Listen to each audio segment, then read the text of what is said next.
Testing for YouTube, testing 1, 2, 3.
Okay, welcome everyone.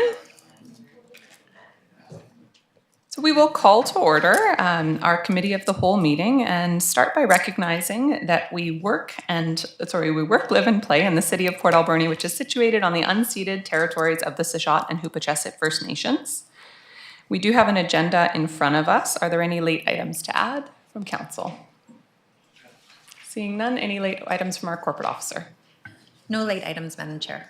Thank you. Then would somebody like to move approval of our agenda? So moved. Moved by Councillor Solda, seconded by Councillor Dame. Yeah, go ahead, Councillor Mealy. If I may, sorry, and I just thought this would be the right place for it. So, and I mean, it can't happen today, but if council and staff needs to move the committee of the whole meetings up from 6 to 4 or 5 o'clock, may I propose in the future, and if maybe a procedure by law change, to have the quarterly reports first from staff. If the concern is staff is having a long day at City Hall, and I totally understand that, to have them go first and allow the public who still want to show up at the right time to come afterwards for delegations and that. So no, it doesn't, I know it can't happen today, but maybe just a suggestion in the future, and if we could work on that. Absolutely, good suggestion. And I don't think that would require a change to our procedures bylaw. I think we could do it without, so that's great. Thank you. Okay, any other comments on the agenda? Seeing none, on the motion, all in favor? Carried, none opposed. And we have minutes from the meeting held at 6 p.m. on September 3rd, 2024 as presented. Motion to adopt from Councillor Mealy, seconded by Councillor Dame. Any comments on the minutes? Seeing none, on the motion, all in favor? Carried, none opposed.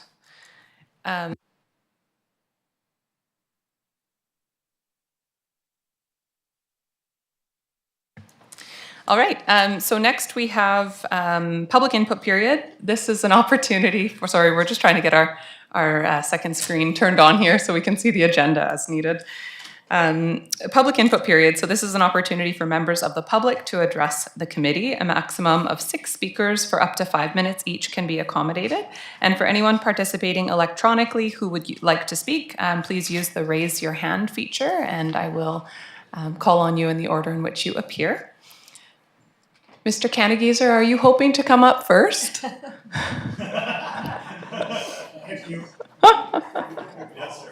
If you allow me, Mayor, you are quick to the mic, and I will happily allow you to come up first. And just for I haven't been here for a while, but I can tell you just first one of all moment, that Mr. I have Kannegeeser. moved, or Sorry, we just have one moved. moment, Mr. Kannegeeser. For anyone who doesn't come as often and might not be as familiar with practices, raise your hand if you do want to get into the speaker's order. Although there is only on our agenda up to 6 speakers, if we have a general interest and council is agreeable enjoyable, then we like to try to accommodate more where we can, and typically we're able to do that. So no pressure, but please, when I call, do put your hands up so that I can get a sense of how many people are wanting to speak. And when you come to the microphone, if you could just introduce yourself with your name and state. We're kind of at a point of just saying whether you live in Port Alberni or outside of the city of Port Alberni. Thank you. Go ahead, Mr. Kanigser. Well, good evening or good afternoon, Bob Kangizer, and to advise you that we have now moved after 31 years on Whittlestone Avenue.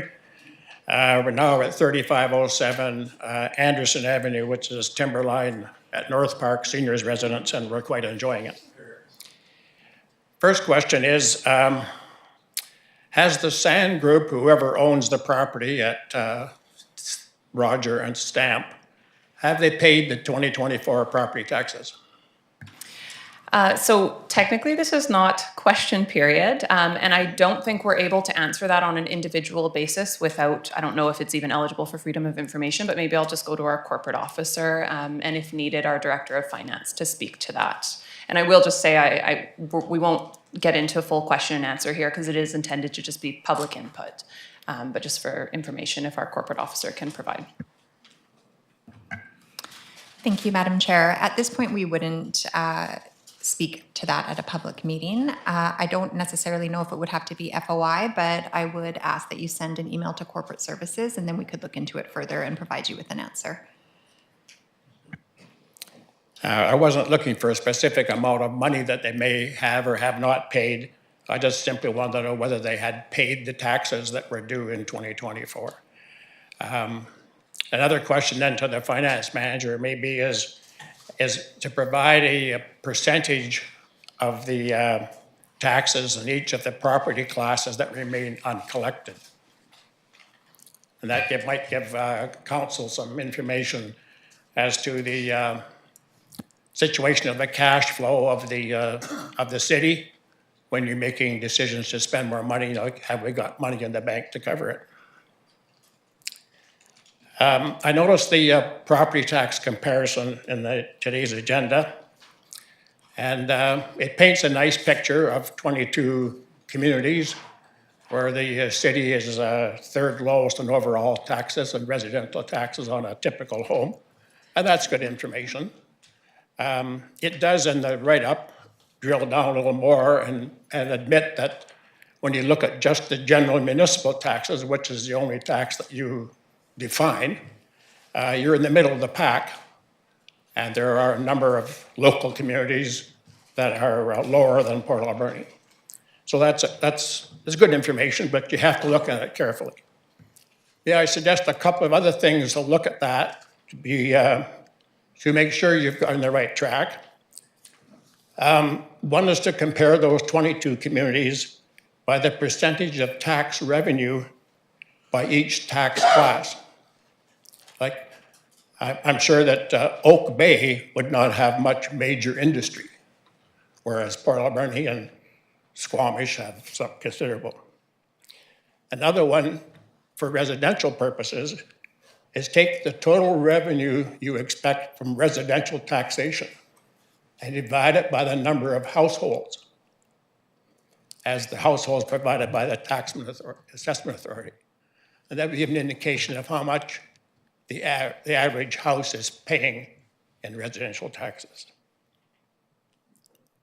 You know, I've been a frequent and vocal concerns about the key-to-key pathway, but that's now largely built.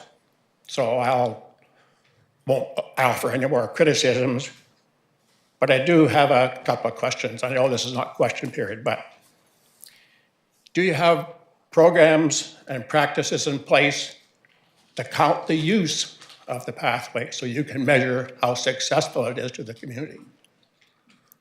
And then maybe you want to have processes to count the use of the various other trails by type of vehicle or pedestrian or bicycle or whatever.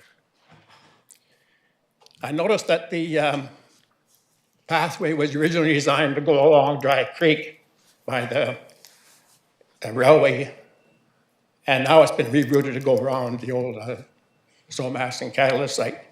So what's the long-term purpose of that road that was cleared along a Dry Creek behind Smitty's and all that way. Is that something that's going to be used in the future, and if so, what for? And the third question there is, has the city got programs and staff in place to provide security, maintenance, and daily garbage pickup of the pathway? And what is that cost element in the budget to do those things? You have a program in today placed in there for bylaw services. And one of the things there is it lists the number of complaints that have been filed by complainants. But I noticed there's no files opened filed by the bylaw officers. So is it completely 100% complaint driven?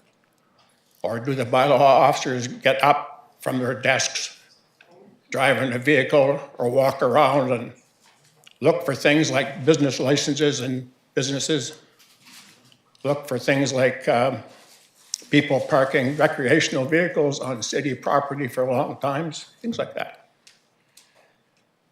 And then the receivable and the bylaw services, there's $79,000 been levied in fines, but only $70,000 collected.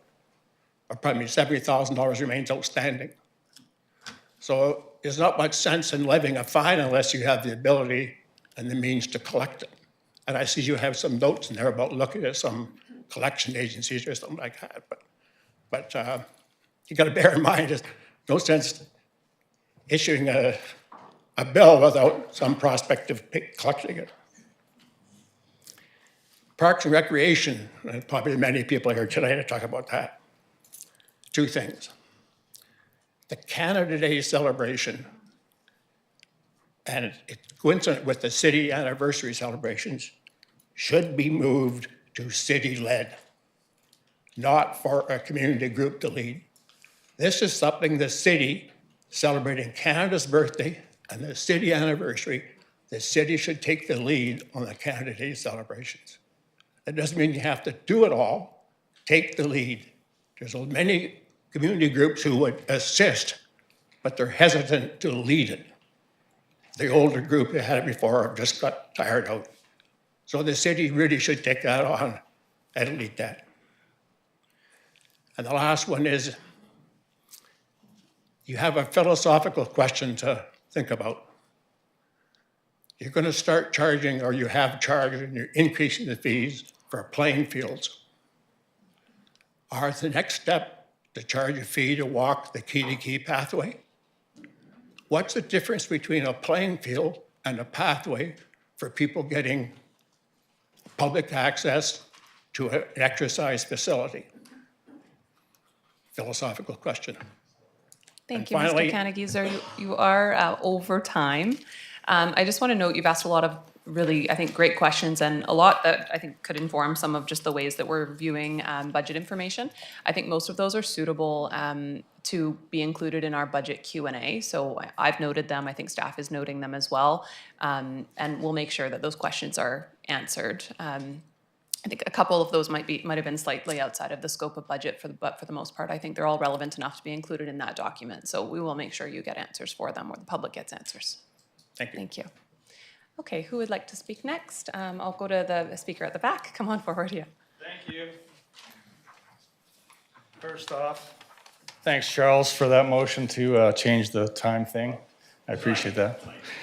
Paul here from the Funtastic Sports Society. The last time I was in front of council was 2013 when we came here with this crazy idea to hold a ball tournament and a music festival on a ball diamond. The Okie Dokie was well established, but I'm here for other reasons tonight.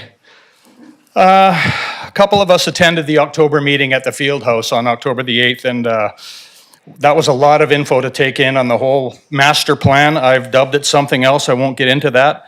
All we see are rising fees, more permits, red tape, complication, departments not working together like it used to be when Scott Kenny and Ron Detza were in. I know it's post-COVID. I get all that. Everybody's kind of went unfortunately into a bit of a corner, but last minute decisions, lack of timely communication, those are the issues we're running into. All we want to do is hold a ball tournament on a July long weekend. The $2 fee I see for barricades on that proposed idea for fees, come on, I just don't understand that. It got me going today a little bit. The CIP grant, I see everybody talking about that continually, and I think it's a great thing for some groups, but have you guys ever really looked at it? To me, it's like a CRA audit. It's way too in-depth, over the top. All we want is the field house or a field or a tent for the weekend. We don't want red tape. We're all volunteers, fantastic, each and every one of us. You know, too much time's been spent somewhere in an office thinking about these fees, proposed fees, and I'm just not a fan of it personally. And I know that there's been talk about the nonprofits not being charged or some special groups, but that's not the point. The point is, once these fees are implemented, they will never, ever do anything but go up. Why can't Port Alberni be the community, the town with these beautiful fields, and I know we've got the best on the island. Why can't we be that community that lets people come and stay active, healthy mind, soul, body, whatever, for free? Or for taxpayer dollars, not more fees and red tape. That's just my opinion. Like I say, I'm standing up for the little people. Everything we do is for the community. We donate all our charity money to profit and charities and groups in town. You guys all know that. Every one of us on our board is volunteers, myself included. Don't take a penny. I get a hat. Play in PA is soon going to turn to pay to play. My opinion, I've dubbed it that. Bring your wallet. Like this elderly gentleman, I'm so glad he came up here. What an awesome dude. I don't know him, but talking about walking, Bob Daly track, the gym by Bob Daly, when's it going to end? I'm not sure who started all this ideas, but I did meet with yourself and the other person back before COVID, and my concerns were voiced back then, and now here we are in 2024, and it's all coming, up for, discussion. Just not a fan of it. Like I say, fantastic. We're trying to build a better community through sport, and I appreciate each and every one of you that are here. I really do. I know it's a tough gig, and I really do, and thank you for your time. Thank you, Paul. I think there was a speaker right over here. So before we continue, I just have to let everyone know that we really try not to allow clapping in council chambers. The reason is it leads to people feeling comfortable booing if someone gets up and they don't like, the group doesn't like what that person has to say. So we really want this to be a room where everyone is comfortable to share their views, whether you agree with them or not. So if everyone can try to respect that, it's appreciated. Thanks. And then we can make sure we get through as many speakers as possible and get to hear from everyone. Thanks. Hi, my name is Kate McKinley. I am the Vice President of the Alberni Valley Craft Association. I was here at the last meeting and we were looking for some information in regards to the special event license. Just to give you a little history, and I'm sure all of you have probably lived here a lot longer than me. I'm kind of a new transplant, but our craft fair is in its 52nd year. So we've been doing this a very long time. We are a not-for-profit, so we don't keep any money for ourselves other than what we need to put on the Christmas sale for the following year. The rest of the money that we have left over, and it's not a whole lot, but what we do is we have 3 charities that we donate to, Bread of Life, Ty Watson House, and the SPCA. And we've been doing that for a really long time, and we want to be able to continue to do that. One of the reasons we would like the city to consider either giving an exemption for the special event license, which is currently $220 a day, to look at an exemption for not-for-profits, or possibly consider licenses with that exemption that are for the entire event, not per day. Like I said, we don't make a lot of money. We think we offer the community a really unique experience. It's a once-a-year Christmas different shopping experience, and we'd like to continue to be able to do that. Our vendors are not business people. I mean, most of them are hobbyists and crafters, so it's a lot of money for us to have to put on, to spread that $220 to them. It's just, fees are going up more and more, as both of these gentlemen alluded to as well. The other thing that we would ask you to consider is if the fees, you know, you're going to continue with it, which we really hope you won't, whether or not there's an avenue under the community incentive program for not-for-profits or nonprofits to ask for a refund for those fees under that community incentive program. I think that would be, you know, something that could be looked at as well. So thank you very much for your time. Thank you. Thanks so much for taking the time. And I do just want to clarify, because I know that there are several people in the room here on that issue specifically. We are talking about some reviews of fees and charges today. This is not one of them. And I think also important to note that this is not a new fee that has come in. Council did not make any changes that implemented this fee, certainly I think not, at least in the 10 years I've been on council. I think this is an old fee that existed, and there has been a change in interpretation of the bylaw and implementation of it. Council has asked staff to continue doing what we were doing prior, which was not charging this. I believe in the vast majority of cases, it has not previously been charged. And so we've asked to revert back to that practice until council has a formal opportunity to review it. Because this wasn't new direction to start charging it, we want to make sure that people don't start being charged sort of without that direction being given by council.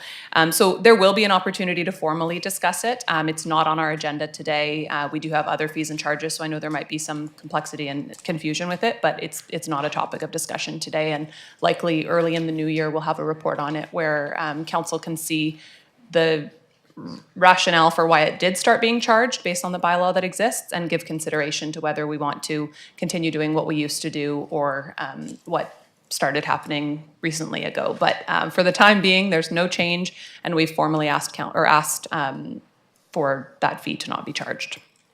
Thank you. Okay, yes, come on forward. I'm Ron Krieber with the Alberni Valley Rock and Gem Club. And yes, I'm speaking to that topic because we assumed it was a discussion topic today. I sent a note to Mayor and Council and Mr. Fox and Mr. Smith yesterday. And I just wanted to kind of go over that on behalf of our club. Our Alberni Valley Rock and Gem Club is 66 plus years old, so we've been in the valley that long. We are a nonprofit group, and I've been a longtime volunteer, and I've been the show chair for over 10 years. It's a lot of work to put our show on, and we're very proud of the fact that it's expanded to the point that we take in a little less than 40 vendors who bring basically rocks and gems that come from all around the world, and locals get to market their jewelry that they make and whatever. So it's very, very popular show. Our club tried. We'd been about 50 years, and we didn't have our own shop, our own lapidary shop where we could do rock work and make jewelry. So we were looking. Once we got relocated to the Alberni Athletic Hall, we got into some income to the point that we felt we could rent a place, and which is what we did. We tried to get a city facility. We were unsuccessful. We tried a little bit like with the Sunshine Club and that sort of thing. It just didn't work out. So what we ended up doing is we acquired some private property at the old Klitza High School, the Jericho Road group have, and we rent from them. It's a substantial, and it's a full market rent, so it's going up. And so we use the bulk of our show proceeds just to pay rent for our nonprofit group and offer the facility of a shop. So we were concerned when word came out that there was going to be an increase to fees. I, as show chair, have really watched our budget close. I've kept our 8-foot table fees. They've only gone up from 70 to, I'm going to put them up to $80 for next year's show. But in the meantime, I think hotel rooms have gone up twice the rate. So it's really tough. It's a tough situation for people to make it worth their while to come. So obviously a fee imposed on top of this is going to cause us great challenges. And it's good to hear that you people are thoughtfully considering this. And I'm just, because we're a nonprofit, I had read some of the language in the notes, and it's, we don't feel like we have complied with the Ministry of Health, the health inspector, and the fire marshal. And through COVID and whatnot, we did everything right. We don't feel that the city itself in this private facility has, quite honestly, given us any value added. We've done it ourselves and we've used other provincial government people. So we don't see the value added of having an imposed fee on us of $220 a day. And we hope we won't have to bear that. So that's basically the main focus that I have here, and thank you for your consideration. Thank you. Other speakers? Yeah, come on forward.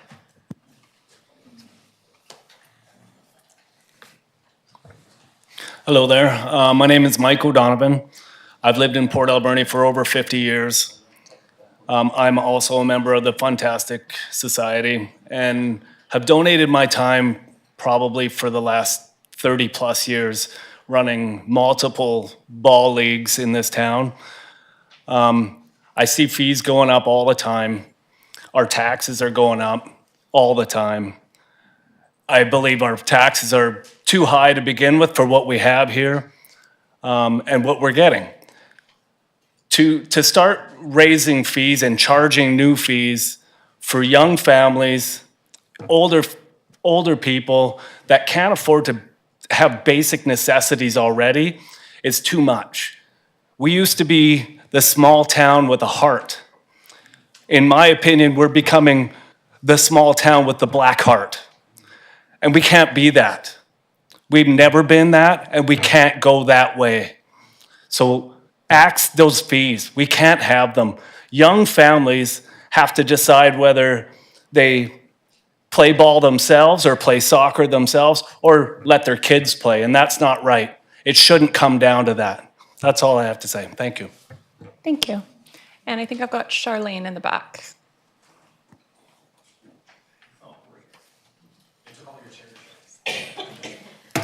Hi, everybody. Long time no see. Okay, I have an idea.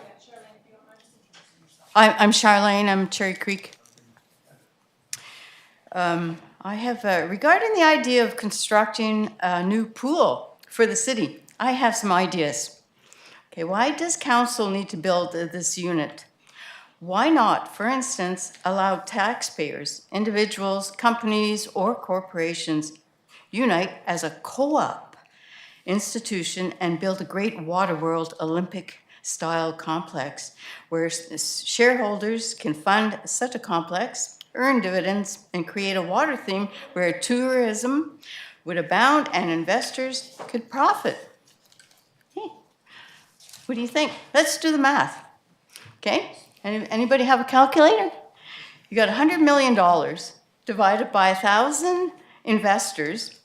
And so that would cost each investor how much? 100,000. Okay. Hey. So what if we said $100 million divided by 10,000 investors? What would that be? 10,000. Hey. Does this not sound like a better option for taxpayers? Hey, people can earn profits, city doesn't have to burden taxpayers, and we'd have a water world event to bring in tourism. Hey, not too bad. What would be the property tax on that? Okay. Did you hear that? No, that's funny. Okay. So on another point here, and I do have 5 minutes, right? Okay, is it the norm for city council to increase taxes every year? Has there ever been a year where taxes have declined? Yes? When was that?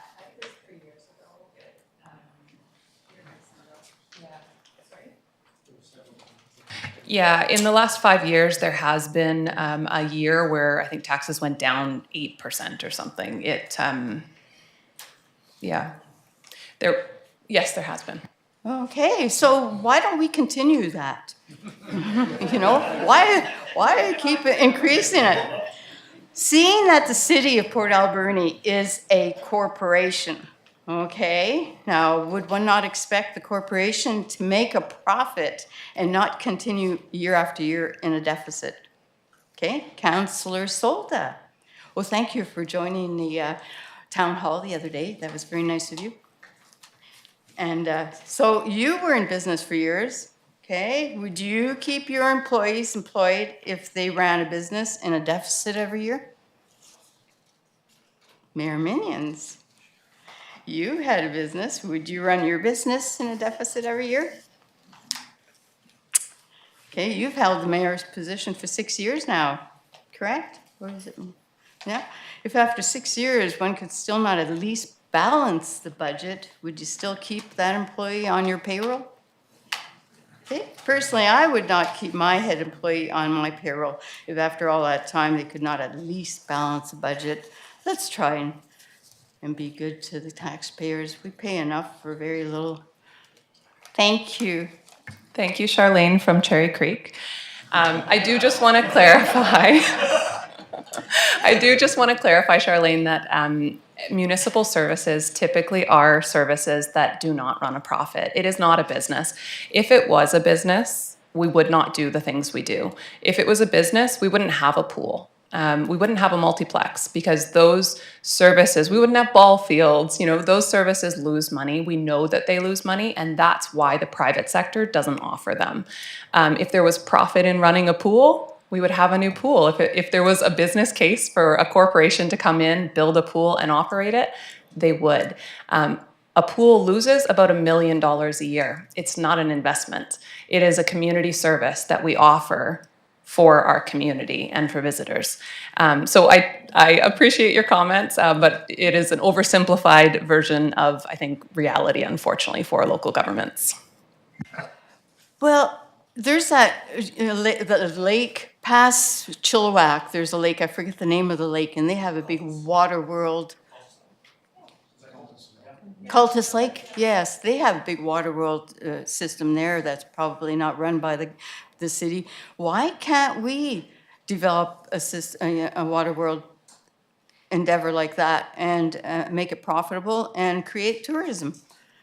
That's an ongoing, Cultus Lake is an ongoing place. I mean, it's busy, from time it opens to it closes. Thank you, Charlene. For that, thank you. Are there any other speakers who'd like to come forward today? Yeah, come on forward.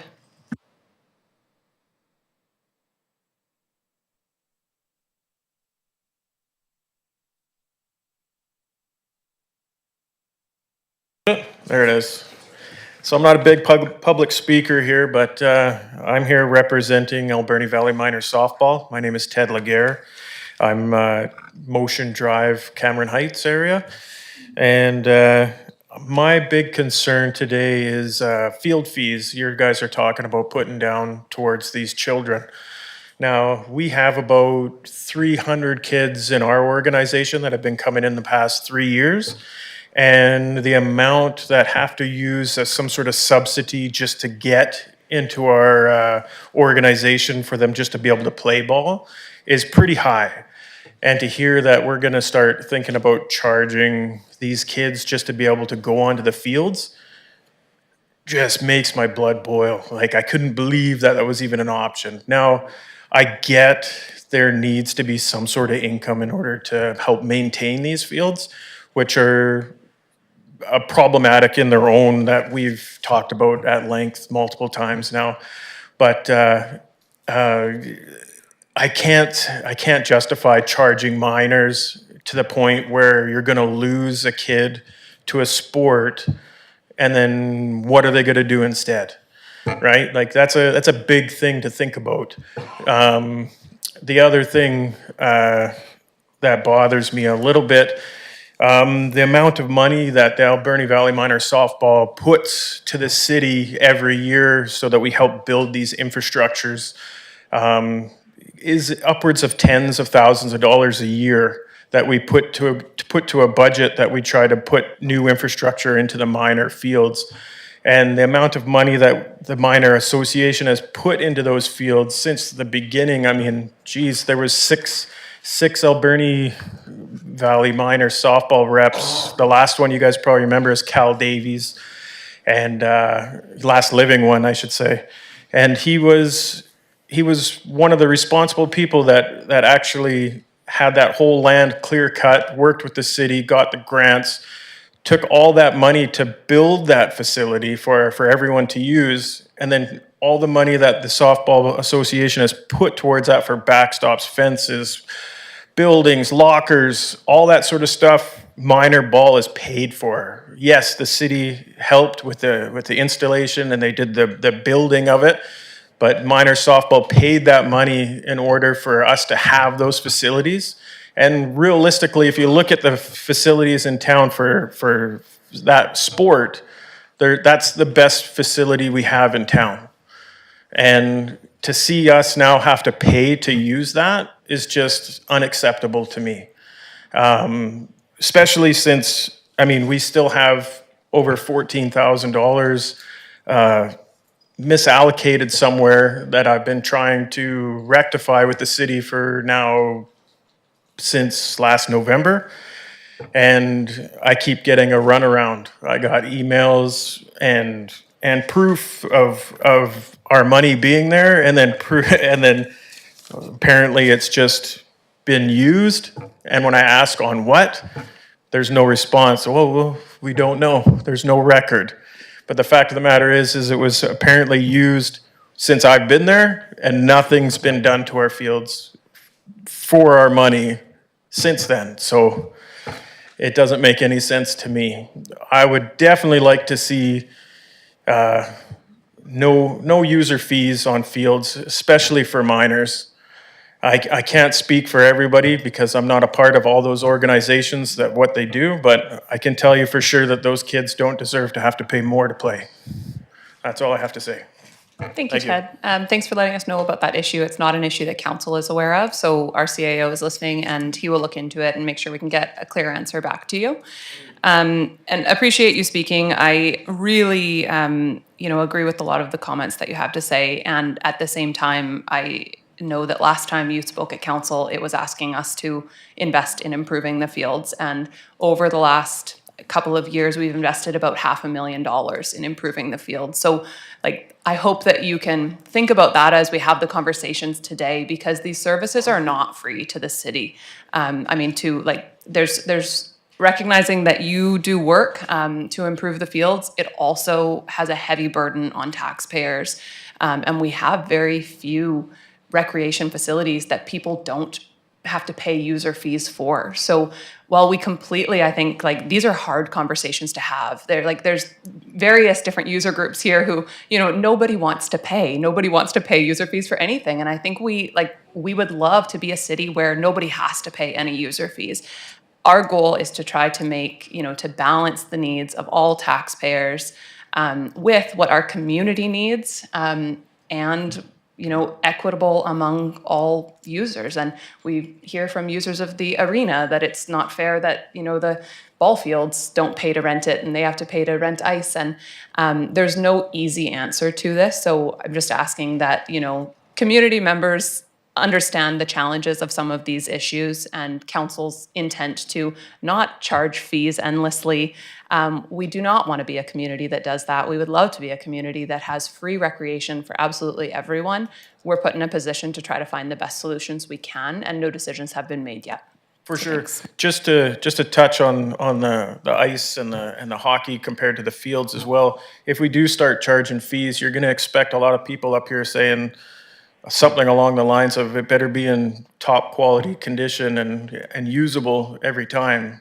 And it shouldn't be up to us to invest all this time and effort into the fields like we do, because I couldn't even count the amount of hours that we've put into those fields. But thank you.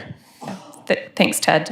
Totally appreciate that comment as well. And like I said, council hasn't made decisions on this yet, so appreciate all of the input we've gotten. Are there any other people who'd like to speak tonight? Today? I don't know what time of day we're at.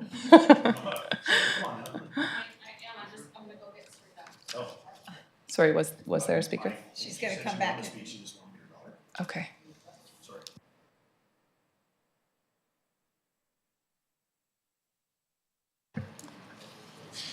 All right. I'm going to move on to, oh, great, we do have someone. Come on forward.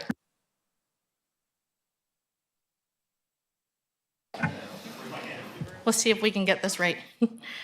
I want to introduce my daughter. Her name is Sarita. She's 14. 2 years ago, I made her get her food safe so that she could start a little business that we were just going to do with family and friends. And then we were just going to do it at the farmer's market. And as of today, she's finally rolled out into a local store.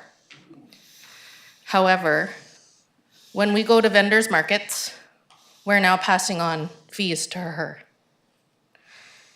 And I remember a time First Nations people traded their wares. And then contact happened. And then we switched to a monetary system. And it was all for survival. And now when we're asking all these small vendors to give you more money, and all a lot of us are doing, including us, I'm a single mom, is trying to survive by crafting, making things, selling candy. So when you guys are making decisions, I want to remind you that not everybody is in it to make money. Some of us just have passion, and our passion is chamas. Our passion is goodies, and we love it, but it takes away our passion when you have your hand out to something that we're working hard to do. So thank you for your time, and just please hear what we're saying. And when you're thinking about charging more and more fees to small vendors that just want to share their passion, it definitely affects how they do things too. Thank you, and just a big congratulations, Sarita, for the for the progress that you've made, and for your success in business and passion, and that's fantastic, wonderful, congratulations. It's always so great to see young people in our community. I know she's running off, but and just for clarity, because I'm not sure if you came in after, but. That topic is not on our agenda for tonight, so there won't be any discussion or specific direction on that. And council actually has not given direction to implement a new fee system on small business licenses, but we will review it in early new year and take input additionally. Certainly find everyone who's given input here tonight as well. We've received it, but there will be another opportunity. Okay, thank you everyone for all of the input tonight. We will move on to delegations. Item number 1, we have Longshot Events in attendance to provide an overview of the Alberni Shores event and request a letter of support.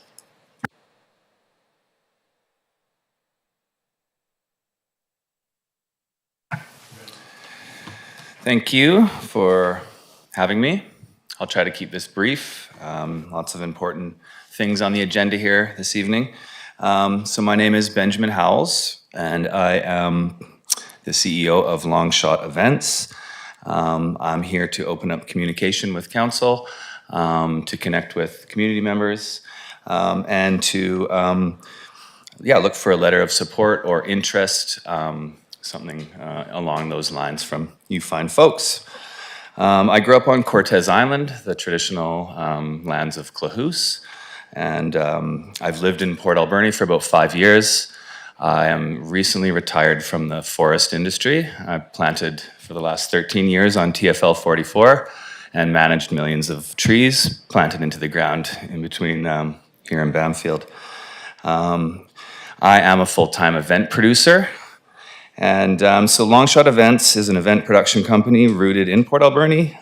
We build strong connections through partnering with local organizations, and harm reduction teams to address social issues and enhance safety. We collaborate with tourism bodies.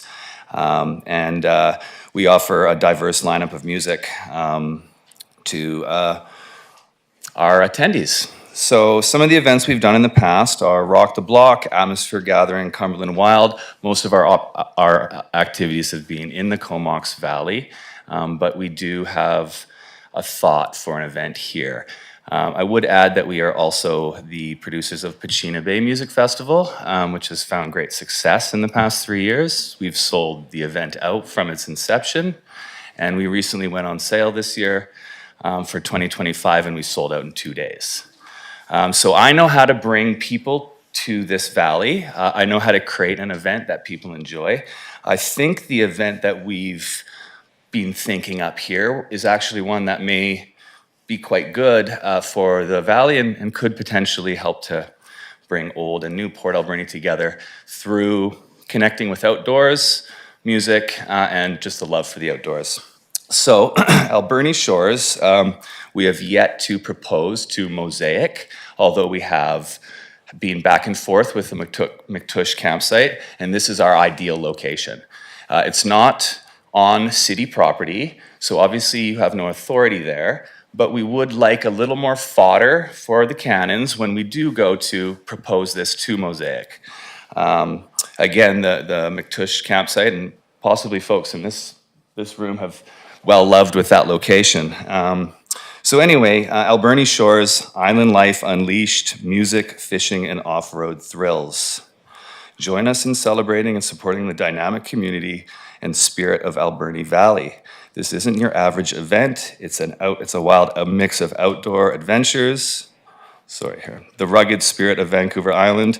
Whether you're a longtime resident or an outdoor enthusiast, this is an event for you.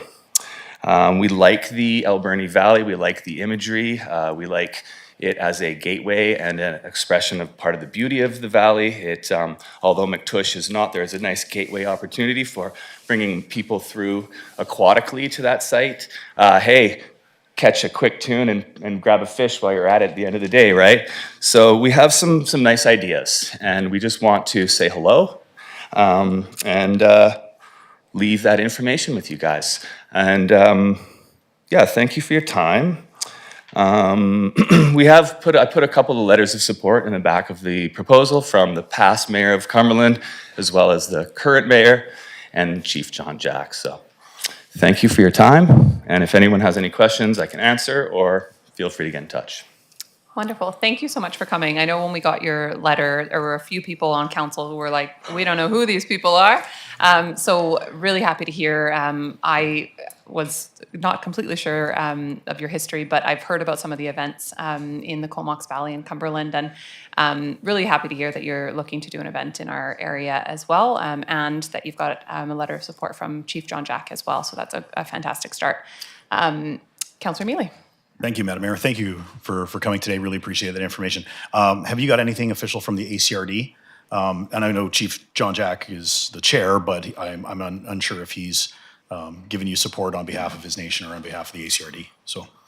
No, I have not, but I have in the past, both in the valley. I've done some process with the Agricultural Land Commission, and I have proposed things to the Comox Valley Regional District as well as the Strathcona Regional District in the past.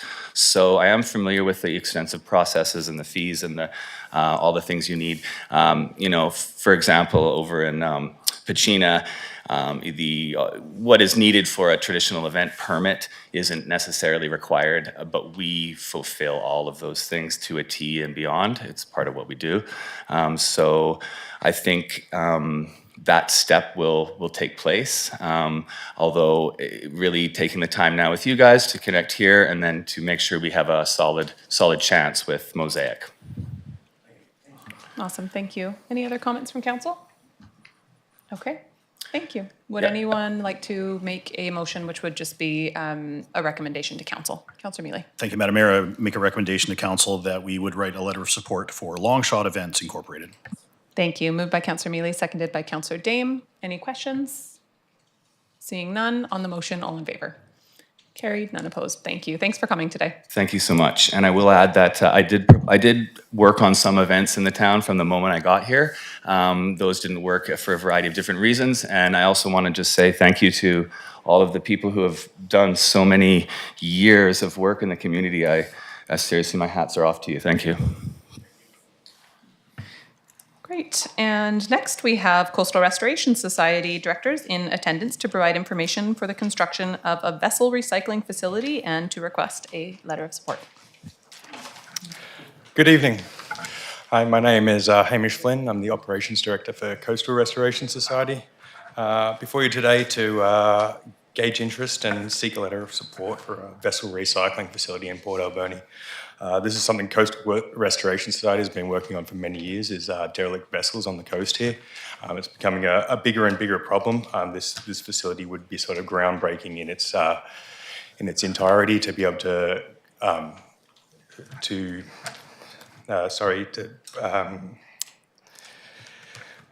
the significant challenges with the recreational vessels are enforced in the Erect, Abandoned and Hazardous Vessels Act, and a lack of infrastructure and financial incentives has led to a growing number of abandoned boats and marine aquatic environments, particularly in BC. The hazardous materials break down and enter the waterways, and this is something we're trying to prevent. So we're looking to have air catchment and stormwater catchment in the facility and prevent these contaminants reaching the natural environment. There'd be sort of two phases to this construction. First would be construction of the facility. Second would be the research and innovation. We're looking to divert fiberglass from landfills, a big problem here in BC, with no recycling available. Additional benefits to the community would be this facility can double as a small vessel yard and be accessible to the public. So be able to haul vessels out, do maintenance, bolster the marine industry in town, including like several boat yards, tug and barge facilities, as well as like public fisheries. Still in the early stages at this stage, so we've begun outreach with Sashant, which is at Nations. Earlier, they have had no concerns about the proposed facility, and we don't expect any pushback there. We're seeking funding through initiatives like Clean Plastics BC Action Fund, Pacific Can, and the Rural Economic Diversification Infrastructure Program. CRS is seeking a letter of support for the project, and is also seeking some of Pat Deacon's time to assist in reviewing our grant proposals prior to submission. Thank you. Thank you very much. Are there questions from council? Councillor Solda and then Councillor Haggard. So my question is, because it's French to me basically, and I to understand taking a ship apart and that, but I do have a question regarding contamination and where would you take, like, just the cleanup of some sites, you know, after you take the ships apart and stuff like that? How does that all work? Yeah, so what we're proposing is a facility that would be completely contained. So vessels would be lifted out of the water, taken indoors for deconstruction. So all hazardous materials would be pumped out. They'd be broken down in a facility that had air catchment, so no contaminated air is making it back into the environment. It'd also have runoff catchment, so we're catching any oil and contaminants. So almost completely eliminating the chance of any contaminants reaching the environment. So my follow-up question is, so do I'm just trying to picture it, right? Yep. So the ships that you're gonna, derelict ships and that you're gonna take apart, do they wait out in a receiving line type of thing out in the harbor? Or, like, just the visibility and stuff like that? Yeah, what for it sure. looks like. So at the moment, we receive funding to go and collect these vessels. We're either floating them back to the surface and breaking them down on site, or taking them to other facilities that are sort of outdoor facilities. So that's what is part of the funding that we receive, is to actually bring them to the facility. It's a growing problem on the coast. Like, many of the marinas along the coast have several vessels tied up at the harbour with no owners. They can't be contacted. The funding is very limited. So a facility like this would greatly reduce the costs. So these marinas can get funding and hire us or other companies to sort of remove the vessels, bring them to the facility where they'd be taken indoors for breaking down. Nothing would be waiting in the harbour for us. It'd be sort of, as vessels arrive, they're immediately taken into the facility. Okay, and final question is government standards. Is there standards that you have to follow, rules and regulations and all that, just like any other company taking things apart? It is very murky at the moment, and it's currently under review. So we're trying to get to be part of the panel. We've sort of been very groundbreaking in the way we've been doing this in terms of setting up proper containment for the vessels that we break down. Other companies haven't been doing such. So it is under review at the moment. There has been a pause put on any of the funding. So we are a little bit trying to get ahead of the game with setting up this facility that is groundbreaking in its containment. I lied. I have another question. Employment, what does that employ in our community? And I'm assuming that there will be people being employed. Yeah, absolutely. I'd say it's sort of twofold. So the vessel recycling facility itself would expect to have like 10 to 15 staff, including people for vessel transport. Part of the way we see this facility being brought about is it being doubled as a shipyard. So we're sort of looking for partners at the moment who would run that shipyard, but the shipyard would be run as a separate entity because it doesn't fall within CRS's purview. So that would be run as an independent shipyard to run the travel lift, the yard, and would also create a lot of opportunities for additional jobs in that marine industry in terms of maintenance. Thank you. Councillor Haggard and then Councillor Dame. Thank you, Madam Mayor. It says here that you have begun reaching out to the Shuswap and Huipachesset First Nations for their support. Where are you at on that, getting their support? I know several conversations have already happened. We've worked pretty closely with them in the past in cleanups in their territory, so we do have quite a good standing relationship. I believe we're at the stage of waiting for the letter of support at this stage. Still, the necessary conversations have happened. A template has been sent, and we're waiting for that to be reciprocated. I'm supportive of the project, but my preference would be to wait until you get official support from both the nations. And then once you have that, it would be very simple for us to give you a letter of support as well. Thank you. Thank you. Councillor Dame and then Councillor Mealy. Thank you very much, Madam Mayor. Yeah, I definitely concur with Councillor Haggard on the need to get those relationships firmly established and the support from the nations first. So I'm obviously not an expert in this matter. The extent of my knowledge is largely just based on the controversy out of Union Bay. And so I think that your challenge in gaining support locally is going to be demonstrating in what ways this facility would differ from what they're doing. I'm certainly not suggesting that it is, to me, this sounds very different. I really appreciate to hear the environmental measures that you're referencing and being, on the land in a secure indoor facility. Those, it sounds like that's the right direction. But being not an expert, would you be able to sort of give some points on what is different about what they do in Union Bay, if you're familiar with that? Yeah, absolutely. I mean, it is quite a different operation. Union Bay is very large ships. It's done at a dry dock, so they're sort of basically run onto the shore and like dewatered on shore and broken down outdoors. What we're talking about is more smaller recreational to commercial vessels. Sort of the proposal includes a 150-ton travel lift, which is quite a small vessel in comparison.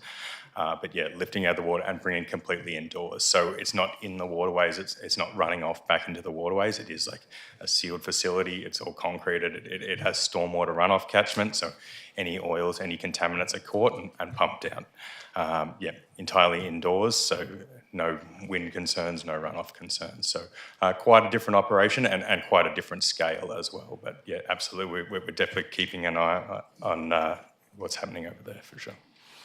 Thank you. Councillor Mealy. Thank you, Madam Mayor. Thank you, Mr. Flynn, for coming today. I go to every Bulldogs game, of course, and there is a promotional ad for coastal restoration as part of a commercial on the ad, so I'm somewhat familiar.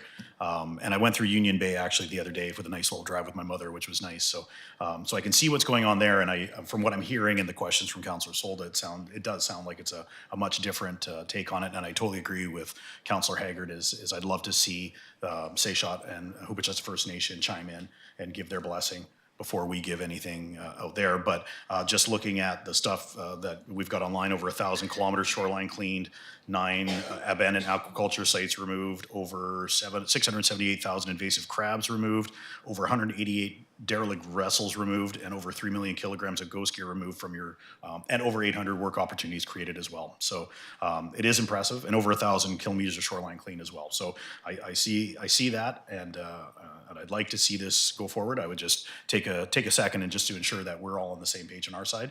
But I do appreciate you coming, answering those questions, and kind of saying, and thank you, Councillor Dame. I think Union Bay is a big part of it as well, where people are looking at that, and I understand why there's a change from the government to take a look at that. So, but I appreciate you coming today and answering those questions, sir. Thank you so much.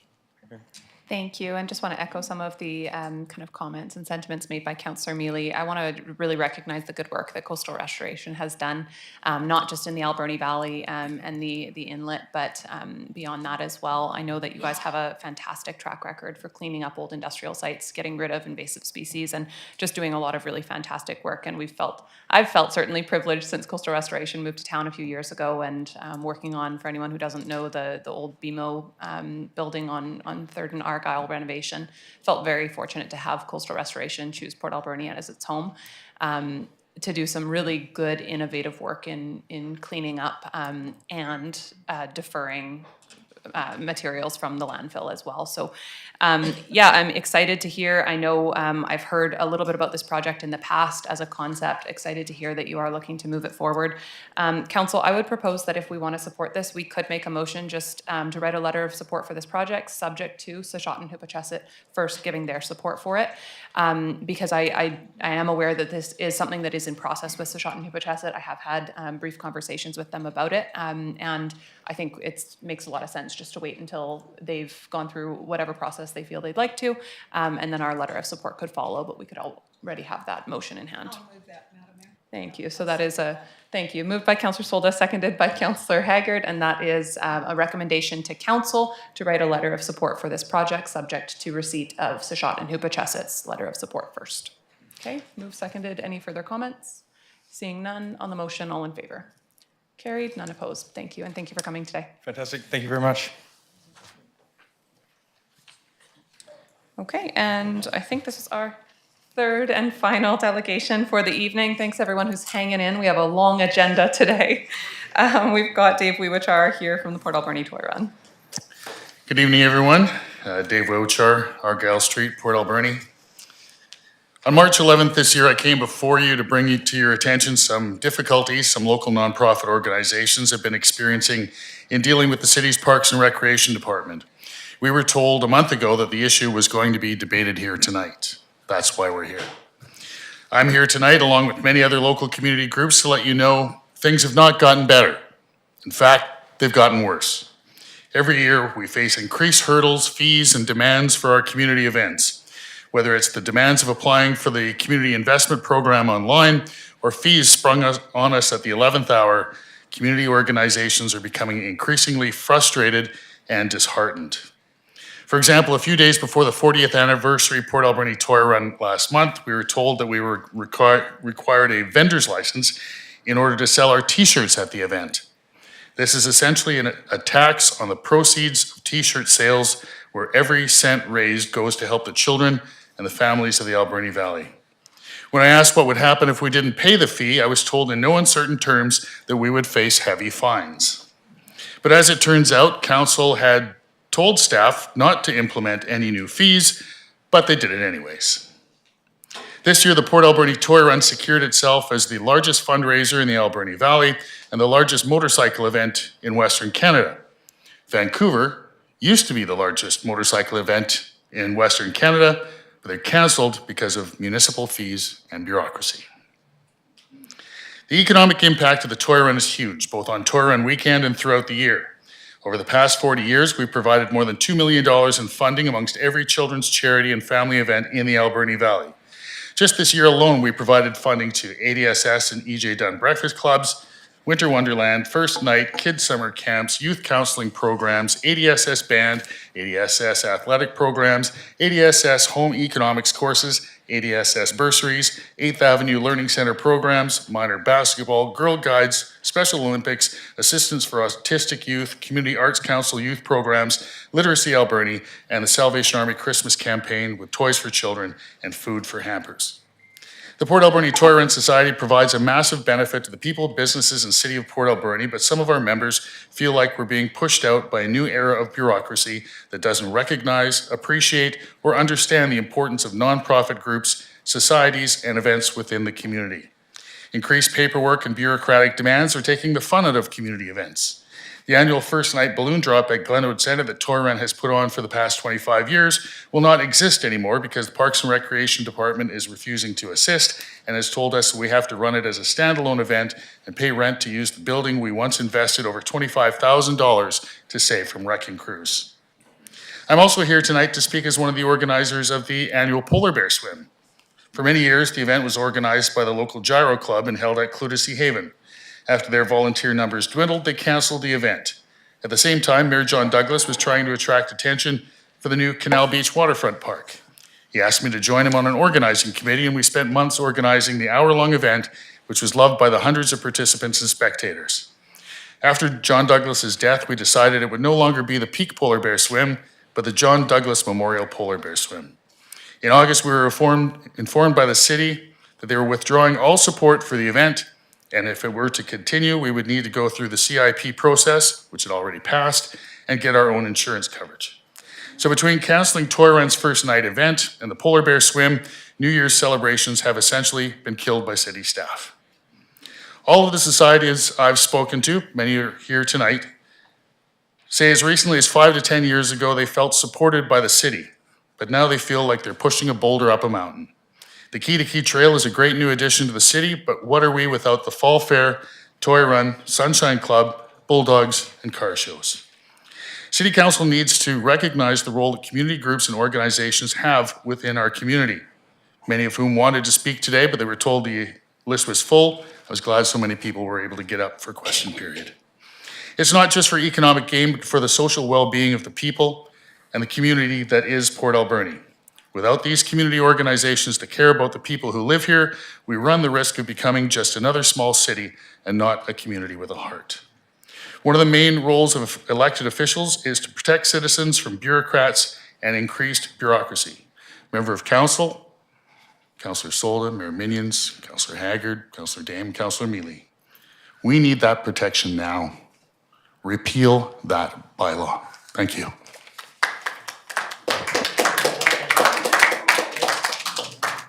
Thank you, Dave. And I just want to first say that council does recognize, and not only recognize, but appreciate the role of local community groups and all that they do for the community. And, you know, your comments as well, Paul, I know you spoke to it earlier, like the community investment program is not a solution for everything. It is an added layer of bureaucracy for community groups who are volunteer run in a lot of cases to fill out to waive fees that just shouldn't in every case exist. So I appreciate that sentiment very much. Not only are we not trying to make things more expensive, we are also not trying to make things more difficult.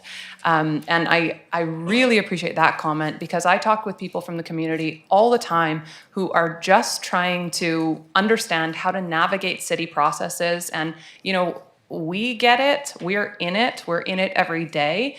But the average person in our community does not get it. And if I say apply for a community investment program grant, they're like, oh, how, like when? And, you know, they don't even know where to find the information, let alone how to go through the process and what the dates are. And so, like, I really want to appreciate that sentiment that money aside as a part of this, we are not trying to make processes more difficult for community organizations, small business owners, and our community members. So, yeah, I know this is not all being discussed tonight, but I just want you to know that your, you know, comments and points are heard. And I also think it's important to say that, you know, sometimes it's easy to just say, well, you know, we didn't give authorization for that to happen, and or vice versa. It's a council initiative and not a staff initiative in a lot of cases. Council and staff work together, and you know, what staff does is council direction in, you know, almost all cases, and it's important that we are holding each other accountable. So certainly council is not going to sit up here and say, you know, we didn't direct that and that's a staff issue, and we're going to work with the community to make sure that we're heading in the right direction. Thank you. I have one question. You're not allowed, but you can come up and ask one question, Paul. Thank you. During the unfinished business portion, can we comment? No, there's no formal time for I comment. didn't know the process. Yeah, Okay, thank you. thanks, So thanks. there is not, however, what I will say is nothing that gets, no recommendations that get passed tonight are in effect because they still have to go to a council meeting. So there's Okay. more opportunity for input after a recommendation has been made. And just for members of the community who may not be familiar with this process, what happens tonight, any decisions that are made, you can speak to them in question period, which is at the end of our agenda. If you hang around for the whole meeting, it might be long. You can also submit email input to council, to individual members of council. You can speak with us after, obviously, and they will come to a future meeting of council to be actually decided on whether or not we're going to implement. So there's lots of time and opportunity still for members of the public to provide input if the direction that we set tonight you have additional feedback on that you don't feel you've had the opportunity to share. Thank you. I appreciate the answer. Thanks, Paul. Thanks. Okay, we will move on. I think we're at unfinished business, E, and the first item here is the 2025 to 2029 financial plan overview. Anybody who would like to leave before budget, absolutely welcome to, but just remember it is very important, so I encourage you to stay. And once everyone shuffles out of what may appear to be the boring part but is not, I will pass it over to our CAO, Mike Fox, to introduce.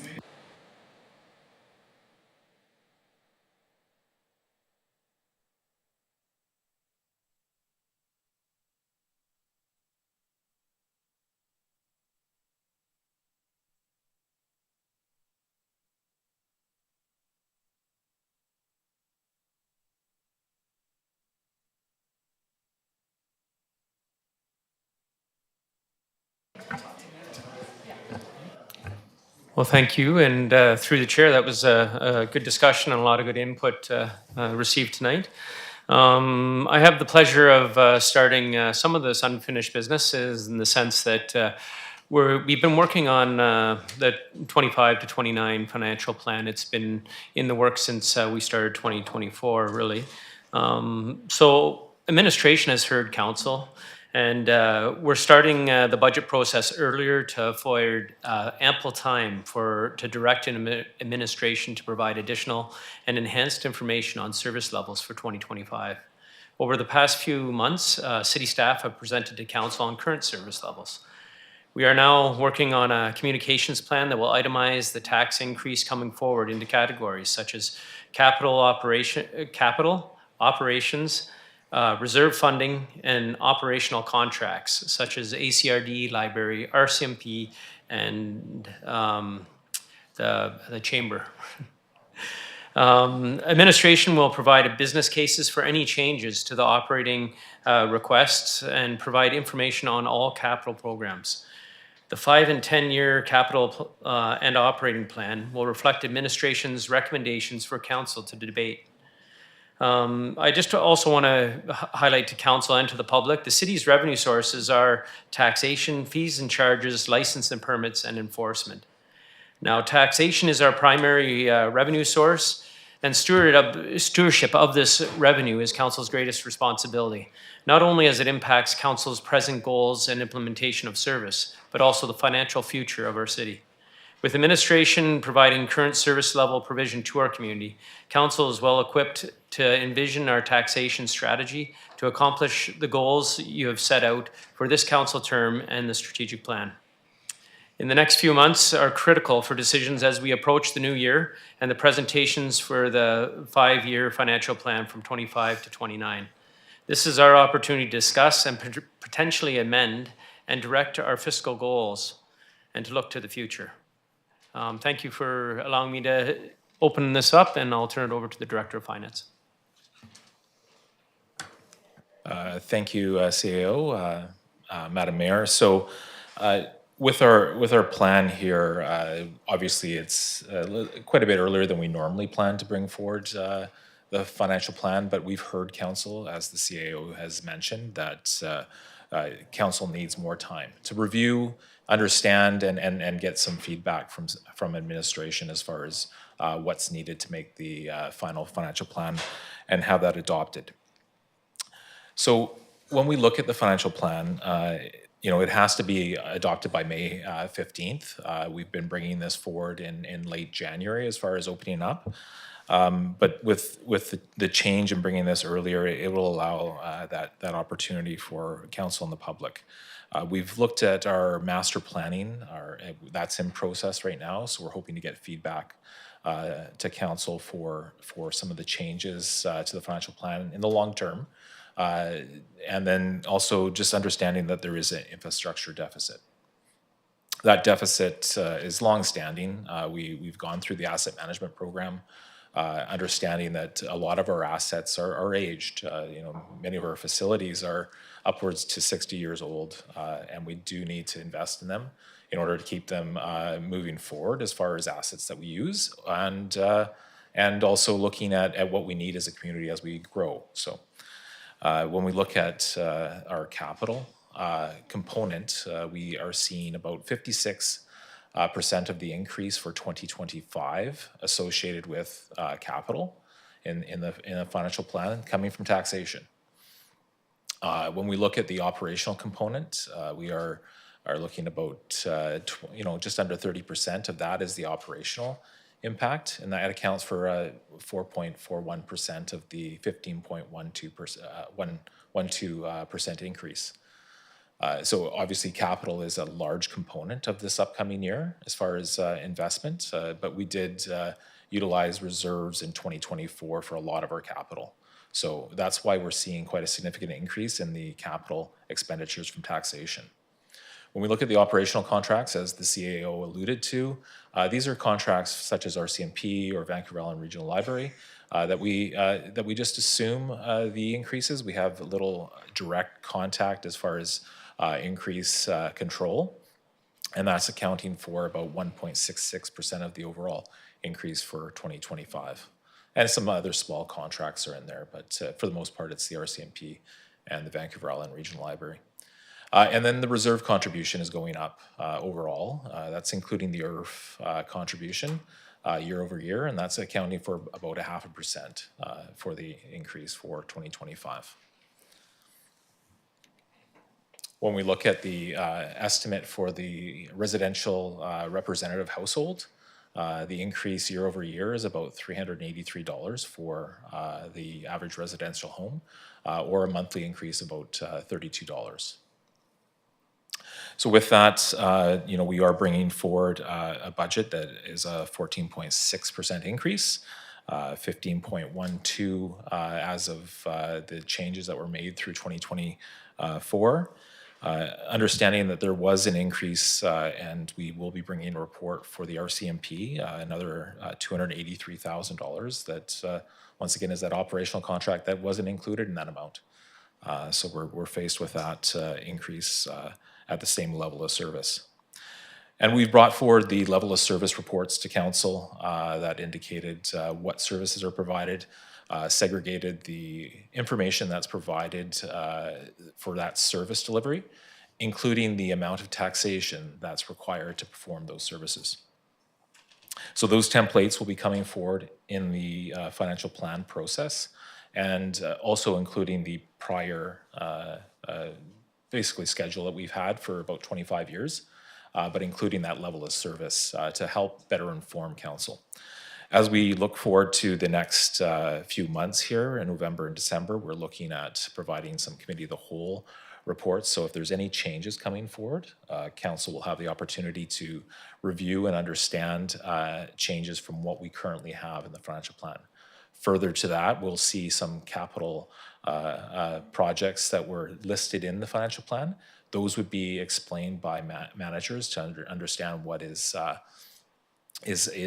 behind that capital project and better understanding rather than just a line in the financial plan. So as you see in the staff report, there is some templates that have been developed by administration to provide a little bit more detail, but also provide the impact of those financial plan changes in the coming years. So what asset management, what insurance costs might be incurred if we do include the child care center. There's insurance now that we'll be paying on that new asset. that will be an annual increase that wasn't there before. So, and we have made changes as we've seen with the lease revenue. We're assigning some of those revenue funds into our reserves so that we have some money for replacement. Similar to what we've been doing since 1973 with our equipment replacement reserve fund, that is just expanding the asset management across all our facilities and our other capital items.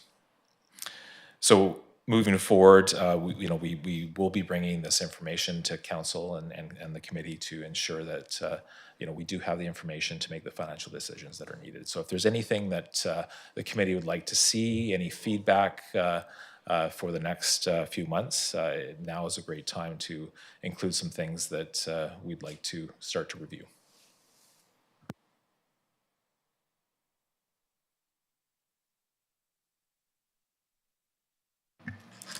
Thank you. Questions, comments? Councillor Mealy. Thank you, Madam Mayor. Thank you to the Director of Finance. Really appreciate the head start, we'll call it, on the budget season. I can tell you right now, it's not easy to start this early, especially when the numbers will change. And I mean, I notice Western Vancouver Island Industrial Heritage Society, we have a level in there, but they haven't even finished their season yet. So that'll all be worked out in the end. But I really appreciate staff, finance department, who have the willingness to do this now and to give us and the community the opportunity to look at this and have a little more time to go through this, because it's just going to be another year where we need to really look at it and do our best to get the best value out of the dollar for our community. So I just wanted to say just thank you to staff for starting this process now, and I encourage everyone who's listening at home, watching at home, or anybody here to be involved in the budget process all the way up to May of next year. And we'll do this together. So thank you. Thank you. Other comments? Councillor Solda. And I just want to add to what Councillor Mealy has said to everybody out there. Don't panic. I mean, don't go suddenly and go, oh my God, 14% plus increase. We are going to chip. So we're going to take a look. That's what we do. And so don't panic. It is what we do. We are going to take a thorough look. However, I do think it's important to, I don't know if we can go back to the slide of how much of that 9% is capital. We are, as a municipality, in a position where we have an infrastructure deficit because what we have done for decades and decades and decades is chipped, put off projects, cut budgets, and at some point we have to do that work. I mean, I shouldn't, I don't want to say that too much, because I think we have been doing a good job at doing the work over the last few years. We have been prioritizing it, and that has come with higher tax increases. So, as we talked about earlier today with fees, and we'll continue to, and with fields and everything else, the reality is we have to balance, the best for the whole community, making sure that we have infrastructure that continues to function as we expect it to, and at the same time, making sure our taxes are not so expensive that people can't afford to live here. So it is not an easy task, and I think we have to go into it, unfortunately, not just assuming we're going to chip and make it lower, but rather looking at it to see what's in it and what is the state of the work that's being done. There are questions to ask, there's understanding to gain. But we are in a challenging position, as almost all municipalities are. And I do think it's important to note that we are not unique in this. Asset management is behind across the country. But $2.6 million in capital work and improvements. So that is asset management and infrastructure renewal and replacement that needs to happen. Whether we do $2.6 million of it this year, or $3 million, or $4 million, or $1 million, we're not changing the situation. We're not changing the state of our assets. So we can cut or we can add, but we have to obviously look at what actually needs to be done, because pushing it off pushes it off. It doesn't solve the problem. Councillor Mealy. Councillor Dame. Thanks. Thanks, Madam Mayor. I appreciate you saying that. I know that obviously we've got a lot of work to do here. We are just at the very beginning of this conversation, and we've got a lot of hard discussions ahead of us. but I'm trying really to enter this discussion, not necessarily with the goal of chipping away at this, but to make sure that we are making the most responsible decisions that we can for the taxpayers of Port Alberni. And that may include some chipping. Because of course we don't want to be, it's a good term. We don't want to be, making irresponsible decisions that cost people money. And if there are places that we can be more efficient and tighten up, then we certainly need to look at those things. And I think that's probably going to be a big part of our discussions moving forward. But we've also just heard from the, a portion of the community tonight that I think is fairly reflective, that people in Port Alberni don't want to see, kids paying for fields and all sorts of things that are important to Port Alberni that cost money. And if it's not going to be paid for by fees and charges, which that's going to be a whole other discussion, I'm not saying it is or isn't, but if that's not going to be the entirety of how we're going to fund things, then taxation really is our only option. And I just want to make sure that people know that that burden's got to go somewhere.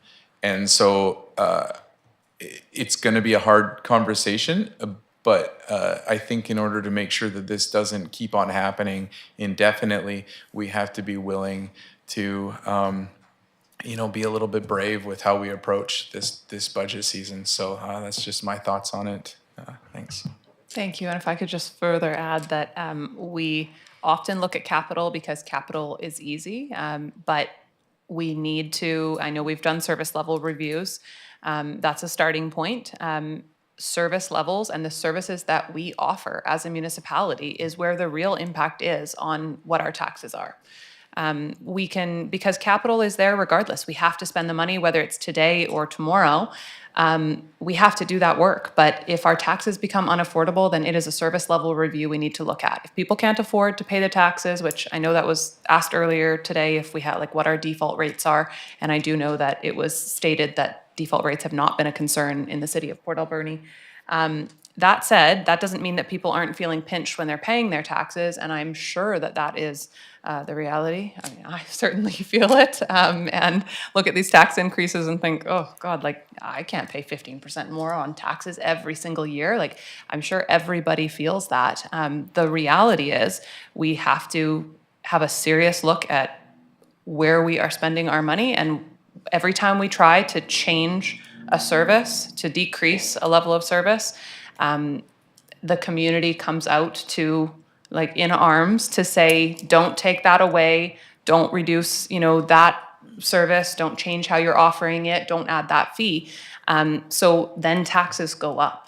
So it is a balance. We have to have real conversations about what we can afford and what we cannot afford anymore in this community. I have a few ideas, but the council may not agree. So it's everybody knows, as we're all just talking, it is not an easy position to be in. I just do want to note that capital work is important and is critical. We need to not be in the habit of pushing it off because it's just easy to push it off and do it next year. It just gets more expensive down the road, and the problem doesn't get solved. Councillor Haggard and then Councillor Dame. Thank you, Madam Mayor. I agree with what you're saying 100%. The focus of previous councils has always been to keep tax increases as low as possible. And if you look at their list, for many, many years, it was 2 to 3%, and many times it was below what the inflation rate was. So, and no previous councils did not think to put money in reserves for the future. So, and we've been a community that's always been very reliant on our industrial tax base. Well, that is pretty well gone now. So the reality is we are going to have to pay more if we want the same level of service. And I have to say, when I started on council, that was our intent as well. Keep our taxes increase as low as possible. But we've reached that breaking point. We may not be able to do that this year. Councillor Dame. Yeah, thanks, Madam Mayor. I totally agree. And I, kudos to past councils who care about our community and have seen the struggle. It's been a tough few years, and it's hard to, increase that burden on people. But, Councillor Haggard said, we have reached a point where we do have to make some tough decisions. And one area that I think we need to really keep in mind that it's not a fun topic for the community. You don't see immediately results. There's no shiny new park or anything, but reserves really are keep these things from happening all at once in the future. And so I think that needs to be a serious consideration moving on, as well as how we're replenishing a lot of our reserves that aren't looking very healthy these days. Thank you. Any further comments? CAO. Great discussion through the chair. I just wanted to add, the sooner you can let administration know about areas of concern, so we can get information back, that would be great. So if any councillors, either during the council meeting or they can email me at any time, I'd like to dive into certain areas just to make sure that we can have information back to you by the end of December, to make sure that when we go into the new year, you don't feel rushed on having to try and make those tough decisions, and you have the full information to make an informed decision. My area of concern, one of them is the museum. I mean, that's not a surprise to anyone in this room. I feel that $500,000 a year is out of line with what other communities are spending on their museums, and I believe it is unaffordable with the state of our taxes today. I think it's a wonderful service. Nobody could argue that. It's a fantastic museum. I just feel it could be done for less, and it is done for less in many other communities. So I know I asked for information on it last budget season. I know that we've provided some of that information, but I would like that to be a discussion point this year. I think with 15% increase, we can't not have that discussion. Councillor Haggard. It's too bad Councillor Patola isn't here because he's our representative to the Vancouver Island Regional Library, but I'm an alternate and I was a third designate for a couple of years. So I'm very aware of the situation, and their spending budget is completely out of control. They don't realize the impacts that it has on communities like ours. So I know we've discussed it informally, but maybe we should have a more formal discussion about options.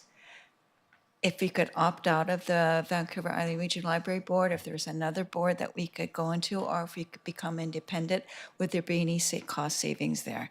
And I know the regional district has the same concerns as well.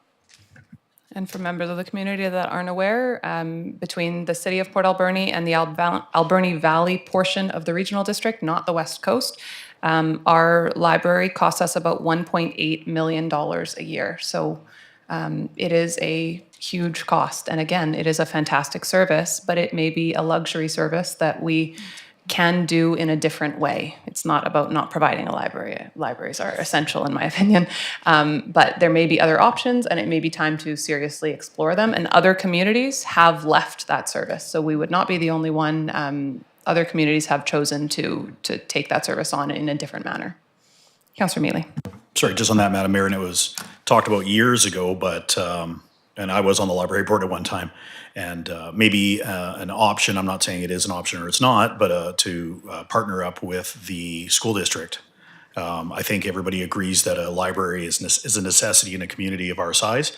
Maybe we could partner with the school district and cover those costs and go that way. So just a suggestion. Yes, that was one of the discussion points that was tossed around when we looked at this a few years ago, and we never got into a formal study on it, but I think there's definitely potential there. Councillor Solda. And Madam Mayor, you might want to discuss what we had, this discussion at the UBCM regarding the library. I think that's really important that the public knows we aren't just sitting around not discussing this. That's right. We are discussing with the provincial government a more equitable funding formula for libraries as well. Changing the formulas, changing the Library Act legislation that governs how libraries are charged to municipalities, and asking for more provincial funding so that it doesn't have to fall completely on local governments, or so heavily on local governments. I shouldn't say completely, because the province does contribute. One more thing. Councillor Solda.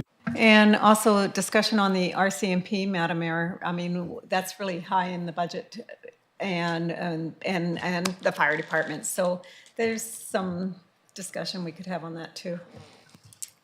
I'm not sure there's a lot of discussion we could have on the RCMP because it is a bill that we get, but not a service that we control. We get a bill for it and are responsible for paying, but there is absolutely the continued discussion that we have been having on equitable funding for the RCMP. So the city pays significantly more than rural taxpayers in the regional district, and that's something we've been asking for a new formula on. Councillor Solda. And just to add to it, there's some people talking about, well, why don't we get our own police force? We looked into it years ago, and it would cost so much money. People don't realize how much money it would cost, and it was just not practical. Thank you. And all of this balanced with, we do not want to cut all of our wonderful services because we have a fantastic community that we all enjoy living in. So it is, again, about that balance. I certainly don't want to cut away all of the services that are enjoyed by members of our community and have nothing left to enjoy. So we have to decide where to spend and where, and we have to review if there is a better way, a more affordable way to create a similar service. So it's just about that. It's not about, cutting away the museum or library or anything else. It's just about questioning and doing our due diligence to understand if what we are doing is the best way or not. CAO. Thank you. I just have one more comment through the chair. That administration is also looking at all our agreements. I know council did direct us to review the library agreement some time ago, and we've done a comprehensive review of that, making sure that asset management is also considered. So there will be reports coming back on leases, but also on our fee for services throughout all scopes of the full city. I know there's a lot of discussion around the parks, rec and culture fees and charges bylaw, but we're also going to be bringing forward utilities and also fires fees and charges. So we are looking across the organization, making sure that we're giving council that right information to look at that balanced approach and giving different options. Again, we're open to taking any discussion away from council on any of these fees and charges and doing a different look if you have a different slant on it or have seen something else out there. We are working with our counterparts, and I know when we work on agreements, a lot of the times we'll reach out to other municipalities to understand what they're doing there. But again, we're always open to suggestions from council and the public. Thank you. Okay, would somebody like to move receipt of this report? Moved by Councillor Mealy, seconded by Councillor Solda. Seeing no comments on the motion, all in favor? Carried, none opposed. And moving on to city involvement in local events. And we've got our Director of Parks and Rec and our Director of Development Services.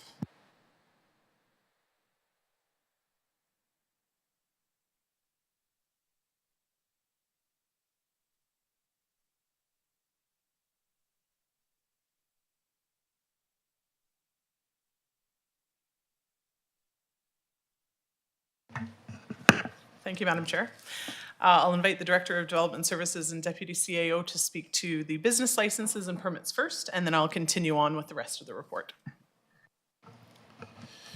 Thank you, Mayor and Council.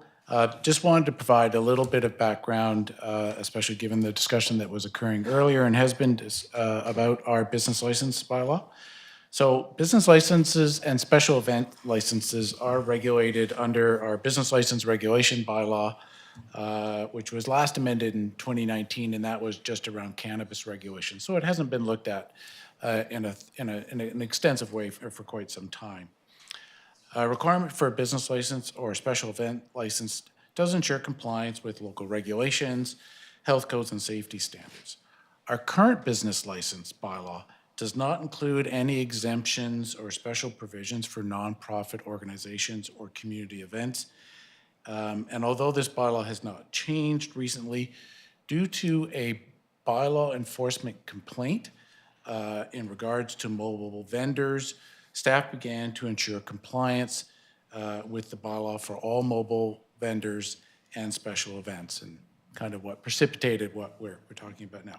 Given the concerns that we've heard, staff have begun research on other local government business licensing bylaws, specifically around community and special events, and staff will bring forward to a future committee of the whole meeting potential recommendations that council may wish to consider to making changes to the business license and regulation bylaw as directed by council, and we will continue to not charge for special events until this further information comes forward for council's consideration. Thank you very much for that, and for clarifying as well that it came from a complaint to bylaw. That actually is really helpful to understand where this initiative came from. And I think it's important to note that we have a lot of bylaws that are not necessarily complied with today, and there hasn't been enforcement on them. And we do run into these situations occasionally when there is a complaint, and then staff, as a result, start implementing a bylaw on a broad scale. We've garbage cans being put out the night before comes to mind. I remember an angry group of community members in council chambers 5 or 6 years ago who had all gotten tickets for fines, actual fines for putting their garbage cans out the night before, something we had never enforced for before. So we've talked about that when we change, not necessarily change to a bylaw, but change to our implementation of a bylaw, that there needs to be, 1, council awareness, and 2, community awareness and engagement. So it doesn't mean we need to engage the community, is this what you want? A bylaw is what it is, but at minimum, we need to inform the community in a broad way to make sure that people are not caught off guard by something they've maybe been doing for years, sounds like maybe for 60 years, without being charged a fee, or putting your garbage can out maybe forever without receiving a $75 fine. So I think that, again, it's really important that when our implementation or interpretation of whether or not we are enforcing a bylaw changes, that we communicate it. And it does feel like we kind of over and over and over sit in council chambers and say that, and we don't necessarily end up effectively implementing it at lower staff level. I know that, from a director perspective and our CAO, that message is heard, and we've talked about it several times, but it just seems sometimes like that message gets lost as we go down kind of the positions in our staff, and then unfortunately we end up in this room with a lot of upset people, and council being caught off guard, and staff as well being caught off guard because they don't necessarily know how this transpired. So I appreciate you bringing that forward today. Now, I want to clarify, I have so I asked at a committee of the whole meeting after this came forward the first time, if we would pause on, charging this special event license until council could have further discussion on it. The answer was yes, but I am aware that the toy run was charged that special event license after that confirmation was given to council. So are we charging today? Are we not? Can I have a guarantee that we're not, or do we need a motion to confirm that? I can confirm that we are no longer charging for special events license, and the toy runs, they were refunded that charge. Thank you. So, I'm happy to make a motion today, but I think that if we are already not charging, then I'm happy to just leave it if council is good with that as well. And just confirming that we are working on the report that will be coming forward as well in the early new year, so that council will have the opportunity to review the bylaw. Yeah, CAO. Thanks for the discussion. Through the chair, I did make a decision to pause, as council was concerned, of the charges to January 1st. What I'm hearing today is that we'd like to keep it ongoing until we have a decision at the committee of the whole with the fulsome information. So administration will continue that practice until that time. Thank you very much. Okay, wonderful. Thanks very much, Scott, for that, for the update on that. Okay, Willa. Thank you, Madam Chair. So at the March 11th regular meeting, council had asked for additional information such as expanded description of events and what the city's investment is. Details of those can be found on pages 17 to 21 of your agenda package. And council also requested an overview of the Community Investment Program. So a bit of background there. The Community Investment Program, or CIP, replaced the city's grant and aid program in 2011. And the CIP provides cash and in-kind grants to local nonprofit organizations for non-capital expenditures. So the CIP does not typically cover operational expenses of organizations such as property taxes or utilities. The funds assist organizations in offering programs or events that would otherwise struggle to be hosted without the support from the CIP. And a note for the committee as well is that should the committee wish to explore increasing the level of funding the CIP currently has is $33,200 each fiscal year. The impact of increasing that budget to $50,000 or $100,000 is on page 31 of your agenda package. And I'd be pleased to answer any questions. Thank you. Councillor Solda. So when I was adding up all the costs to the city on these events that are listed on our agenda here, it roughly works out to be $90,000. So $50,000 wouldn't really cover everything in there. So I could see where some community events would be overwhelmed by the paperwork and what's involved, and of course they miss the dates too when they have to apply. So $50,000 would not even cover like paying the whole amount. So I don't know. I'm at a, when we ask for community events to apply, they only get a partial. It's not going to help them at a lot of times. And I look at these events and they're all important, no matter how many people come to the event, like 50 people to 1,000 people. They're all important to our community, and some of them have been going on for years. So I'm not sure if 50,000 would cover it. And I noticed that the gaming is earmarked for other events and other things. So I'm not sure, Council, we need to look at that in that capacity. Thank you. Thank you. Willa, go ahead. Madam Chair, just to clarify as well, so that we're all on the same page, literally. So just to speak to the CIP fund specifically, so further to Councillor Solda's mention on the cost to the city. So the events that receive funding from the 2024 CIP cycle are actually on page 21 of the agenda. And so when I speak to this idea of $33,200, that's what those city contributions are. When we go behind in the agenda there, so retreating to pages 17 to 20, those are actually costs to the city that are not included in the CIP program. So those are the costs that the city incurs to run those events. So when members of the committee are saying, well, what does it cost the city to run that city event? So things like we spoke about Jump Jam previously, for instance, that's where we're talking about that impact. So again, we're talking about two separate line items. So both are in the Parks, Recreation and Culture operating budget.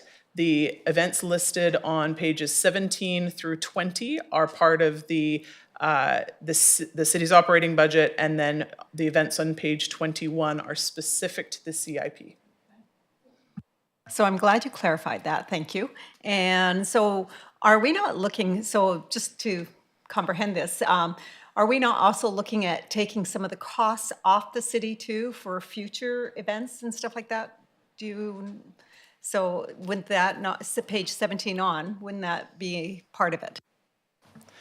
So yes, Madam Chair, essentially at the end of the day, this is all coming out of the city's operating budget. So however council wishes to support financially, of course, staff are happy to make that happen. So things, for instance, with something like the Canada Day celebrations, those have changed over the years. So that has been an event that for years and years, the Folk Fest Society had supported that. There was some investment from the city.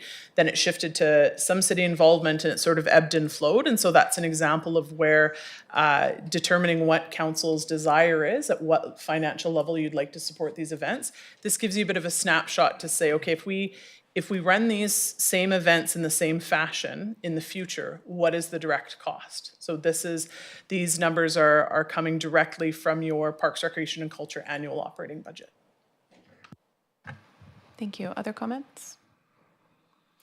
Well, I have a couple. My first question, I think, is kind of more generally, like, I think we all place a high value on our community's events. Parks and Rec does a fantastic job of, holding a lot of events aimed at young children that are free events. Like, people often new to the community say to me like, wow, I can't believe all the like Mother's Day and things like that that you can go to that that you'd pay to go to in other communities, and they're free events in Port Alberni.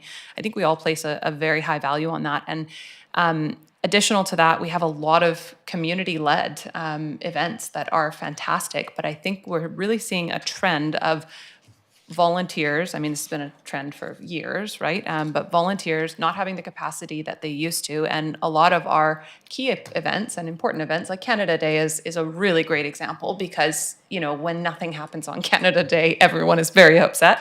But, that was an event that was a ton of work for the Multicultural Society for a lot of years. And then they couldn't do it anymore, and their volunteer numbers declined, and they didn't have capacity. And so we can't take on every event. I mean, we're sitting here talking about a 15% budget increase, and where do we need to cut, whether it's operational or capital. We can't take on all the events, but it doesn't change the importance of these events to our community. And frankly, like, there's a lot more events I think we could be doing. So my question is, in a general way, like, are we doing this right? Is there a better way to spend this money? Is there a better way to support community groups in these events? Because it seems like a lot of the time, and what I hear a lot of the time, is that community groups can get someone to come out to volunteer the day of the event, but they can't get someone to come out, every other Tuesday for a year to plan it. So can we, is there a potential where we change the structure of some of what we're doing with programming or other, event support to almost be more of like an event coordinator position? And this takes me back 10 years in trying to get money for the chamber to hire an events coordinator position for this exact reason, and it didn't get passed by council at the time. But I wonder, your thoughts on this. Like, are there other ways we could explore doing these events so that we can support the type of support that volunteer organizations need, and then leverage the volunteers that still exist in our community, but maybe don't have the same capacity that they used to? You don't have to have an answer necessarily today. I'd love your thoughts, but it might be something we need to pause and go back and think about. Thank you, Madam Chair. So a good example of that on the bottom of page 17 is our summer kickoff. So this is the sort of kicking off summer shenanigans here in Port Alberni. Has had a price tag of $5,000 this year. And so again, I echo your comments. Tremendous job by our programming staff leading that. The short answer to your question is yes, the city has capacity and the ability to provide some of that administrative support to event organizers. At the bottom line, though, the more that we take on as a municipality, of course, the budget increases accordingly. So I think there's absolutely different ways we can explore how to support these events. The easiest I would suggest is things like administration. So as you're saying, Madam Chair, that event organizers may have bodies that are prepared to volunteer a couple of hours a year, come out to the event itself to implement the event the day of, but that ongoing sort of death by meetings approach, folks are not interested in. Again, my only caution would be that then it would be looking at how do we shift that admin support in our budget as well. Yeah, thank you. And I guess, just my thought process is the community investment program, like as it sits today, serving the community in the way that we need it to still? Or is that something that, we could take that 35,000, I know it's less, but that 35,000 and, contract an organization like the Chamber, not meaning to volunteer them, they're in the room, contact an organization like the Chamber to have a halftime event coordinator for the community, or a full-time event coordinator. I think that's not a decision to be made today, but it is, I think it's time we need to kind of recognize the challenge that's happening with a lot of these events and look at potentially a new way for supporting them. Go ahead. One more thing to add, Madam Chair, is that with our new Manager of Culture role, so that Manager of Culture includes 5 aspects, one of which is events. So art, music, placemaking, heritage, and events is all encompassing in that role. And so that would be another area when I think about some immediate administrative potential there, or support that the city could provide, is within that role, there would be some assistance there that may not have traditionally been available, and that's a line item that's already covered in the budget. So something for the committee to keep in mind as well is that there would be some high-level support from that position as well. Thank you, that's super helpful. And my last question is, our first motion, or suggested motion that we have on our agenda today is that Committee of the Whole recommend council direct staff to contact each event organizer to outline their corresponding category classification starting in 2025. I know that we previously had a chart that showed what people were and what they were, or what groups were and what they were moving to for their events, but I didn't see in this report which out of these events have been moved to a new classification. I know obviously the first night event, I can't remember if the polar bear swim was one. I think that was never city-led. Are there other groups who are going to be caught off guard by their new classification, or is everything else the same as it has been? Madam Chair, everything is the same as it has been. So in the second paragraph on page 16 just speaks to the idea that first night events and the polar bear swim were the two that there was some discussion on. So that has been outlined in the staff report. So short answer to your question is no, there should not be any surprises. However, staff of course will double check before we reach out to any groups. So the intent is not to catch anyone off guard. Thank you. CAO. I think also something that I've heard from groups since I've been here is about the need to go to the CIP every year. So I believe Councillor Dane's recommendation about giving surety to the groups for 5 years will cut down on that red tape and the administrative burden on it. And it will just flow through that budget for the 5-year plan. So it's easy to populate, and the groups can understand the funding that they will be receiving for those 5 years. So I think that is another step that's taken.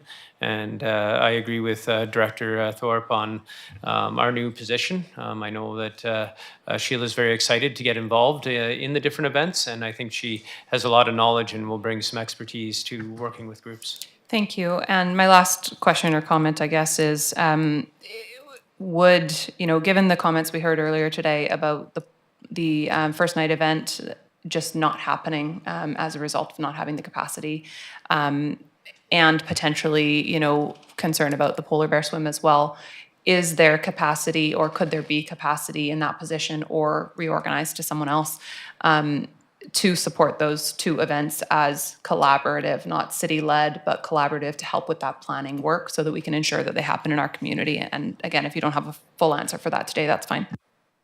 Madam Chair, if that is the direction of council, of course, staff would be more than pleased to work with any organizations that council would like to see the city either take the lead or adjust the level of support, whether it's financial or administrative or whatever the resources might be. Again, getting that clear direction from council, what your wish is that aligns with your strategic plan, staff are happy to oblige. Thank you. Then council, I want to move that the committee recommend to council that we move the first night event and the polar bear swim to the collaborative category and seek to support, to offer support in helping coordinate the planning of those events. Moved by myself, seconded by Councillor Solda, and comment from Councillor Solda. Madam Mayor, if we're moving that, which is great, would liability insurance be included in that because it's going to be partnered with the city? Because that was one of the big things we heard today about it. So I'm not sure if we'd have that information today or not, but I think if there's a cost to the city that is outside of what our budget would allow, then it would come back to council formally. Go ahead, Will. And just to confirm, Madam Chair, if council would wish to support for this current year, so we're talking about the 2024 first nights, of course, they're 1 day apart, but we're talking 2 separate years. So the first night, of course, December 31st, and then the polar bear swim being January the 1st. So when it comes to the council table, just a request from staff, just to, if council could please outline if we're talking about council would like to review support each year, So we're either, if the motion is supporting in December and January of 24 and 25, or if council would like to see that indefinitely or somewhere in between, that would be helpful for staff. Thank you. Other comments? Oh, Councillor Solda. I just want to ask, Madam Mayor, are we needing that answer now, or what do you want? We should give the answer now. I will make my motion just for this year's upcoming events because I think we don't necessarily have enough information to determine if the city's planning support will be required long-term or not. I think we should learn more about the events before we make a long-term commitment. And that's okay with the seconder, Madam Mayor, as long you. as we revisit it in the future, for sure. Great. Councillor Dame. Yeah, thank you. I know that also on the recommendations here is a potential motion to provide a list of events that we wish to support for a 5-year period. That I assume would cover that if we were to go that direction. Yeah. Okay. Thank you. Okay. Then on the motion as it's moved and seconded, all in favor? Carried, none opposed. And would anyone like to move the first motion? Councillor Mealy.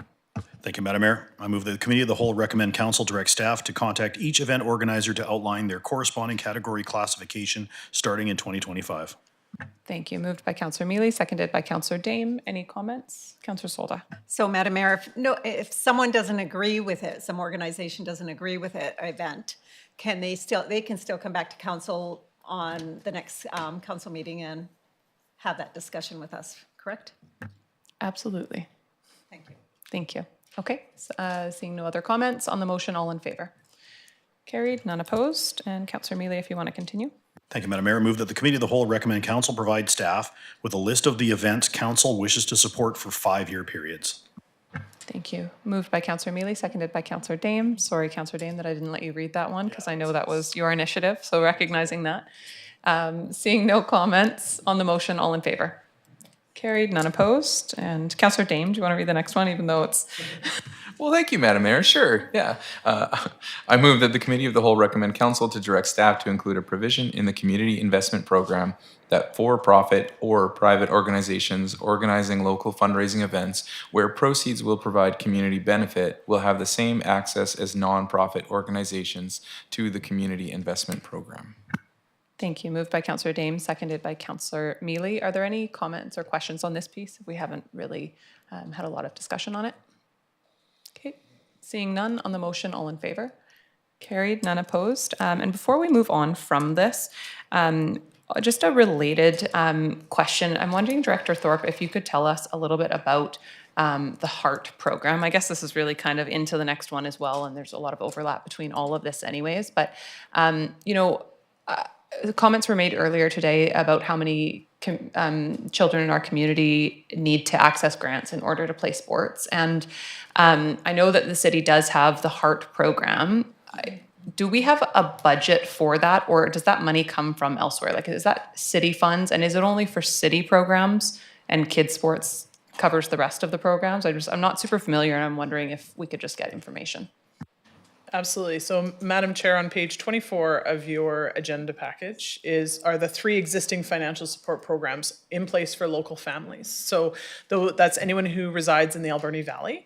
And so the HEART program, as you mentioned, or Having Everyone Access Recreation Today is the acronym, is tailored for families to access city drop-in and registered programs. So all 3 of the programs are actually based on financial need. So there's some either an endorser is required to endorse a family, or individual families are required to provide their notice of assessment or tax-related documents to access. So again, the HEART program is for drop-in and registered programs offered by the city. So that's our internal Parks, Recreation and Culture department, and that's just part of our operating budget. So there's not a specific offshoot of grant funds that go towards that. That's just part of our budget, our annual operating plan. And then Kids Sport and Jumpstart both exist they're geared toward assisting with paying the cost of children's registrations for registered minor sport. So if it's hockey, baseball, now actually cheerleading is also a an eligible program as well. So I can speak on behalf of Kids Sport that is up to $300 per child per calendar year. So there's not a limit on the number of children in a family. I'm not as familiar with Jumpstart as far as what the amounts are, but both programs are available for Port Alberni residents as well. Thank you. And on the HEART program, I recently heard from somebody who didn't want to access it because of the endorsement piece. Now, it is a tax for like notice of assessment or the endorsement, right? Correct. Okay, that's great. I think that there was confusion there that they had to ask someone, and there was a bit of embarrassment there about wanting to ask someone. And I said, I don't think you need to do both. So No, absolutely, Madam Chair. And so the whole point of these programs is to having folks and families access programming. And so we want to keep it as confidential as we can. And this is part of why when we're talking about advertising programs like Kids Sport, you don't have any reference to who those Kids Sport kids are, because the whole point is that they can just play with and participate with their fellow athletes there. And so also specifically to the HEART program, would encourage families, if there's any confusion or need help applying or there's any discomfort there, please reach out to staff. We'd be happy to sit down with them one-on-one, either over the phone or meet in person.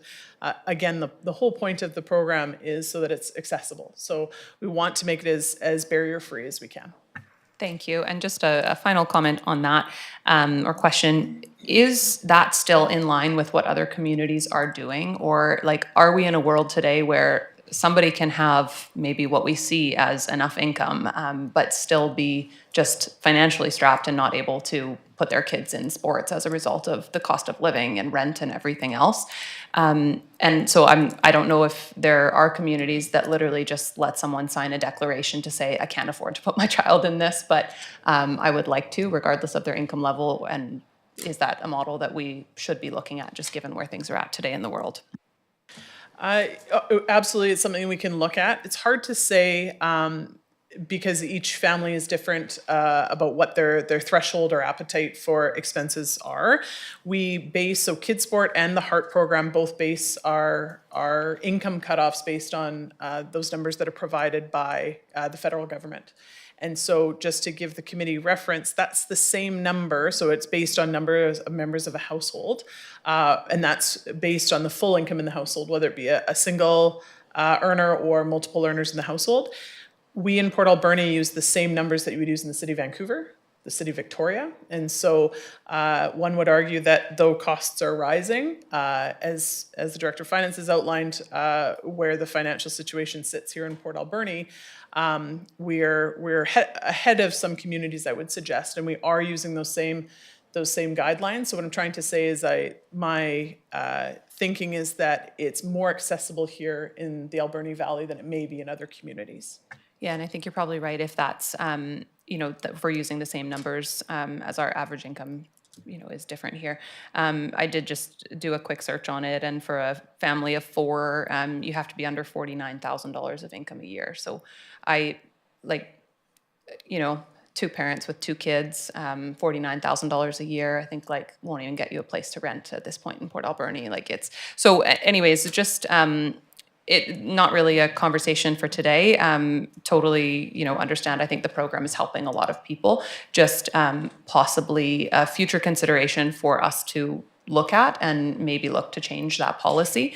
I think given how expensive the world has gotten. But thank you for the information, and I appreciate all of it. Councillor Dame. Thank you. Yeah, I did think of one more thing that I wanted to just bring up, and that was I think the CIP is a great mechanism for for us to provide funding for groups to host their events. I do question we heard some feedback earlier on the timeline being difficult, and we saw numerous events this year, and I'm not saying it's ideal to throw together an event last minute, but it happens. We're looking at volunteers, we're looking at people just trying to pull things together, and having to have your your application in some cases a year or more in advance. is challenging for some groups, and we heard one person mention that it would be nice to see, possibly a retroactive application for a refund in the case that you didn't have your application in soon enough. And I'm not sure if that's something that we want to look at, or what the implications in terms of, how that would throw off the city's budgeting or planning process. But I just thought might be worth looking at. Yeah, thank you. Great comments. Okay. Okay, moving on to item number 3 on unfinished business. We have Parks, Recreation, and Culture Fees and Charges Bylaw. Thank you, Madam Chair. At the June 17th Committee of the Whole meeting, the committee requested additional information, which can be found on pages 33 to 35 of your agenda. And I wanted to draw your attention to 4 areas. First, the draft rate change starting on page 41 is the same schedule presented in March, with a few slight adjustments to reflect the committee's questions in June. A reminder that these rates are based on the committee's direction to align our local rates with the median of those 6 comparator communities, which results in substantial changes to some of the rates that are outlined in the report. Second, the committee had inquired about the cost recovery for sports fields. So the current annual cost to maintain the city's 19 sports fields total approximately $330,000. And we are not currently receiving any revenue to offset those expenditures each year. They're not current standards of cost recovery across Canadian municipalities. So each community is unique in how they calculate what percentage of parks, recreation, and culture costs each community would like to recover. In addition, some communities, the recreation parks and fields are actually a regional service. So the costs are shared more equitably across the region, rather than here in Port Alberni, for instance, that the municipality bears most of the cost. Third, I was going to speak to the existing financial support programs that are in place. So a reminder on page 24 about the HEART program, Kids Sport, and Jumpstart. And fourth, that the committee will note that there are 2 new clauses that have been included in the draft bylaw since you saw it last. So the first clause says staff shall complete a review of the rates contained within this bylaw every 4 years to examine alignment of these rates to comparable communities. And the second clause is on January 1st of each year, each fee within this bylaw shall increase 5%.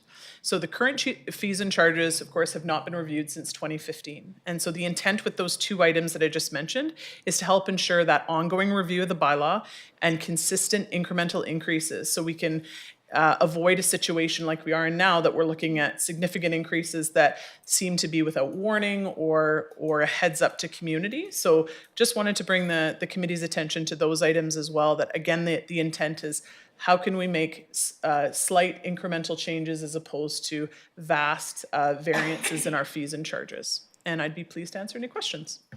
Thank you very much for the information. Questions, comments? Councillor Solda. So I really love the report. I think it's really good. I wish you had put down what the old fees were, because I don't have it memorized what it was and what we're going up. So I'm just kind of curious on that. So, Madam Chair, they're actually in the appendices of each report includes those background documents. So on page 37 of the agenda package will include, so that the committee and council and members of the public can follow that transparent process as to feeling like something's been hidden away. We're overwhelmed by the 221-page agenda today. It would have been nice to be beside it. Thank you very much. Councillor Haggard. Thank you, Madam Chair. A couple of comments, if I may.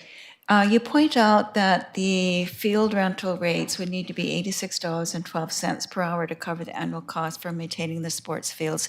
Is that for information only, or are we looking at possibly charging for sports fields?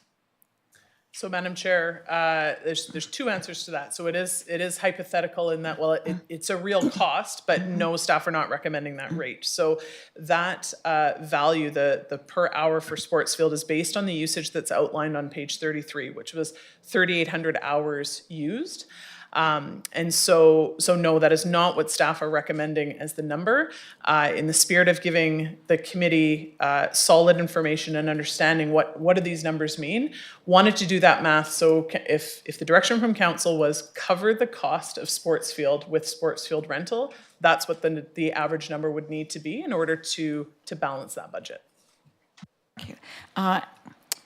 I feel at this time, I'm not quite there yet to be charging youth for use of sports fields, but I'm certainly very supportive of charging adults fees for sports fields. I figured it out, if you charge $100 for a 2-hour baseball game, that's just $13 for a night of fun with your buddies. So I think that's very doable for most adults. Secondly, the audit of nonprofit activities, I think this needs to be more detailed, because I think there should be what you've written here, there could be a lot of room for interpretation by whoever's doing the audit. So I would like more detail in that audit of nonprofit activities, more detailed in the policy. And thirdly, I'm glad that you brought up non-city Reddit's contribution. They pay $77,000, well, just under $78,000. And if they were to be equitable to the city residents, what they pay, should be closer to $1 million that they should be paying. So my question is, I don't know if it would be to the finance director or CEO, how do we look at renegotiating those agreements with the electoral areas? Through the chair, I would recommend that the committee of the whole recommend to council that the directors that represent the council take a motion to the ACRD, or council could write the letter to ACRD asking for a review of that and possible consideration of an expanded service. I also just want to point out, these totals have not changed for almost 25 years. So it's high time to do a review. So I'd like to make that recommendation.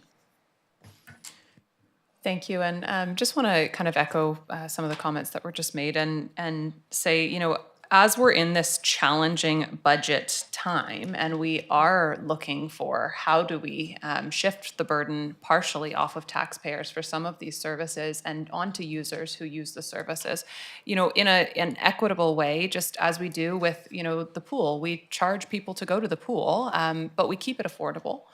Because we want to make sure it's open to everybody. And we lose, I mean, I'm about $1 million a year. Like, you know, I think it's less, but not a lot less.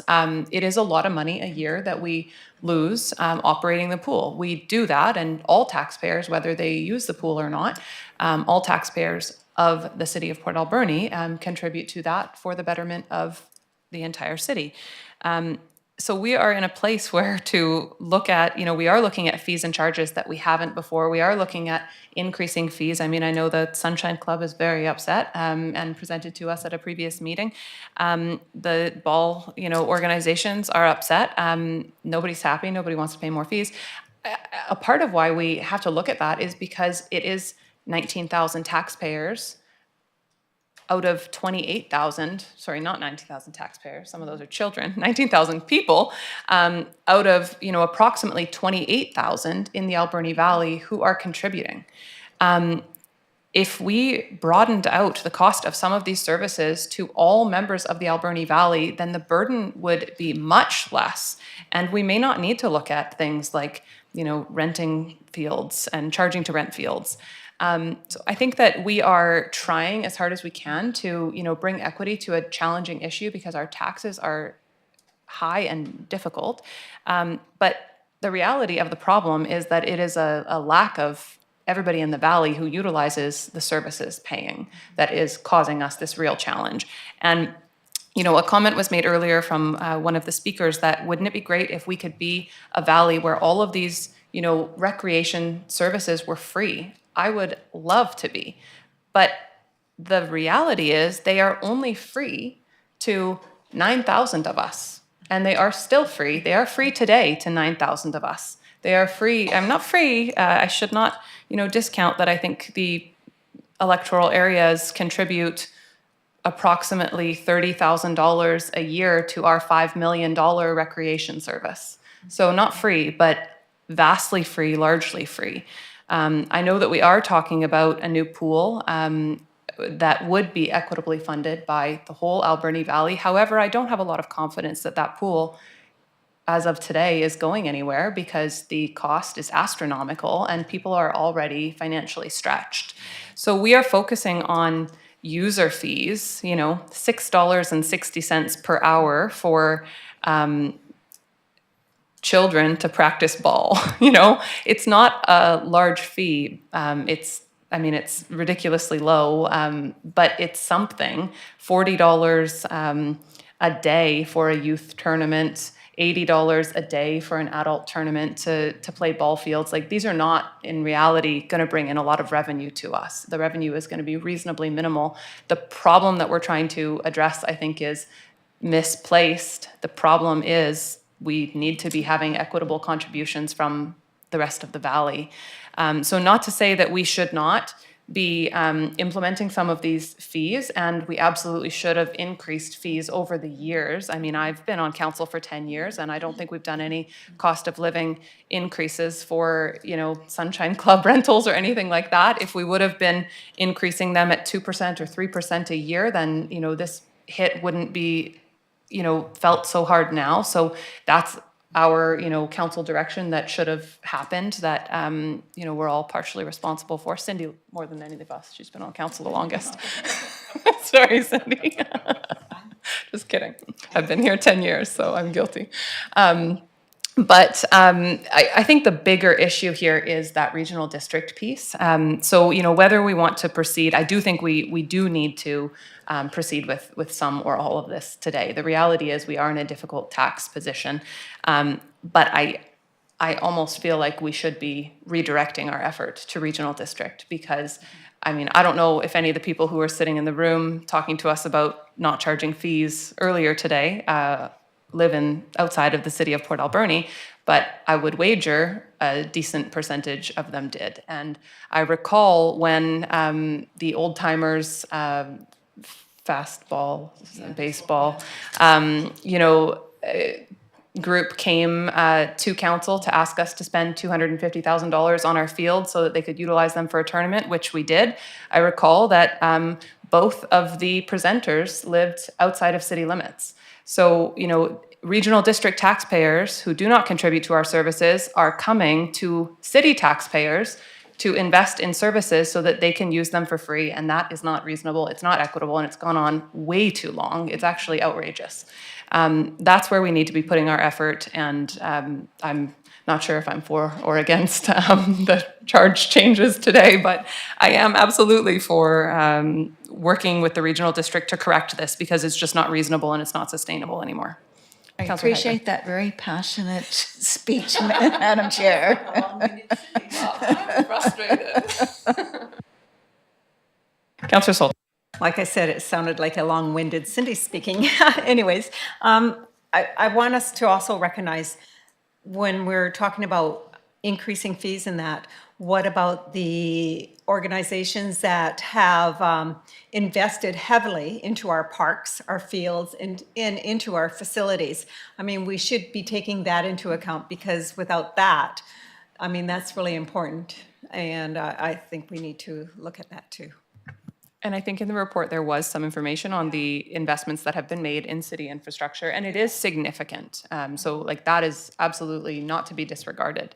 It doesn't necessarily change the position that we're in today with the balance of tax and user fees, but it's important for sure. Other comments? Councillor Haggard. Yeah, but it wasn't clear. So you were kind of like, we'll make that recommendation, but I think we need to give. What CEO Fox said, can you repeat that? Through the chair, it depends on which path. There's two different paths. If the council wants to send a letter to the ACRD, we can do it that way, or council could direct the two members at the regional district to take the information. I would suggest writing a letter with from council is more usually palatable by when it's received at the ACRD. Yeah, it needs to be a formal letter for sure. Myself and Councillor Haggard will take it regardless, but it needs to be from all of council, and a request for a service to be created, or for user fees to be, or not user fees, sorry, the fees that they do contribute to be changed. Through the chair, we may want to ask that a service be looked at being developed, and also a one-time contribution for the 2025 year towards the capital or operating fund for Parks, Rec, and Culture. Yeah, and so I would just say that I think Cherry Creek already has a service to contribute to City of Port Alberni Recreation. Beaver Creek and Sprout Lake contribute each year by way of their grant and aid process. Each of those, like all three of the, I don't think Beaufort contributes at all. Nobody uses recreation in Beaufort though. And I think that the total of all three of those are under $30,000, I think like 27,000 roughly. And they've not had a CPI increase. They've not had any increase in the time that I've been on council. So there is a service for one of them, which makes it a little confusing, a formal service. The other ones are by grant and aid. So, I mean, I think that what we're asking for is that, yeah, we could have a motion similar to that council or committee recommend to council that staff prepare a request from the regional district to, by whatever mechanism required, request a one-time payment for the 2025 season to offset regional district resident use of city-owned recreation facilities, and that a larger discussion be entered into about equitable regional district contributions for recreation. Thank you. Thank you. I'll move that. I'll second that. Seconded by Councillor Haggard. Did Sarah get it? I think Sarah got it. I saw her typing. I think she's on it. Comments on that? Okay. Councillor Dame.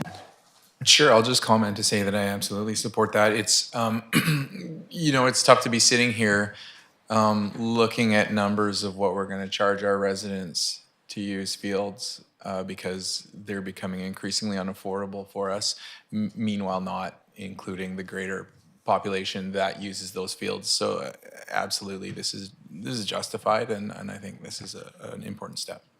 Thank you. And I'll tell you who won't think it's justified, regional district directors. And I appreciate their perspective on that, and I don't mean to be rude when I say it, but there are very strong opinions that, and that they don't want the services of the city, and therefore they don't live in the city.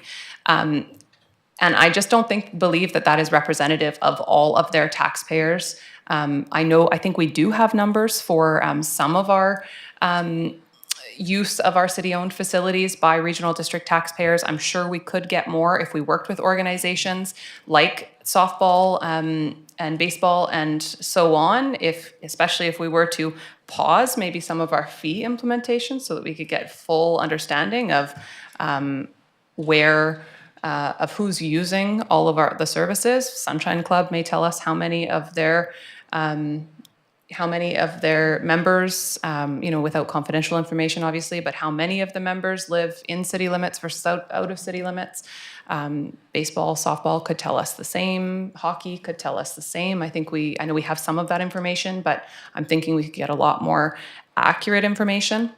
One thing that I will say, and I hear this a lot from Director Cote, Sprout Lake Director, and I think it is very valid, is Sprout Lake has heavily invested in their recreation services, not to the extent of the city, certainly, but, Sprout Lake has some really fantastic public parks. They have some really great trail networks. They've done those with volunteers and with their taxpayer dollars. So I think there's varying levels of what everyone has spent. And I know that that is an argument that we hear from Director Cote on a regular basis, that they shouldn't contribute to the city because the city doesn't contribute to theirs. And I think there's some validity to that. But we know that there is an inequity, and I think Sprout Lake is the only one that has a partial case there, and I don't think that there's still an equitability. So, any other comments? Councillor Solda. I guess it's not on the motion, but I'm just kind of curious to know about rental miscellaneous. So if you're renting one of our facilities, like Glenwood Center or something, and you want chairs, do you have to pay for each chair? Is that correct, in table? Just curious, because if you're at Echo Center, like the Sunshine Club, they need tables and stuff like that. They're going to have to pay for each one. So just wondering. So Madam Chair, typically rentals are for a bare space. So that individuals who don't require those equipment aren't paying for things they don't need. And then of course, vice versa, that if they do require additional equipment other than a bare canvas, then yes, it would be an addition. So just to follow up, so if I'm at Echo and I'm renting one of the rooms, that's a bare space. So now we got to bring tables and chairs in. Am I in the right? And I have to pay for that? Just asking. So Madam Chair, it would depend on the room that you're in. So for instance, if you're renting a boardroom, typically it would come with access to audiovisual equipment, tables, chairs, that sort of thing, because the purpose of the space is a meeting room. Something like the Cedar Room, for instance, has a stage built in, depending on the section of the Cedar Room you're using. Otherwise, again, it's a blank canvas. So it would really come down to what the individual space the renter is looking to use. Thank you. Okay. On the motion for writing a letter to the regional district that myself and Councillor Haggard will deliver, and we'll settle down before then so we can be polite, recognizing that it is hard to ask anyone to pay, and just as hard for regional districts to accept a new fee as it is for our taxpayers. On the motion, all in favor? Carried, none opposed. I made a joke with Andrew today that after I made this recommendation, my house would probably get torched. Thank you. So council, questions or motions on the next piece? Councillor Haggard. I'm glad you brought up the Sunshine Club because I have quite a bit I want to talk to you about the Sunshine Club. I just want to reiterate the Sunshine Club is a huge asset to our community, and social interaction is so important for seniors because quite often they are isolated. And I want to point out it's been over 10 years since we've had an increase, and you did mention that. And I believe that the city erred in not having regular increases. So I'm glad that you have a policy now for looking at that every regular increases every year to cover the cost of living and review every 4 years. So we won't be having these huge increases again. And I just want to point out, if there's people here from the Sunshine Club, that 50 years ago, there was almost 8 working age individuals for each person over 65. Now that ratio has down to 3 working people for each senior. So it's really unfair to expect these 3 working people to continue burdening them with costs. They just cannot continue doing it anymore.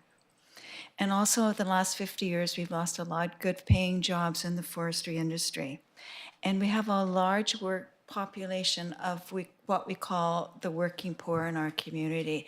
And we just cannot continue to burden them so that other people can enjoy services. So I hope you appreciate how difficult it is to sit here and make these hard decisions. However, when we make decisions, we can't just focus on one group of people. We have to think about how it's going to affect all 20,000 people and what we can do to make it fair and equitable to all. But always think about how we can come to a working solution.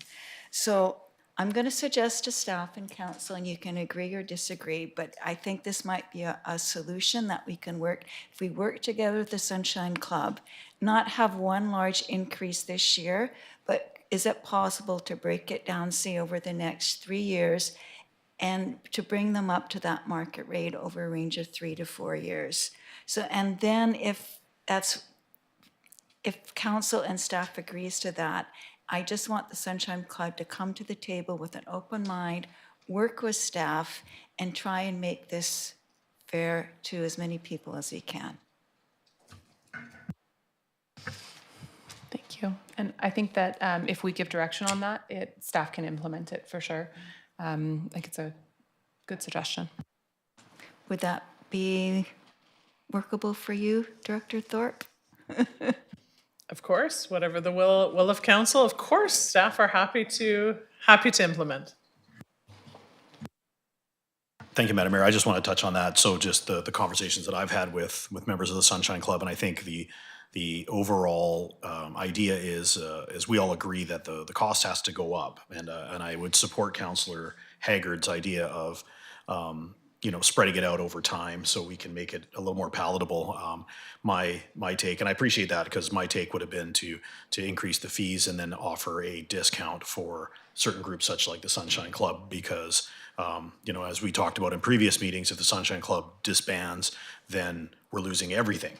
And now Echo Center is empty. And going back to the question from Councillor Solda in that past meeting, what's the next step? Well, the next step would be to curtail the operations at Echo Center, meaning laying off staff, and having less people there and less opportunities for the community to be at Echo Center, which of course has been a big part of our community since 1967.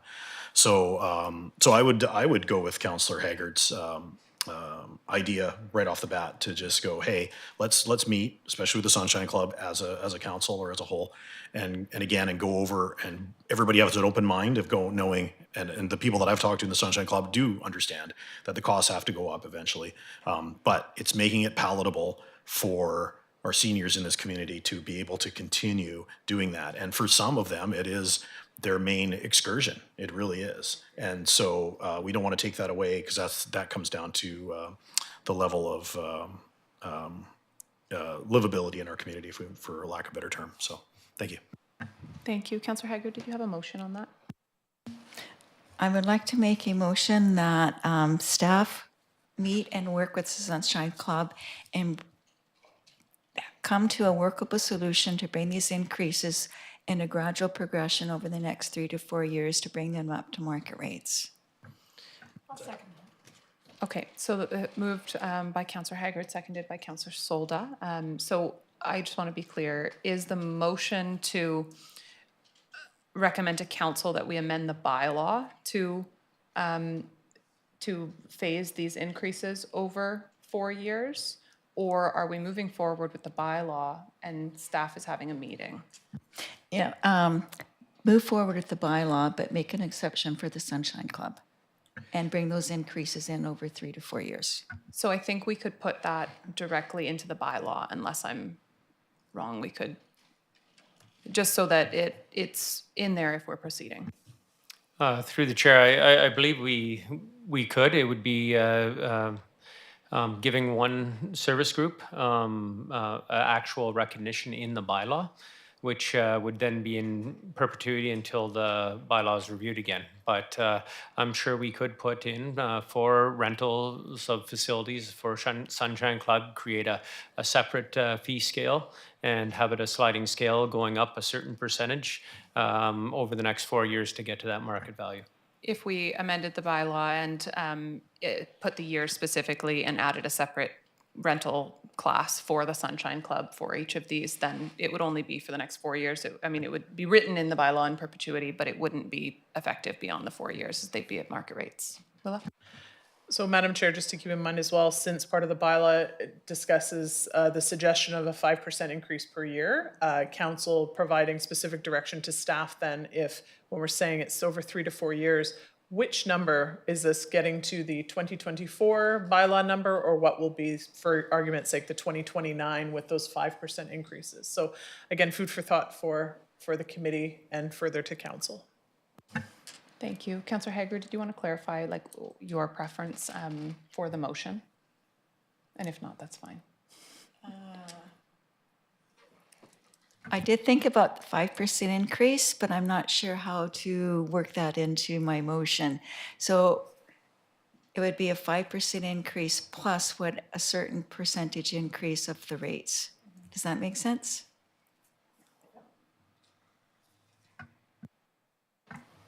So through the chair, you're to meet the suggested 2025 rate. So in 5 years, with the addition of the 20%, would be met on top of just this year. Okay. Okay.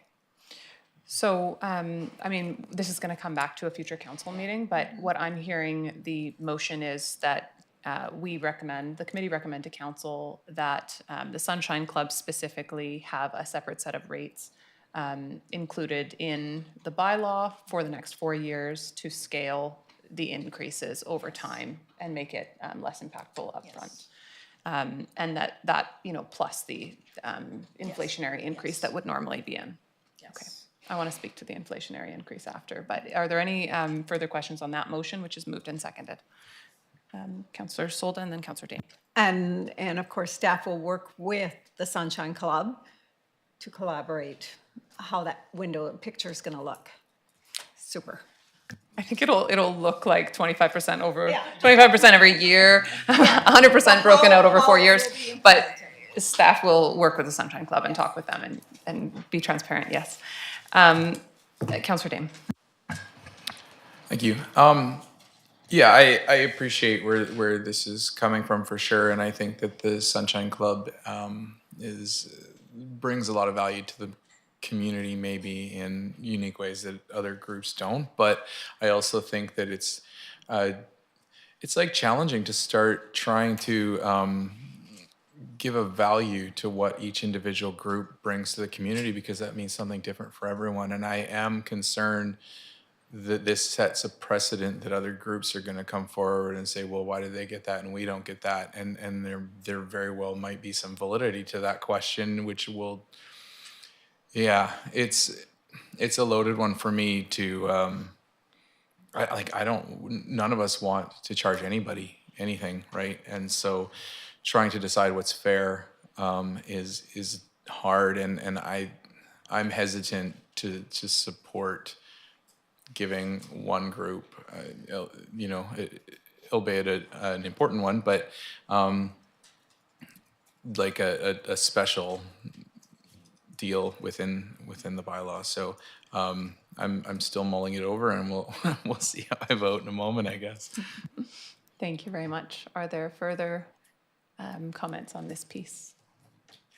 Okay, I will just say before I call the vote that I'm going to support this motion, and largely because I think that it is our error that we have taken as long as we did to increase at all. Council should have looked to update this bylaw a long time ago, and I think we would be in a different position. To Councillor Dame's point, I think that the Sunshine Club is not the only group that we should be looking at options for. We may hear in the couple of weeks between now and when this comes to a council meeting, or I'm not sure when it is coming to council, we may hear from additional groups, and we may need to consider if the Sunshine Club is the only one we want to support in this specific way. The reason that I will support this is because the Sunshine Club is a significant renter, and so it has a large financial impact as a result to them. I think organizations that rent a space on a one-off basis or a couple of times a year will be much less impacted than the Sunshine Club, just because of the quantity of rentals that they have from us. And I think that is why there is potentially a special circumstance that we look at here. So I will support it for that reason, and I will say that I have other comments after this motion on kids and other, Councillor Dame. Thank you. Maybe it's because I'm only recently sort of wrapping my head around exactly what the CIP is, but could a group like this apply for CIP funding in order for an ongoing club like that? So yes, Madam Chair, they would be. So again, the purpose of the CIP is to help support events or programs or that type of thing. So if there were overhead costs, so things like utilities at their office or that sort of thing, those wouldn't be eligible. But yes, the ability to cover cost of rental fees, equipment fees, that sort of thing for the spaces at city-owned buildings, yes, those would be eligible for CIP funds. Thank you. Okay, any further comments on that piece? Councillor Dame. Thank you. I'll just say that would be my preference, is that we have mechanisms that are equitable across the board, and that organizations could use those channels in order to get funding relief. So I think I won't be supporting this motion for that reason. Thank you. Okay, seeing no further comments on the motion, all in favor? Any opposed? One opposed, carried. Thanks everyone for the discussion. Just moving on to the rest of it, I am curious about, the recommendation is 5% a year. And is there I'm sure there is, but why not just CPI? Like, what is the justification for not just a CPI increase each year? So, Madam Chair, in recreation as an industry, typically we see an increase of 3 to 5% per year. And so 5 was the recommendation based on still being so far behind other communities. So it's not just an arbitrary number. It is typical that we see in other communities or in industry. However, of course, whatever the direction of council might be, staff are happy to shift that. But yes, there is a concerted effort behind why the number was suggested at 5%. Thank you. I'm going to make a move to recommend to council that we shift this when the bylaw comes back to council to CPI. And if there's a seconder, I'll just speak to it a little. Seconded by Councillor Mealy. I think that CPI for me personally is just a better mechanism of keeping up with things going forward. I mean, I know that over the last few years, we've had some very high numbers for CPI. And so as a result, it would have gone up more than 5%, but we've also had some, low numbers. And so to me, it should keep us on pace with inflation going forward rather than maybe ending up high or maybe ending up low. And I know there's no perfect way. Willa. So, Madam Chair, just a point of reference for the committee when council's at a spot to make that recommendation, just keeping in mind the timeline of when each annual fees are implemented. So, of course, when CIP is made public is not necessarily in alignment with when the fees for that subsequent year or that corresponding year might be. So something for council to keep in mind is that when council would like to see each forthcoming year's rate be implemented. That's great. So I could just further clarify in the motion that we would just use the prior year's CPI. So the most recent available, and if we're doing this mid-year, then it would be the one from the year before. And I think that's okay. It still keeps us in line with keeping it on track with CPI. Any comments on that? Councillor Dane. I recently committed to someone that I would point out when we were using acronyms. And we were just using CIP. Consumer Price Index. But we were using CIP and then immediately CPI. So Community Investment Program. Thank you for that. I think that's actually an excellent point. In my real world job, I work for a tech company that uses like the most ridiculous acronyms, and I have to Google them like every single day to be like, what are these people talking about? So thank you. We will stop using acronyms. Any other comments on the motion to switch this to prior year CPI in the bylaw? Okay, seeing none on the motion, all in favor? Carried, none opposed. Finally, before we get to the other motions, I would just want to have a discussion about fees for kids. And I know that we had discussion last time. This came as well, and we've been cautiously, discussing this along the way. I do recognize that the fees for kids are significantly less than fees for adults. And they are low, but they may still add up. So I'm just curious what everyone's feeling is, and I'll go to Councillor Mealy. Thank you, Madam Mayor. That's what I was going to get into next. So I think what it comes down to is I truly feel that the youth should be able to play for free in this community. That hasn't changed over the years. I have a recommendation that I would love to put on the floor when it comes to field rates and including field house rental rates as well. I won't make the motion just yet, but what I would like to see is the field rates for practice games and tournaments to be $0. And what I would also like to do is, because we host many provincial championships here, and the soccer organization is pretty big in this community, is to see the field house rental and concession go from $198 for the full day for the field house, and the concession for $250 a full day, to both be $100 per day when hosting minor sports events or tournaments. So I think what that will do is allow other groups to still pay who use the field house. But when it comes to the youth, and especially like the concession's a big one that I've seen, it's going to be a 3-day tournament would be $750, and to rent out just the concession. Plus they would have to rent $50 for the officials' room per day, plus $198 if they're using the rest of the field house. So that would be my take on that. I'll be more than happy to make a motion on it, but of course this has just started, Madam Mayor, so I'll just let everybody speak first, if that's okay. Thank you so much. And if you want to make a motion, you can, and then we can have further discussion. I think your suggestions make a lot of sense. It's a Well, I good do happy appreciate medium. that, Madam Mayor, then. So what I'll do then is, if it's okay, I will make a motion that the Committee of the Whole recommend to City Council that when it comes to Parks and Recreation, Culture, Facilities, Fees, and Charges bylaw, that it reflects that youth field rates will be $0 for practice, games, and tournaments, and that the field house rental goes from $198 to $100, and the concession rental goes from $250 to $100 when hosting minor sports events or tournaments. Thank you. I'll second that. And discussion. Councillor Solda. So just kind of curious to know, when tournaments happen, is not the concession with a contractor or anything like that, or is it actually the event holding it, like someone volunteering in there? So, Madam Chair, there's been a variety of different formats in the past. And so it's not currently staffed, though, by city staff, for instance, as opposed to our concessions at Glenwood or the multiplex. So it would be up to it's the prerogative of the event organizer who wishes to rent that space. Thank you. And maybe we could just confirm, since we do have someone from one of the organizations here, is the concession a revenue generator that helps offset kids' sports fees, or is it, and if you want to come to the mic, that would be great. Just more information I think would be helpful. I would say for about 90%, it's a contractor who comes in and we get $0. We just bring in the event for the kids to be able to have something on site.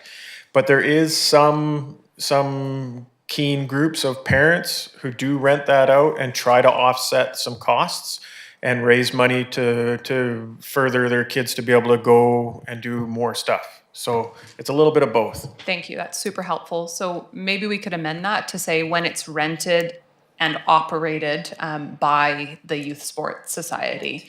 I think that if it's, and you know, just to speak further to that, if it's a contractor coming in as a revenue generator, then, and especially if they're not providing a donation or something back, even if they are providing a donation or something back there, that's just a part of a business model. So if it's, you know, a group of parents who want to operate it, then I'm good with that. Councillor Mealy, are you happy to? I will agree to that, Madam Mayor. Thank you. Thank you.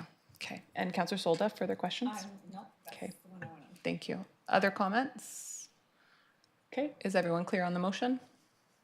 Okay. Seeing no more comments on the motion, all in favor? Carried, none opposed. Thank you for that, Councillor Mealy. Any other items people would like to speak to from this? No, this is good. I mean, this is the second committee of the whole. I think this has been to maybe the third even. Like these are big discussions, and it's been to council as well. These are big discussions, and so they require a lot of back and forth and change and consideration. And you know, I mean, this is a long meeting, and I got places to be after this, but I think it's really important that we do take the time, and if we need to change it again and again and again before we implement it, then I think there's nothing wrong with doing that. So by all means, Councillor Mealy and everyone, yeah, this is a good process to go through. So with that, Councillor Solda, would you like to read the first motion, and you can just say that we introduce the first three meetings with the recommended changes. Okay, Madam Mayor, I move that the Committee of the Whole recommend Council introduce and complete 3 readings of Parks and Recreation and Cultural Facilities Fees and Charges Bylaw number 5106, 2024, effective September 1st, 2025. And that's where you want with the recommended changes. Thank you. Moved by Councillor Solda, seconded by Councillor Mealy. Comments, questions? Seeing none, on the motion, all in favor? Carried, none opposed. And Councillor Solda, if you want to continue to the next one. Madam Mayor, I move that the Committee of the Whole recommend Council to provide staff direction regarding developing a policy of waiving rental fees for any particular participant, demographic, or event type.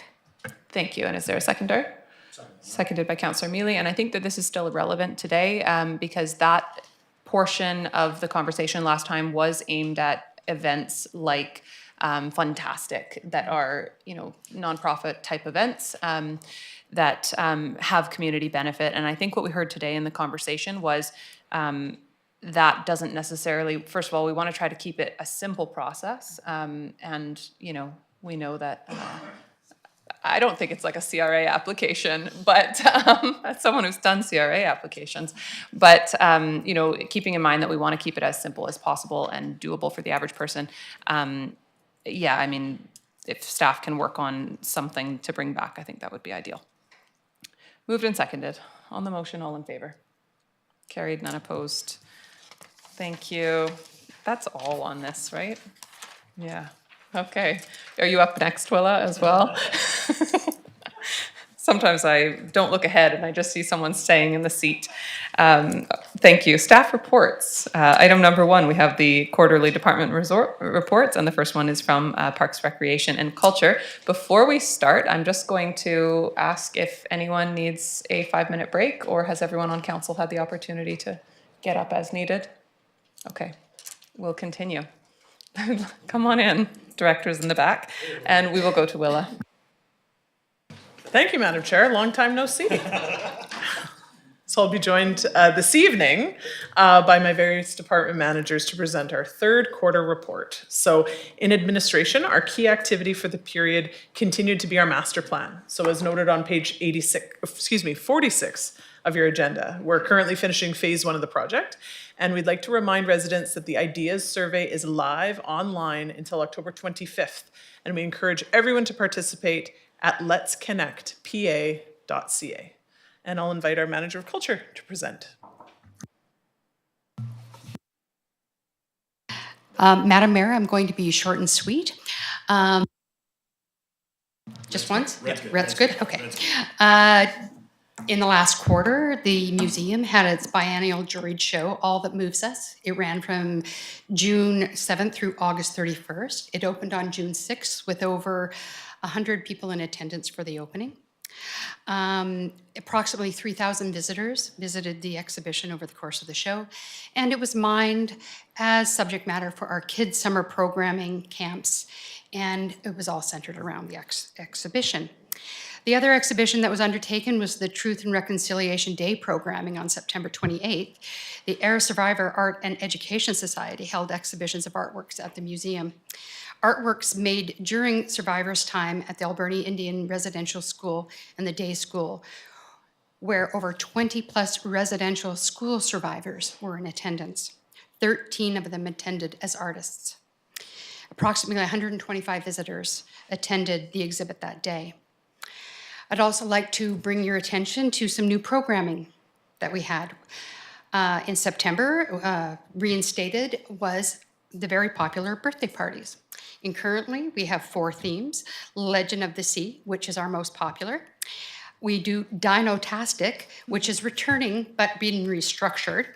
A Victorian Tea Party, returning but also restructured. And Museum Mystery. And it's the second most popular theme. And since it's only been going for a month, but there has been a 50% increase from the same period of last year. And so for September, we reached bookings reach 80% of capacity. So as we promote that, we do believe we will gain traction with that. Also, the other really new and fun kind of program was the guided Greenwood Cemetery Tour. It was targeted for 15 and up, and it was held Thursday the 19th and Saturday the 5th. And the guided tours explored the remarkable people and the stories that are buried there, discussed headstone symbols and history, and shared eclectic stories from our community's past. Interesting tidbits, like what do you do on a guided tour at a cemetery? Well, things like, did you know that the earliest gravestone is for Robert McKittrick, who died in 1896? Also, there is a large oak tree planted by the cenotaph, and it is said that it was started from an acorn brought back by a World War I soldier. And then, speaking to your earlier discussion about bylaws, there's some interesting bylaw tie-ins. Did you know no person shall play in any game or sport within a cemetery in Port Alberni? No children under the age of 12 shall be allowed in the cemetery unless accompanied by a person over the age of 18. Also, any penalty for those infractions range from $125 to $2,000 fine, or a term of imprisonment not to exceed 6 months. So these are the things that you can learn by coming to the museum. Thank you. Are there any questions? Thank you for telling us about these bylaws. Just note our earlier conversation about not changing enforcement without proper community engagement. Thank you. I just want to say that I heard from several people who were just beyond impressed and truly moved by the Heirs exhibit. So I want to really commend everyone who was involved in putting that on, and the artists who specifically were there telling their stories. I know I was sorry to not be able to be there, but I heard it was quite an incredible event. Councillor Mealy. Thank you, Madam Mayor. I don't want to admit that I've been breaking the law, but I mean, where I live down in the floodplain and between Gill School and Sumas now as well, but students walk through the cemetery as a walkthrough. So I would just hope that we're okay with that, and that no 12 or 14-year-old kid's going to go to jail for 6 months just for walking home. That's all it is. But it is a known pathway through from one end of the neighborhood to the other. So, but thank you for that information. That's amazing. Other comments from council? Okay, seeing none, thank you very much for the report. And now from our manager of facilities.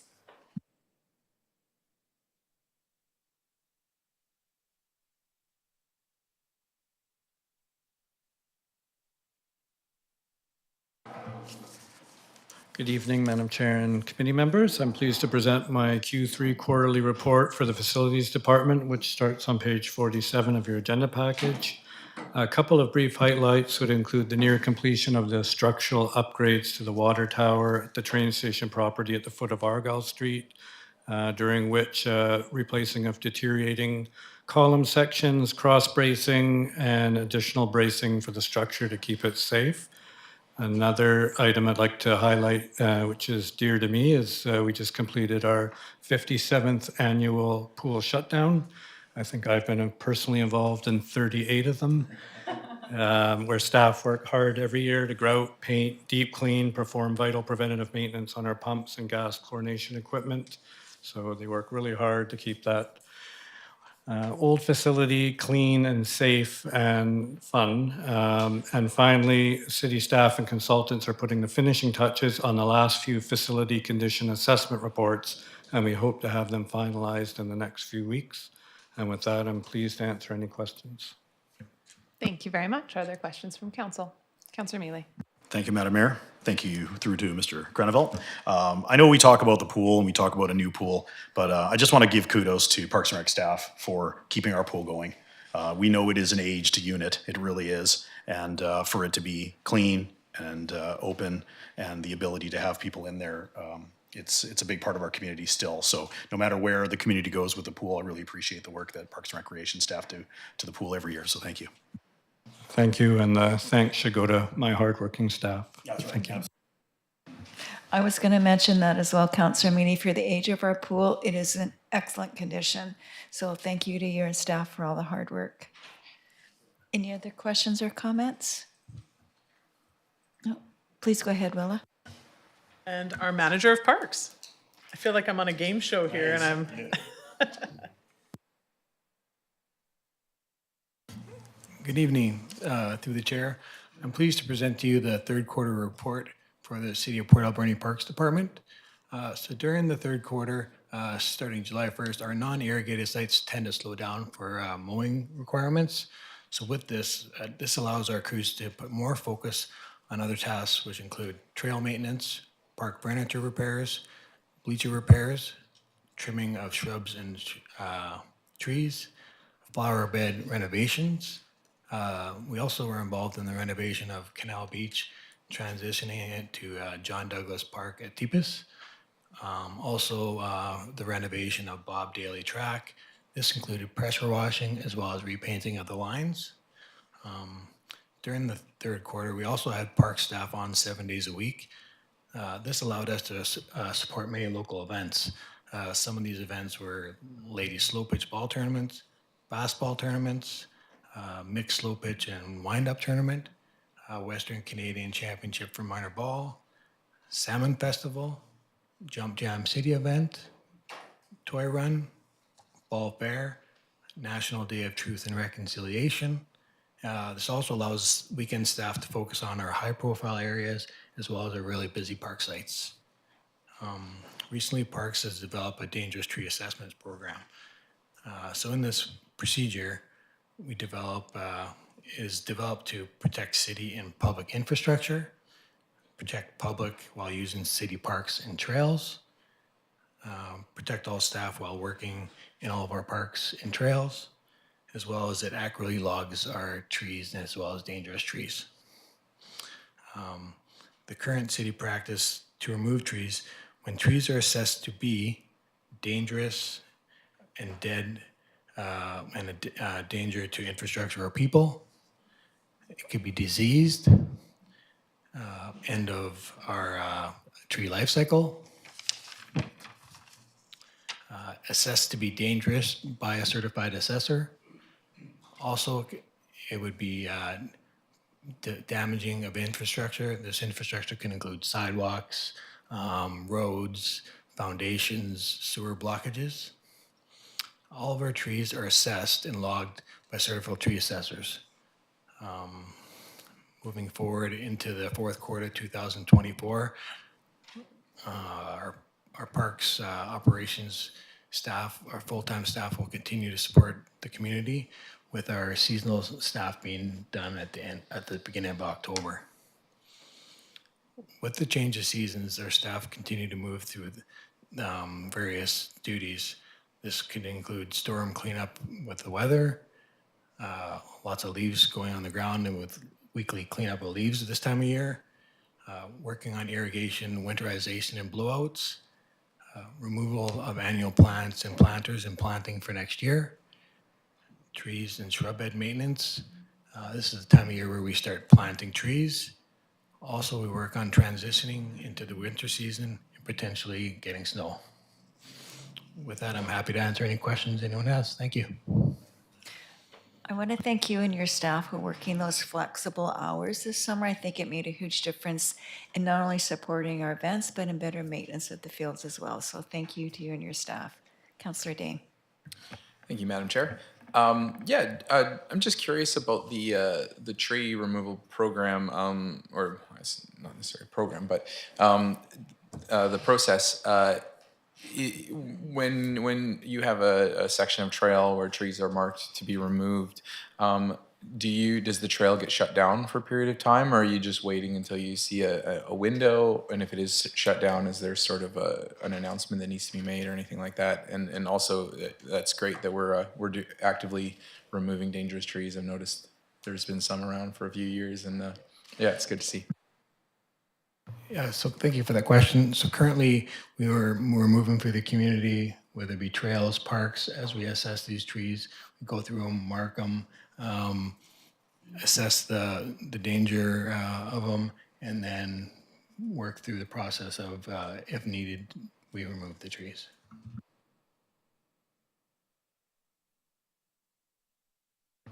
Councillor Mealy. Either chair would do, no. Just to go back to that, so when we take out a tree, is it a policy or is it the city's idea to replace that tree somewhere else in the community for the benefits of the tree? And what it would do for the community? And I'm just thinking out loud because, you know, we always get that as like, oh, we're cutting down more trees, and I understand why we do it for those reasons, disease and all that, but is there a part of the policy or is there an idea that we go, okay, well, we're taking out this tree over here, but we're gonna put another tree here? So currently it's not an official policy to replace a tree for tree. Anytime we are removing a tree when viable, we always replace it with one or two trees. If we're taking a tree out due to infrastructure, then we look to definitely plant a tree in its place. Thank you. I can't believe I almost missed the tree discussion. Thank you so much for the report. I know that there has been a lot of community discussion about trees being removed lately, and for me personally, I think we should save every tree, but I do recognize that some of them do need to be removed or trimmed significantly, as sad as that is. I think that in the past we have been too free to remove trees, and I do recognize that now we are really trying to work from a policy and ensure that a tree is only removed as a last resort if it needs to be. That said, I do still feel we should have a policy on it, and I think I made a motion. I'll have to look back in my memory notes, but I'm sure I made a motion about a tree removal policy that would replace every tree removed with a tree of equal age or equivalent, not of equal age. I know you can't do that, but like if you're removing an old tree, we're planting 10 new trees, for instance. So I'm sure I made a motion like that. Our CAO could update me. Yeah, through the chair, it wasn't the exact motion, but we are working on a policy around trees. So it's not just on the removal of trees or planting trees, it's a fulsome a policy around that and how we take action. You will see that in the budget though, the $75,000 for new tree plantings are in there, and they are designated for new trees. Not that budget is not for the ones that we cut down operationally. Thank you. And what's the timeline on getting the tree policy in front of council?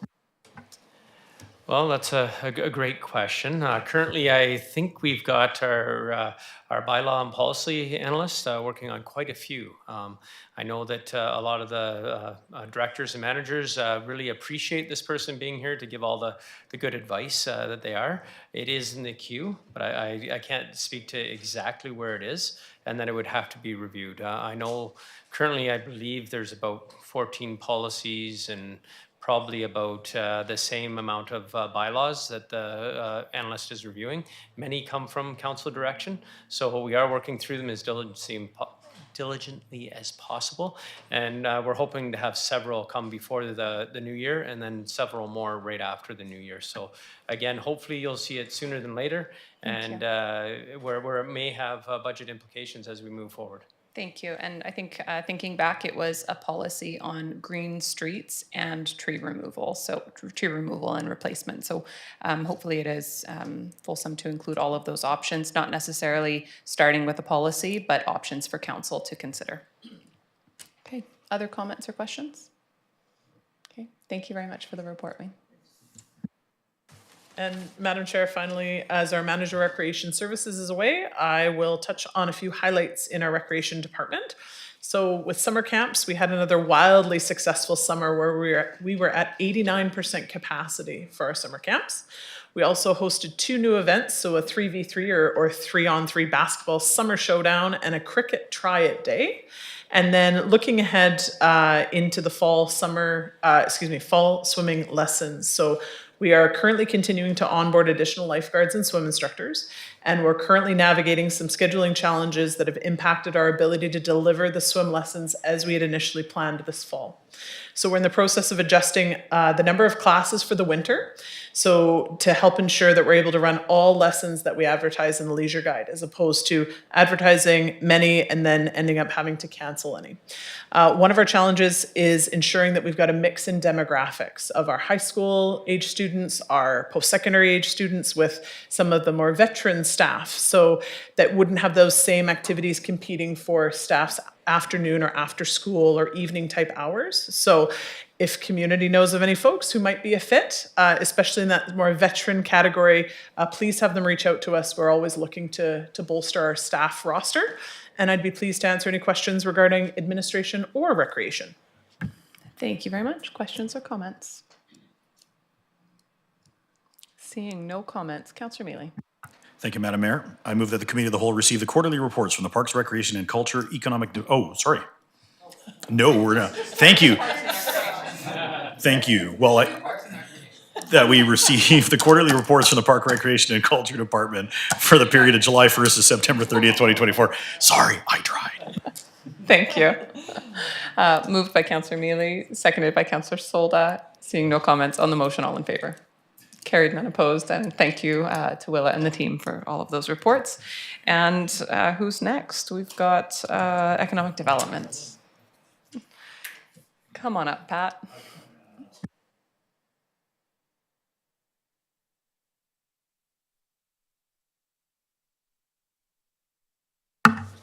I appreciate the counselor's efforts to get me out of the room faster.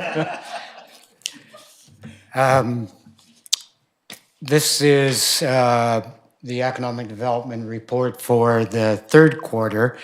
And I have a few things I'd like to say. With respect to the major accomplishments, the movies, so that's our fourth or fifth effort to land what we hope will become a major motion picture, and it's a non-tax revenue source for the community. We are adjusting our fees because the original fee schedule in the original film policy was done in 1999. So we're upgrading that on the fly. And then moving on to the onboarding of CityViz data. And you might be wondering why I've declared this as a major accomplishment.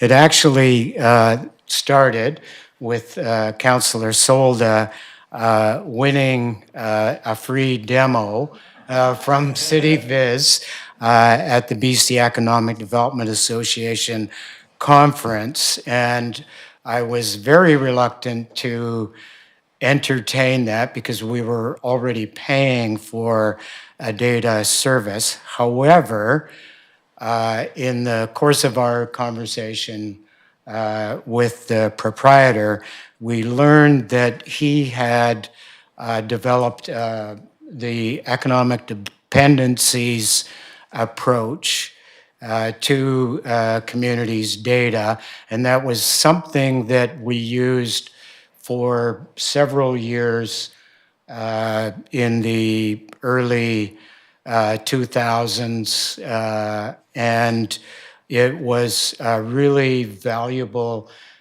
piece of data. So I went after him to add that into what we were proposing be on the plate.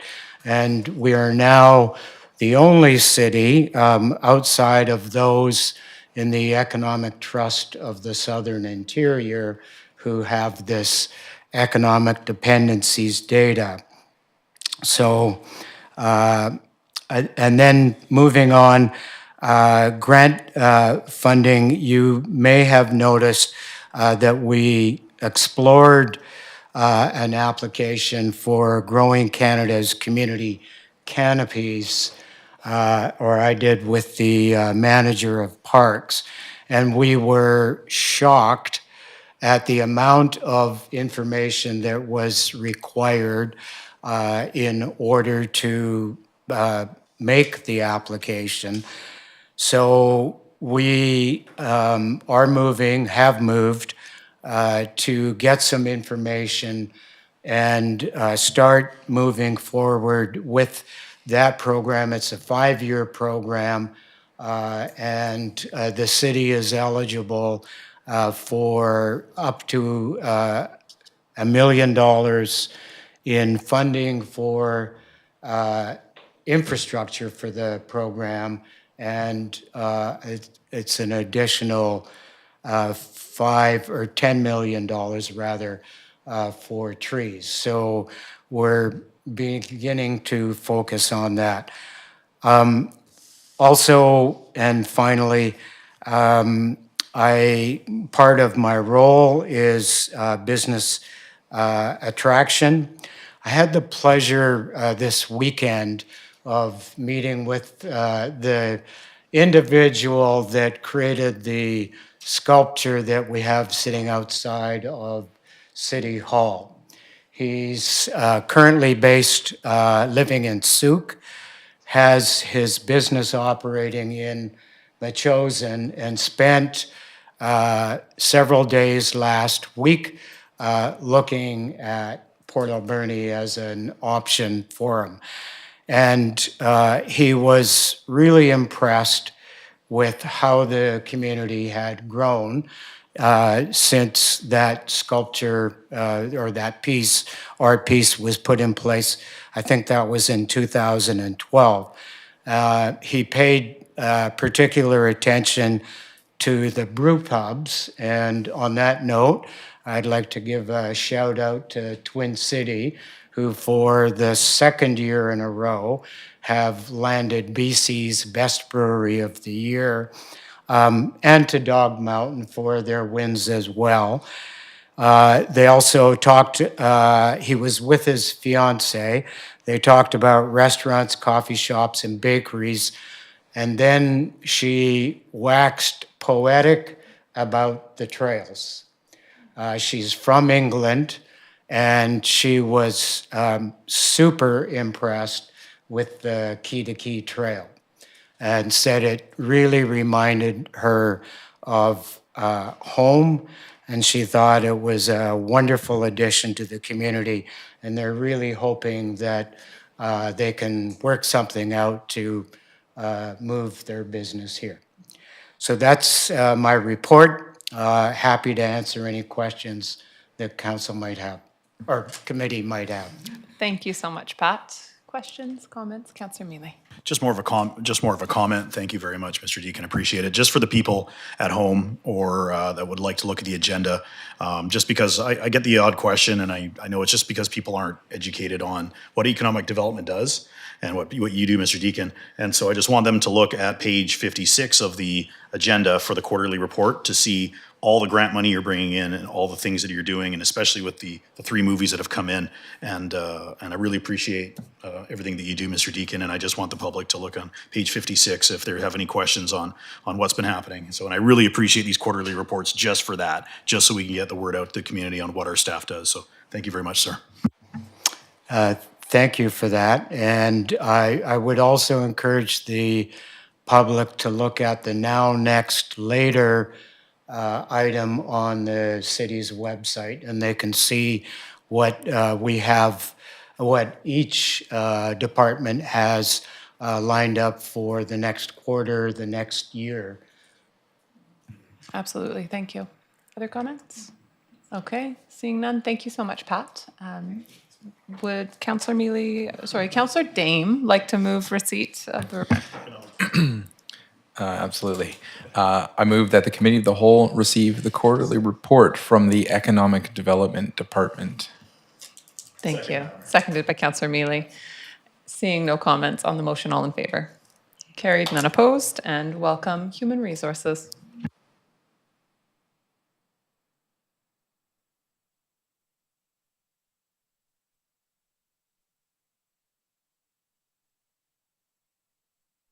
I am pleased to be here. Oh, thank you. I am pleased to be here to be presenting the overview of departmental operations for the quarter ending September 30th, 2024. I won't go through line by line through this report. I'm sure you've all had opportunity. I hope you've all had opportunity to have a look at it. I have left the information in from previous reports regarding what an overview of what the Human Resources Department does, and would like to just point out again that the police support services area, which is the municipal employees at the RCMP detachment, also fall under the Human Resources umbrella and this report. The other thing that I will continue to note every time is that there is a large component of the work that my area, myself, and the people that work with me do that will never be reported in this format. It's either of a legal nature, of a labor relations nature, or an employee personnel nature. So that does comprise a large component of the work that we do. And so just want to bring that to your attention as well. I will just, I think, touch on a few of the kind of more significant items.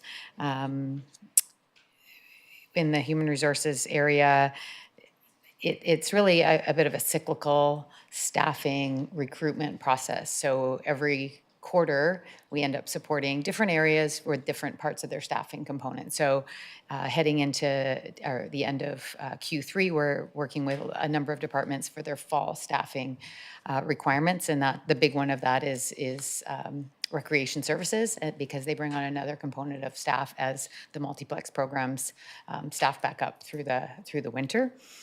We filled a number of key roles. You've met our new executive assistant and as well our manager of culture who was here tonight. And really important work. We continued the collective bargaining process with QP as well. I have again included a number of different statistics with regards to internal, external postings, the hiring that we're doing. All of those activities take a lot of work, and so I think it's important to continue to report on the numbers of transactions, for lack of a better word, that happen in the quarter. With regards to safety, lots of activity happening this quarter. And when I'm speaking about safety, I'm talking about workplace safety, so the safety of our employees. One of the big things that has been being worked on in previous quarters and was launched this quarter is a new training site. So what this does is it tracks and monitors and ensures compliance for all of our safety-related training for all staff. So this has got everything in a consolidated area. It's being tracked the same way, and it is being providing reminders for when training expires. And we've also got an additional aspect that will assist in scheduling of training. So this was a big initiative that was worked on by our new HR and safety advisor with the support of our IT folks. And so it's been really, really successful, getting lots of really good feedback on that. We did have a couple of worksite visits by WorkSafe BC. So these are really important, and we can always learn a lot when this happens. We did have one that was related to our Danger Tree program, which our manager of parks spoke to earlier, and as well one related to our chlorine response. So this is the chlorine response at Echo Center at our pool. And so really good learnings came from both of those. We got really good assessments and some really good feedback, and have made some adjustments where we needed to, and also got some confirmation of the things that we were doing really, really well. So those were good. We also are on the precipice of new regulations regarding employee or workplace first aid requirements. So as of November 1st, there's new regulations coming into place. It required us to, across the organization, redo or do with new regulations the workplace assessments. Good work done by a subcommittee of our Joint Health and Safety Committee to make sure that we're in line with the regulations effective November 1st. So a lot of work done there. Also included safety stats, if anybody has any questions on those. With regard to Q4, we've got lots of training happening, which is really important. We do training, and a few years later we have to do some refresher training. So for example, prevention of workplace violence is something that we're doing. Super important that people are kept up to speed on that, and that new employees are getting that training. We're doing incident investigation training for our safety committee, traffic control planning and layout, just goes on and on. Switching to, or moving on to the RCMP and the municipal employees there. We did welcome the new officer in charge, Inspector Kim Bruce. I believe everybody's had an opportunity to meet her. So she came at the beginning of July. Semi-annually, a big thing that happens for our custodial guards is it's called a semi-annual guard review. So every 6 months, super critical position, very much regulated with all kinds of policies and procedures that are key. And so every 6 months, a review of all of those is done with those guards. And so that happened in Q3. A number of additional things happening, and continued preparation for body-worn cameras. And you will have probably seen that now the date for that is expected to be in August of 2025. So as we approach budget, we will be coming forward with what we expect the administrative and facility requirements or renovations and upgrades are for that. And I think that's probably all I'll touch on right now. If anybody has any questions. Thank you very much. Questions? Councillor Mealy. Just a comment, Madam Mayor, and thank you for the report. Really appreciate that. And it's just more of a comment about the new inspector. Are we going to invite Inspector Bruce to a council meeting to have an introduction to the community? I mean, I met Inspector Bruce in a meeting, but that was about it. So I thought it would just be advantageous to have Inspector Bruce here at one point. Mike. Yeah, through the chair, we can get that to happen ASAP. And I would imagine she'll come for quarterly RCMP reports as, yeah. Okay, any other questions, comments? Thank you for the report. A lot of really good information written into that, so appreciate it. And yeah, thank you. Would somebody like to move receipt of the HR quarterly reports? Moved by Councillor Mealy. second. Seconded by Councillor Haggard. Seeing no comments. All in favor? Carried, none opposed. Thank you. On to development services. Welcome, Scott. Thank you, Madam Chair. So I'm giving you the Q2 and Q3 report as I was tardy providing the Q2 report to Committee of the Whole. And given the time that the committee has already taken and that there's still a fair lengthy agenda, I will try and go through this quite quickly. Staff continue to work on drafting or working on the draft OCP document to bring forward to council for further engagement with council, First Nations, and our community. The city was successful in receiving grant funding from the province to do what's called a complete community assessment, and our manager of planning is leading that project. And this will really, this work is with the assistance of a consultant doing some geospatial analysis to identify potential actions for our OCP, but also our master plans and other potential bylaws. And this is really creating some really interesting detail mapping that will identify strengths and opportunities and challenges for our growth centers and neighborhood, and really look about how we can determine new policy that would then support where multifamily amenity and services and infill development may best fit within our community. So it really will be real hard data that we can use to help inform the OCP and some of our master plans. As council may be aware, city staff was able to enable the new small-scale multi-unit housing that the province required, and council passed that bylaw. A couple development permits that staff have approved recently, one at 2886 4th Avenue, which is proposed to be a new mixed-use building with ground-level commercial and 40 affordable housing units above.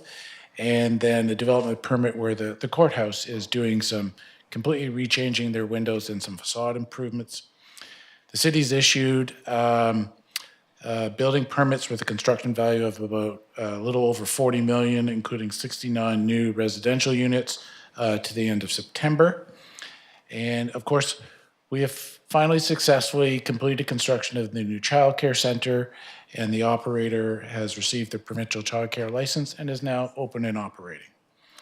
And the department also administers business license, development applications, building permits, property searches, and really does a substantial amount of public inquiries and other related services on an ongoing basis.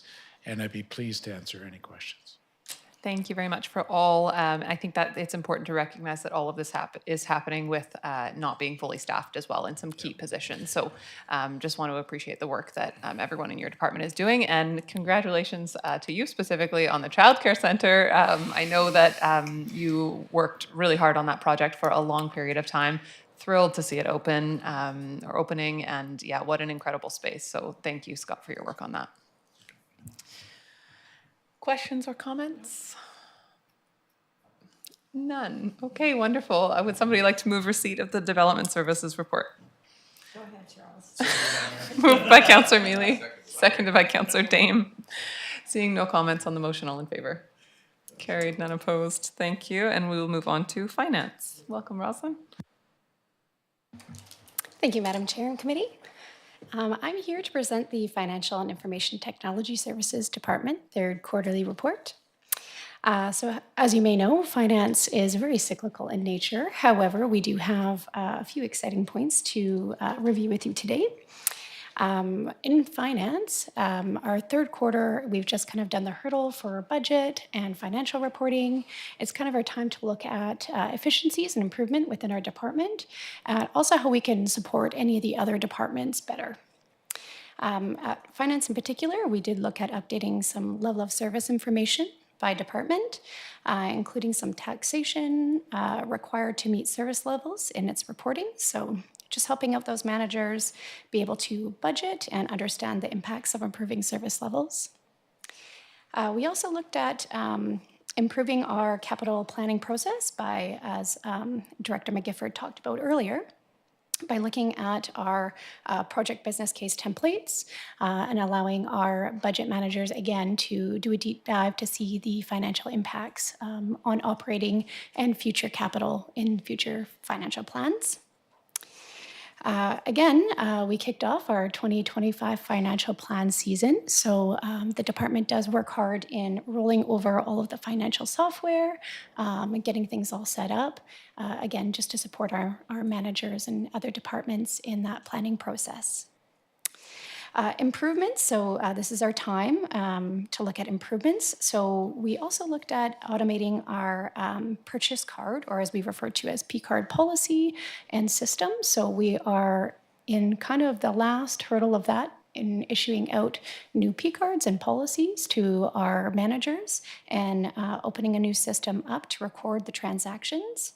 We're also in the process of going live with a new payroll software. So we've onboarded a couple departments, and it's looking at going to save us time and also reduce the amount of paper we use in the department. Another big part of Q3 is tax collection. So the finance staff work hard at supporting residents and the finance managers in getting out all the tax information to our community. I'm happy to report that 75% of all folios did pay by the due date this year, which is an increase of 4% over prior years. In procurement and contracts, we looked at a number of different RFPs and tenders. There were over 8 RFPs and tenders that were worked on by our procurement department, or a department of one, I should say. That includes water meter changeouts, master plans for storm and transportation, bird resurfacing, standing offer for control trafficking, and public works boiler and notice of intent for network switches.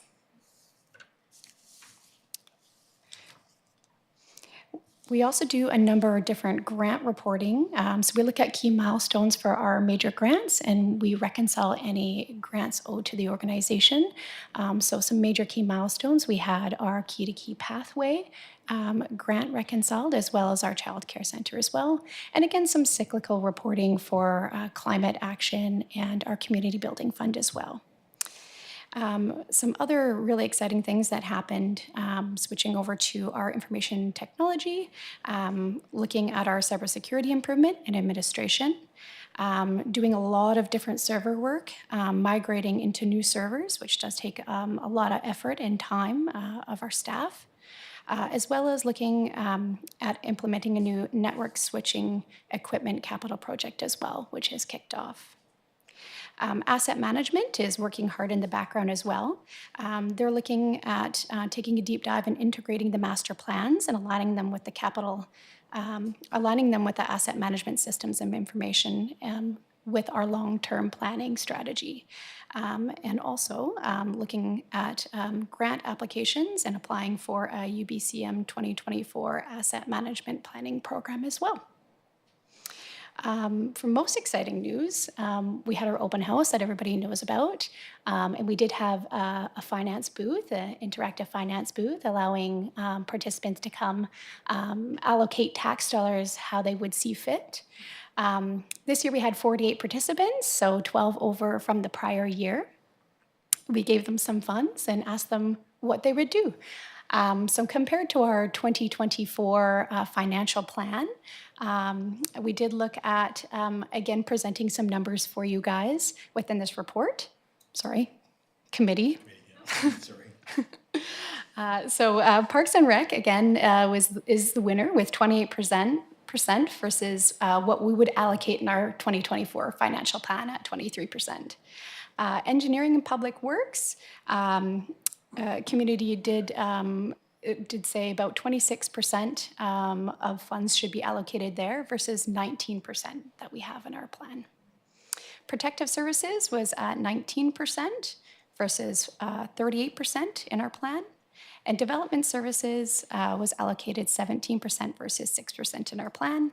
And of course, admin, 14% versus 10%. So slightly different allocation than the way we had in our financial plan. And it's interesting to see what the community thinks. A lot of interesting questions and engagement from community. What came up, economic development, how does that reflect in our taxes? Same with planning as well. So it was good to get out there and communicate with them.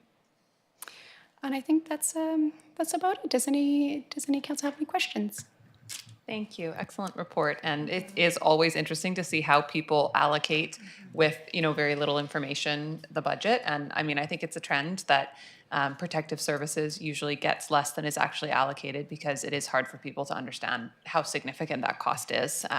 Not necessarily because they're wanting less services. I think people want more services, but it is between RCMP and fire, of course, that is a massive part of our budgets. Thank you for that. Comments? Okay, yeah, excellent report, thank you. Councillor Solda, would you like to move receipt of the finance report? Madam Mayor, Madam Mayor, I'll move the receipt of the finance report. Thank you. Moved by Councillor Solda, seconded by Councillor Haggard. Seeing no comments on the motion, all in favor? Carried, none opposed. Thank you. And moving on to corporate services. I'm like, there's no manager coming to the chair. Corporate services, welcome. Thank you, Madam Chair. And so I'll be covering off legislative services and communications today, and then I'll invite, she's on her way, Mary Claire, Manager of Community Safety and Social Development, to speak to that area. So during the third quarter, corporate services has facilitated 4 regular meetings of council and 2 committee of the whole meetings, 2 committee meetings, and 2 public hearings. The 2024 summary of council resolutions includes 60 new directives from July 1st to September 30th for a total of 310 resolutions throughout 2024. Currently, 10 of those resolutions are in progress or outstanding. Staff have provided updates on progress and next steps in the tracker that's included with your report. Some key activities include adoption of 4 bylaws. There were 3 new administrative policies approved and are attached for council's reference. 8 agreements were executed. As far as community engagement, council hosted a community walk on September 3rd along the newly constructed Key to Key pathway. A grand opening will occur once details like nodes, signage, and lighting are finalized. And as has been referenced earlier, the 2nd annual Connect with Your City open house was held on September 25th to foster community engagement and understanding of departmental functions. In other news, by-election preparations are well underway. The chief election officer and deputy chief election officers have been appointed, and a by-election is set for December 14th, with advance voting opportunities on December 4th and 11th. Within communications, we have been active in public outreach. We have published 6 bi-weekly City Connect advertisements. A City Connect newsletter was distributed in September, highlighting key initiatives with our utilities bills. The launch of the Parks, Recreation and Culture Master Plan with ongoing engagement opportunities. 10 news releases were issued on significant initiatives. And the community policing website and safety video content continues to be updated, and monthly safety messages continue to be aired on local radio. With regards to budget, for Q3, corporate services is largely on track. Wages are under expected due to vacancies, and the savings realized will help to support the by-election in December through contracted services. Looking forward, corporate services will continue to focus on improving processes and transparency, establishing and renewing bylaws and policies, and continuing to update the Now, Next, Later action plan, which is aligned with Council's 2023 to 2027 corporate strategic plan. Thank you, and I'd be happy to answer any questions before passing it over to Mary Claire. Questions? I wonder if we want to just celebrate that we're going to have a communications manager in place again. Very excited about that, and I know that that's a really key role for the community. Have we announced yet who it is? We have. Wonderful. We have sent Okay. out, but it would be, we wouldn't have announced it to the community per se, so we certainly can, and of course. Can we do that right now? Certainly. Would you like to? Sure. I will just say that we're really excited to welcome back Alicia Pusip, who was previously our communications manager and is returning to the role after a few years away. So we've had different people in the role, and I know personally in conversations with our CAO, I said, it just feels like things have changed since Alicia left. And I've always really personally just appreciated her approach to the role. Everyone has their own style, but I think that we are all very excited on behalf of council to have Alicia back working with us. Wonderful. Any other comments? Okay. Somebody like to move receipt of this? Oh, sorry. I was thinking it was a separate department, but you're within.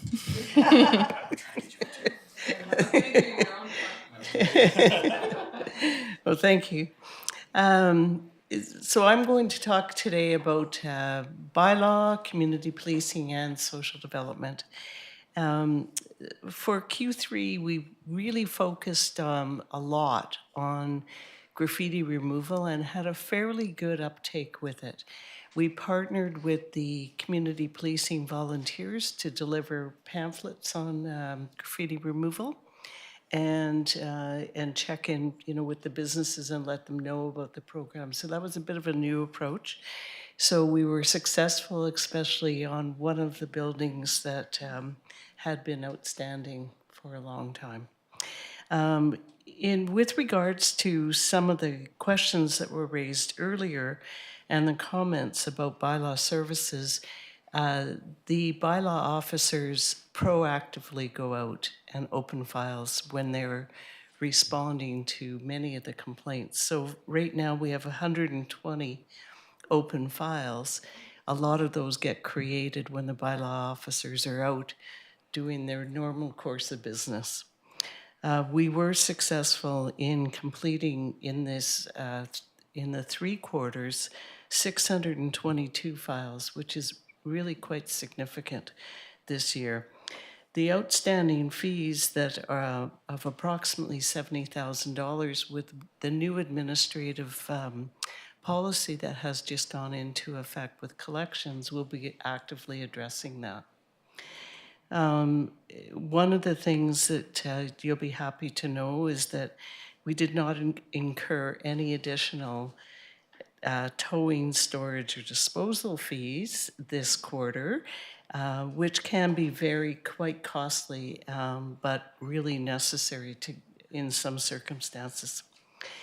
So those were the main key activities, and we will be announcing and bringing to council a permanent dog license approach, which is different than the annual license.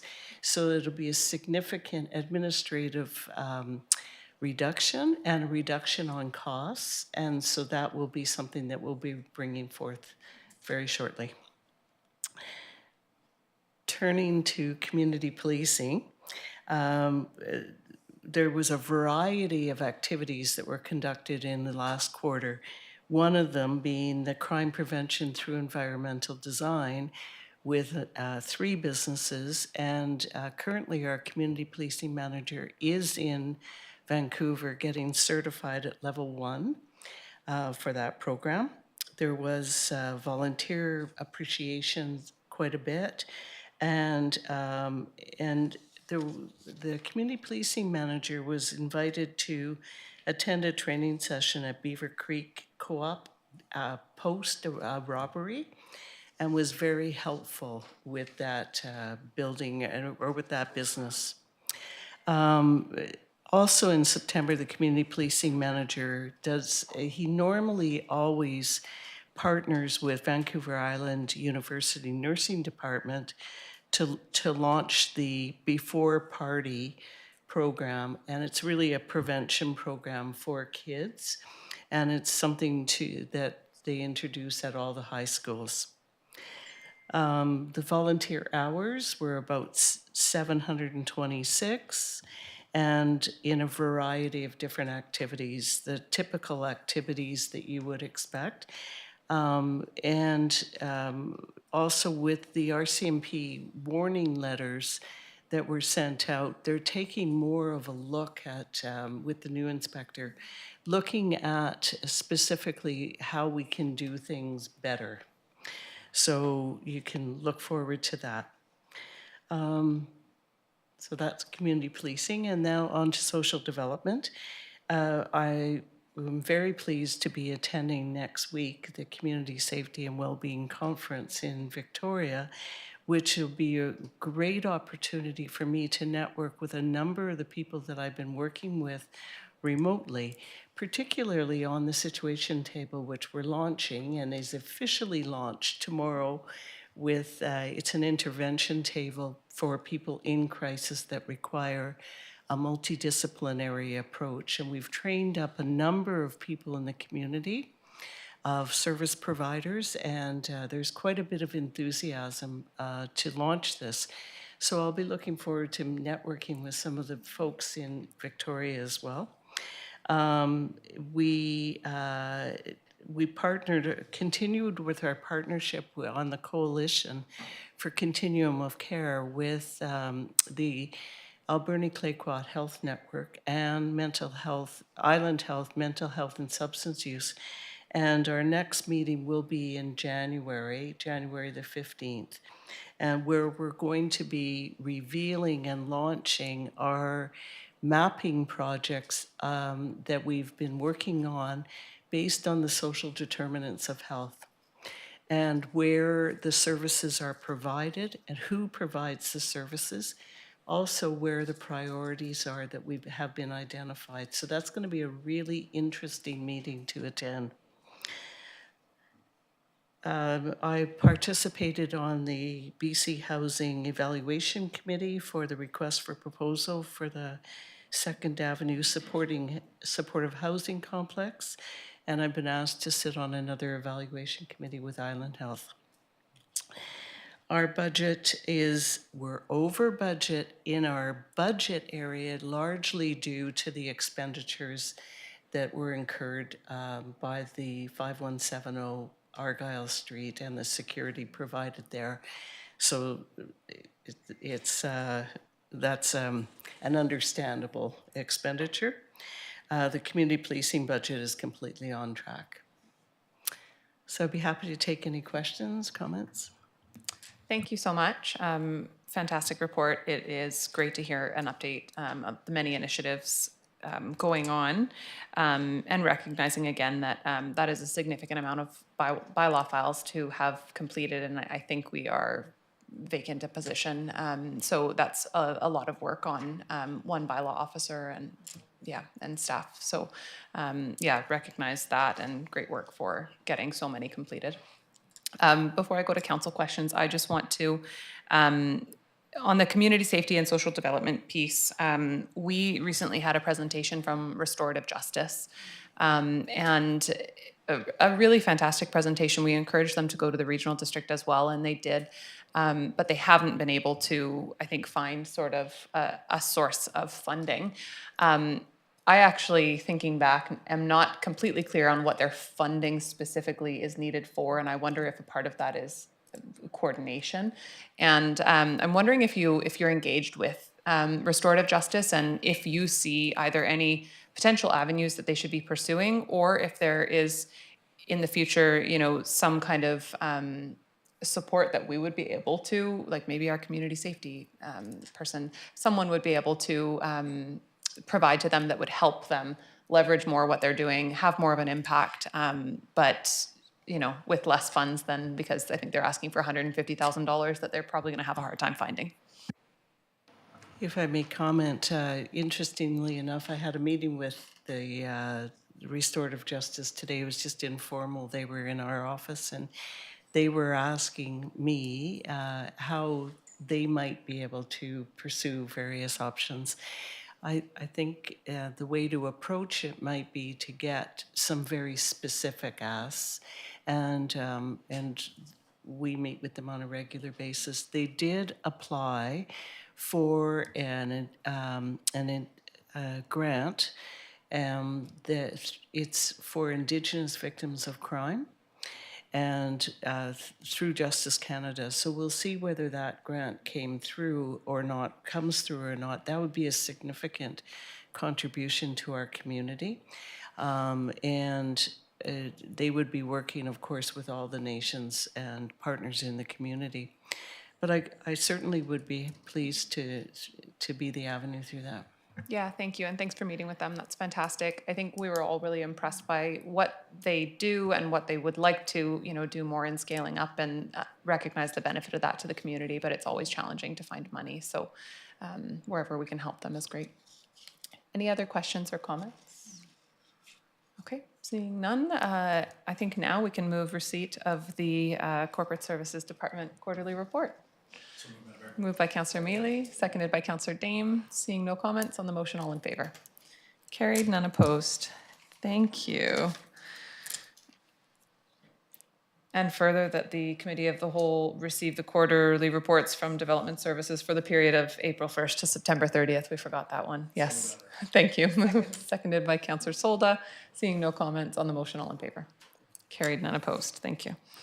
Okay, no correspondence, new business. Item number 1, BC Municipal Taxation 2024 comparisons. Welcome back. Thank you, Madam Chair. So when we look at just doing the update on what information we received from the province, so this is all within the provincial website, and I failed to put the link inside there, so maybe if we could put that in the minutes, or a link to the data, that'd be great. But it's important to note that this is information that is collected every year from all the municipalities, and we're looking at municipalities between 15 and 40,000. So not much has changed as far as where we rank. We're one of the lower ones. I know we've been talking a lot about the increases that we're making as far as taxation, but on the scale of municipalities between 15 and 40,000, we are one of the lower taxed overall for variable and for total taxation. So looking at some of the other communities, I just wanted to draw your attention to the two schedules that we've provided just for the report. And it's important to note that each component of taxation is within there, so it gives you an idea of what you're paying for school, the general municipality taxes, regional district, hospital district, and other. So we talked about.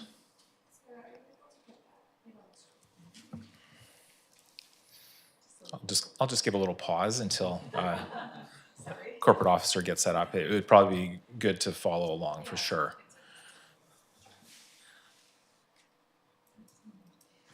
Page 120.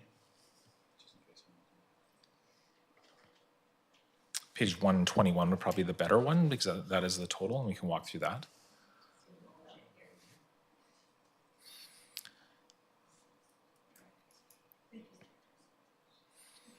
Okay, so just looking at that, we are the third lowest for the both variable and total taxation. Last year for variable, we were second lowest, but Souk, for some reason, actually jumped up ahead of us. But they had a decrease, and I haven't looked into it, but it looks like they decreased one of their total user fees. So I'm not sure if there was a debt paid off or something like that, but it was about $500 that was decreased for Souk. So that shifted us up for the variable component. But looking at the city of Port Alberni and where we sit, we are now third across both indicators. This takes the average representative household in each community, so we all pay the same amount for a loaf of bread. So our city services or our taxes are about the same based on that representative household value. When we look at the school district, it varies quite a bit between the different municipalities, but general municipalities taxes has that is actually higher for the city of Port Alberni. But when we look at what we pay for, we participate fully in the recreational service. Our RCMP taxes are quite high, so those are some of the component-wise are some of the indicators that actually bring us up to 11th overall when we just look at general municipal taxation, sorry. Looking at the regional district, we are very low because a lot of the services we are already providing within that general municipal taxation. So, you know, you look at Courtney, Comox, Campbell River, those are communities that have water facilities, regional municipal ice rinks. So those are items that are usually on the regional taxation, but not with the city of Port Alberni. We're paying the full shot taxation-wise. And then, you know, when we look at the overall for the total residential user fees, when we look at the amount in that column there, that's the 1098. That's our water, sewer, and solid waste fees that we pay every year. So totaling the average municipal household, that's a single-family residential household, that's about $4,600 per year. You know, this is something that we'll update for council. It's good to reference, but I think, you know, we will do this moving forward. So if there's any questions that the committee has or any further information that you'd like us to review, we'd be happy to do that for you. Thank you so much, Andrew. Councillor Solta. So just a quick comment or question. So what we're looking at from other communities, the tax rates and that, I get a lot of people saying, I get more in the cart at another, where they pay taxes in another community. It doesn't, so what they get in the cart is not necessarily the same as what we give. And I'm referring to like the water and our sewer and stuff like that. Other communities don't get it through their taxation through the city, but maybe through the regional district. Am I hearing that right? Madam Chair, so I think each community has its own unique circumstances.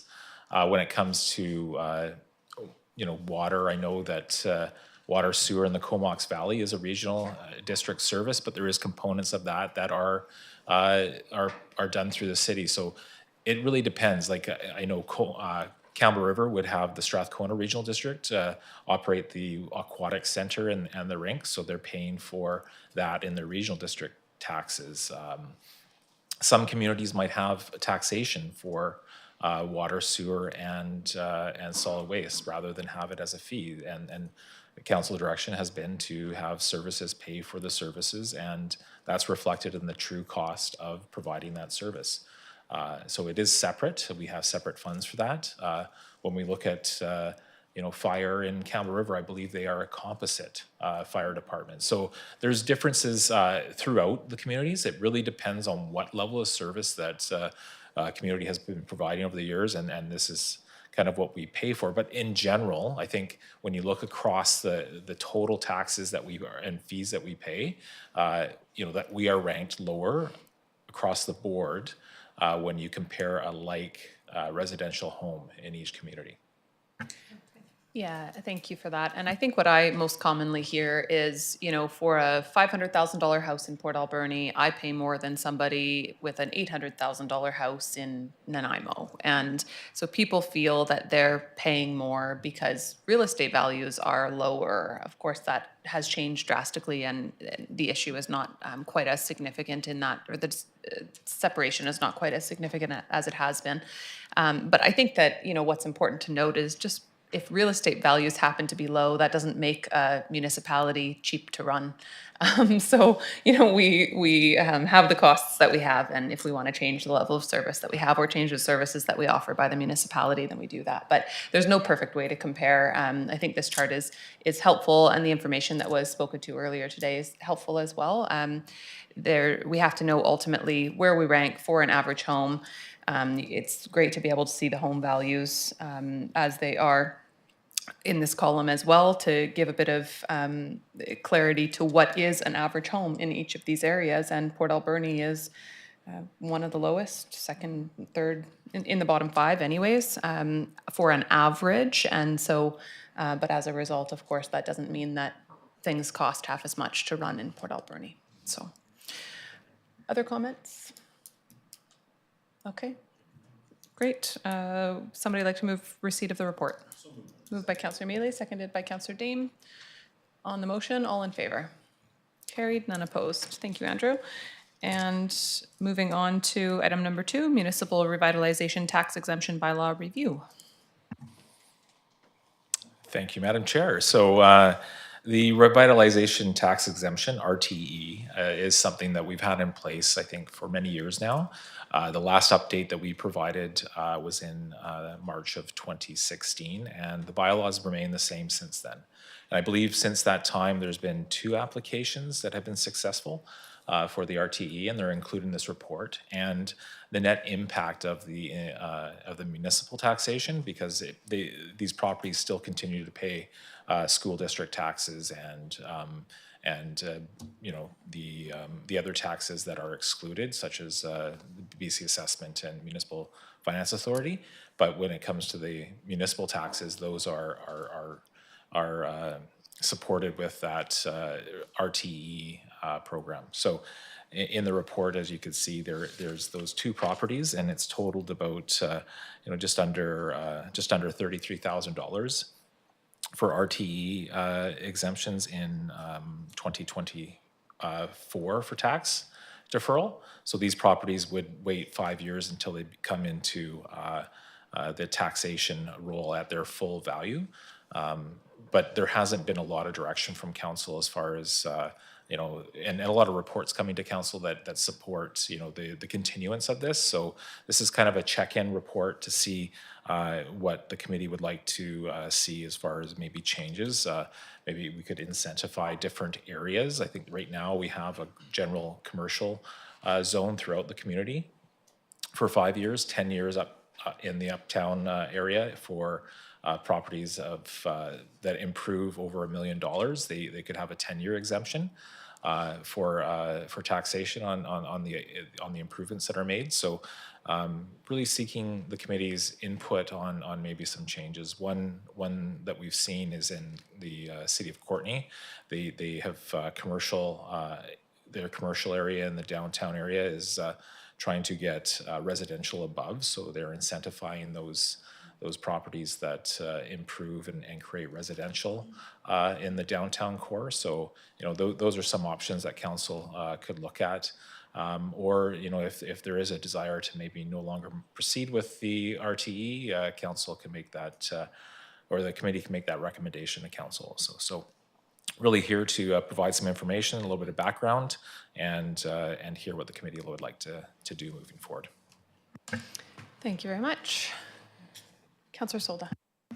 I don't mind taking it away. When we put it in way back in the day, it was because of the community needed that boost, that revitalization. But where I would love to see it happen is on Lower 3rd Avenue, because we really want to boost that area up and make some change. I would love to see some changes down there, and maybe that's where we look at it, Madam Mayor. It's just a suggestion, but we are building everything's happening we're being really proactive in commercial, in building accommodations and stuff like that. So I'm good with where it is at, but Lower 3rd, I'd love to see something happen there. Thank you. Councillor Dame. Thank you, Madam Mayor. Yeah, I agree. I think that I would be, I would be happy to just sort of put a pause on this at least. I think that Port Alberni is in a very different place now than it was when this was implemented, and the same needs don't exist in the same way that they did at that point. So, I mean, sure, we could have a little conversation about what else we could do to replace this, but I don't think that this particular policy is needed anymore. Thank you, and I agree completely. I think we should have a thoughtful discussion about what we may want to incentivize going forward. I'm not sure if you were meaning upper third or lower third.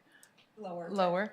I think that we may want to incentivize some very specific types of, you know, tearing down old buildings and building new ones, not just large renovations necessarily for all of them. We may want to incentivize some specific types of developments in specific areas, but I don't think that we really have determined what that is yet, or what those developments are, and what our preference is. And as a result, I don't think we should rush to create something new. We've also talked about should there be like an industrial tax revitalization incentive for industry moving to where we would like to see industry. I think that's largely meaning, light industry. But, we've talked, our strategic plan largely references, waterfront for the people forever. I don't think it says that specifically, but I'm sure it says it in there somewhere. And redeveloping the waterfront as opportunities arise, and looking for industry that doesn't need to be on the waterfront to not move to other locations, but as it comes into the community, to locate in better locations as well. So, maybe there's a light industrial tax incentive for, and I know there's challenge with where is that going to be in space and everything else, but I think we should be very intentional about what we incentivize with tax dollars. And right now, as it stands, I think this policy was, or bylaw was, a great effort to incentivize development in the community at a time when we needed it, but it hasn't really incentivized. It didn't incentivize to a point where it brought development into the community when we did need it, and now development is coming regardless of the bylaw. So I think that we have potential to be giving away a lot of tax dollars, and as we see more and more development come into our community, I think we're in a position where we really need to realize the tax dollars that come with that, and 5 and 10 year tax exemptions are significant, and I don't think that they're affordable to the community at this point. So I would love to see this bylaw repealed, and council to then, at a future date, really take input from staff, from various members of staff, and maybe community as well, while probably following OCP and other things, about really looking at what do we want to incentivize and where, and if we create a new bylaw, make it very specific. Okay, Councillor Dane. Thanks. Yeah, I'd just like to go ahead and move that the Committee of the Whole recommend to City Council that the RTE program be repealed. Thank you. Moved by Councillor Dame, seconded by Councillor Solda. Comments? Seeing no comments on the motion, all in favor? Carried, none opposed. Thank you. Thank you, Andrew. And item number 3, we have the Nuisance Abatement Working Group Quarterly Report.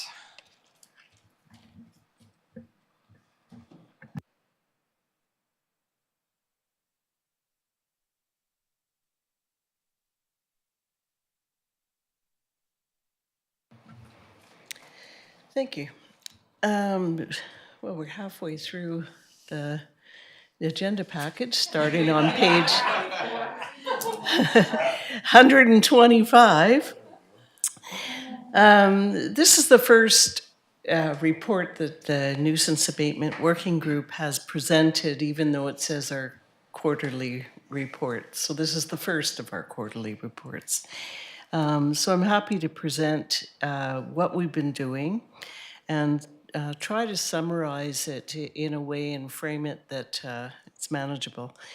We recommenced as a working group in February of 2024. There was a hiatus, and so you have the terms of reference included in your package. There's 3 broad categories that we have that we use to discuss the various nuisance properties, and there's actually a definition of nuisance in the package as well. So the 3 categories are active files, so those that are properties that are non-compliant and may require a remedial action report to council, based on the criteria of the bylaw complaints, the outstanding bylaw fines, bylaw offense notices issued to non-compliant property owners, severity of bylaw violations, and the frequency and types of emergency response calls. So it's basically the drain on our services. So that's category 1. Those are the ones that we'll be talking about today. Monitoring files are properties that have a number of a history of complaints, but we're not actively reporting on them at this stage. And then inactive files are properties that have no recent history of non-compliance and are not being reported, but they may be on our radar for a variety of other reasons. So the three properties that we will talk about today are, the first one is 5170 Argyle Street. You're very familiar with this property and commonly referred to as the Port Pub. The current registered owner on title purchased the property in December 31st, 2020. Previous significant reports were linked in this report. The property was evacuated due to airborne asbestos, and I won't go into great detail about that because you're familiar with it, but it was evacuated on May 30th and still remains vacant. The property owner has not remediated the property, and the city has issued a request for proposals for companies to perform the potential demolition work. As of October 16th, the outstanding utilities, fines, and fees associated to be in nuisance property amounted to close to $365,000 for that property. Do you want me just to go through all of them or questions individually? Okay. The second property is 3044 4th Avenue. This property was purchased by the current owner on April the 1st, 2010. Since that time, it's been subject to the following seven bylaw violation notices and 2 notice of attendance for property maintenance, 6 bylaw violation notices for building standards, 2 fire inspection reports and 1 letter summarizing the report, and 2 notice of remedial actions sent in 2013 and 2019, and another letter in 2024.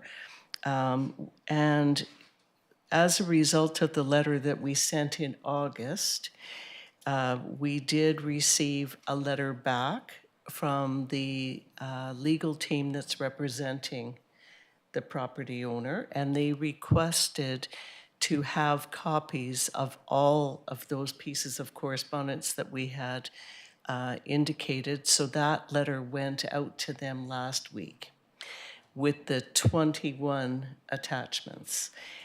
One of them was a summary of all the outstanding fines. And the outstanding fines amount to $36,475.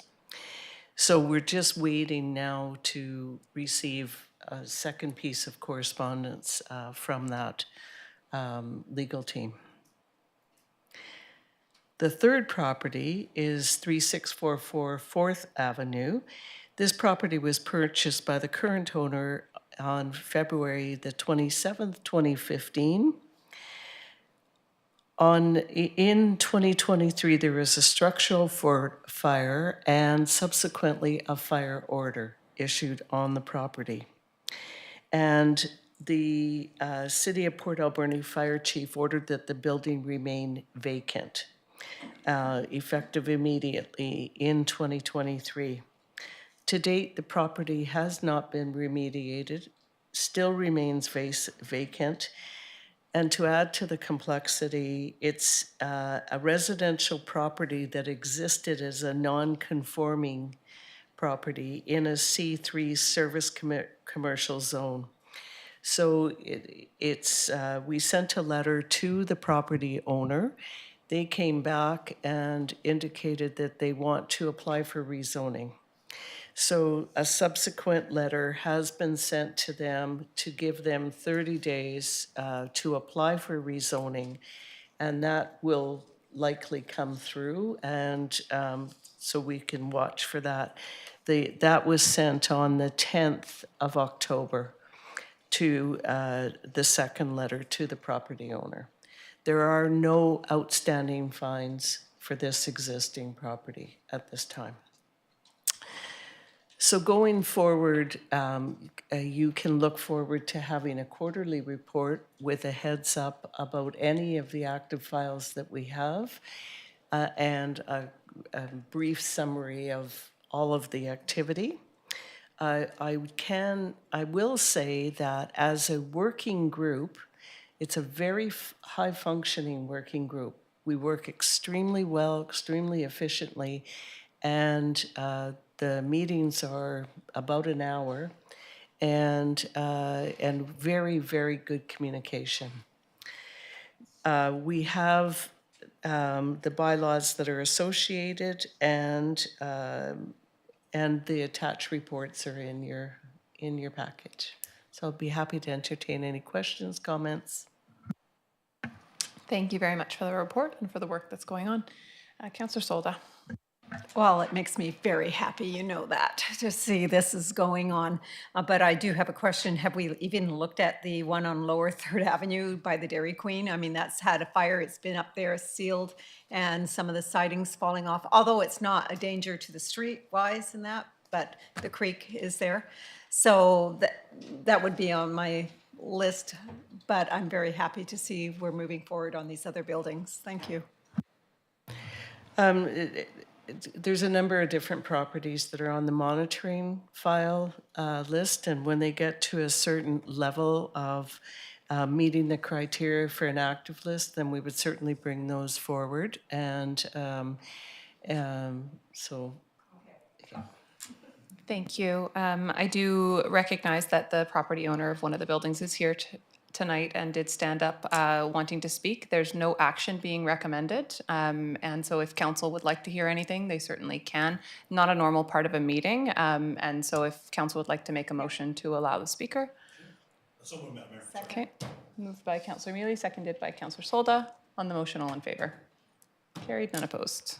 Come on forward, Randy. You can come to the microphone, introduce yourself, and if you're welcome to provide whatever comments you like, but there's no action being taken tonight. You got the wrong address. 36 what? 44 you said? 3633 4th Avenue. Okay, you said 44. I'm hard of hearing, but I heard it. Well, there was. Anyways, there were three properties. Mm-hmm. I sent a letter back to you to explain my position, and you don't seem to tell my position to council. Mr. Brown, if you can just first introduce yourself and let us know which property you're speaking to. People in the audience are asking. Well, I take it she's actually talking about 316. And then specifically, if you can address me and not staff. Pardon me? Sorry. So this is Randy Brown, and you are, Randy, the owner of 3633 4th Avenue. So the third property on the list that was being spoken to. That's right. But the building's actually on 3629 4th Avenue. So they got all, and she started off by saying 3644.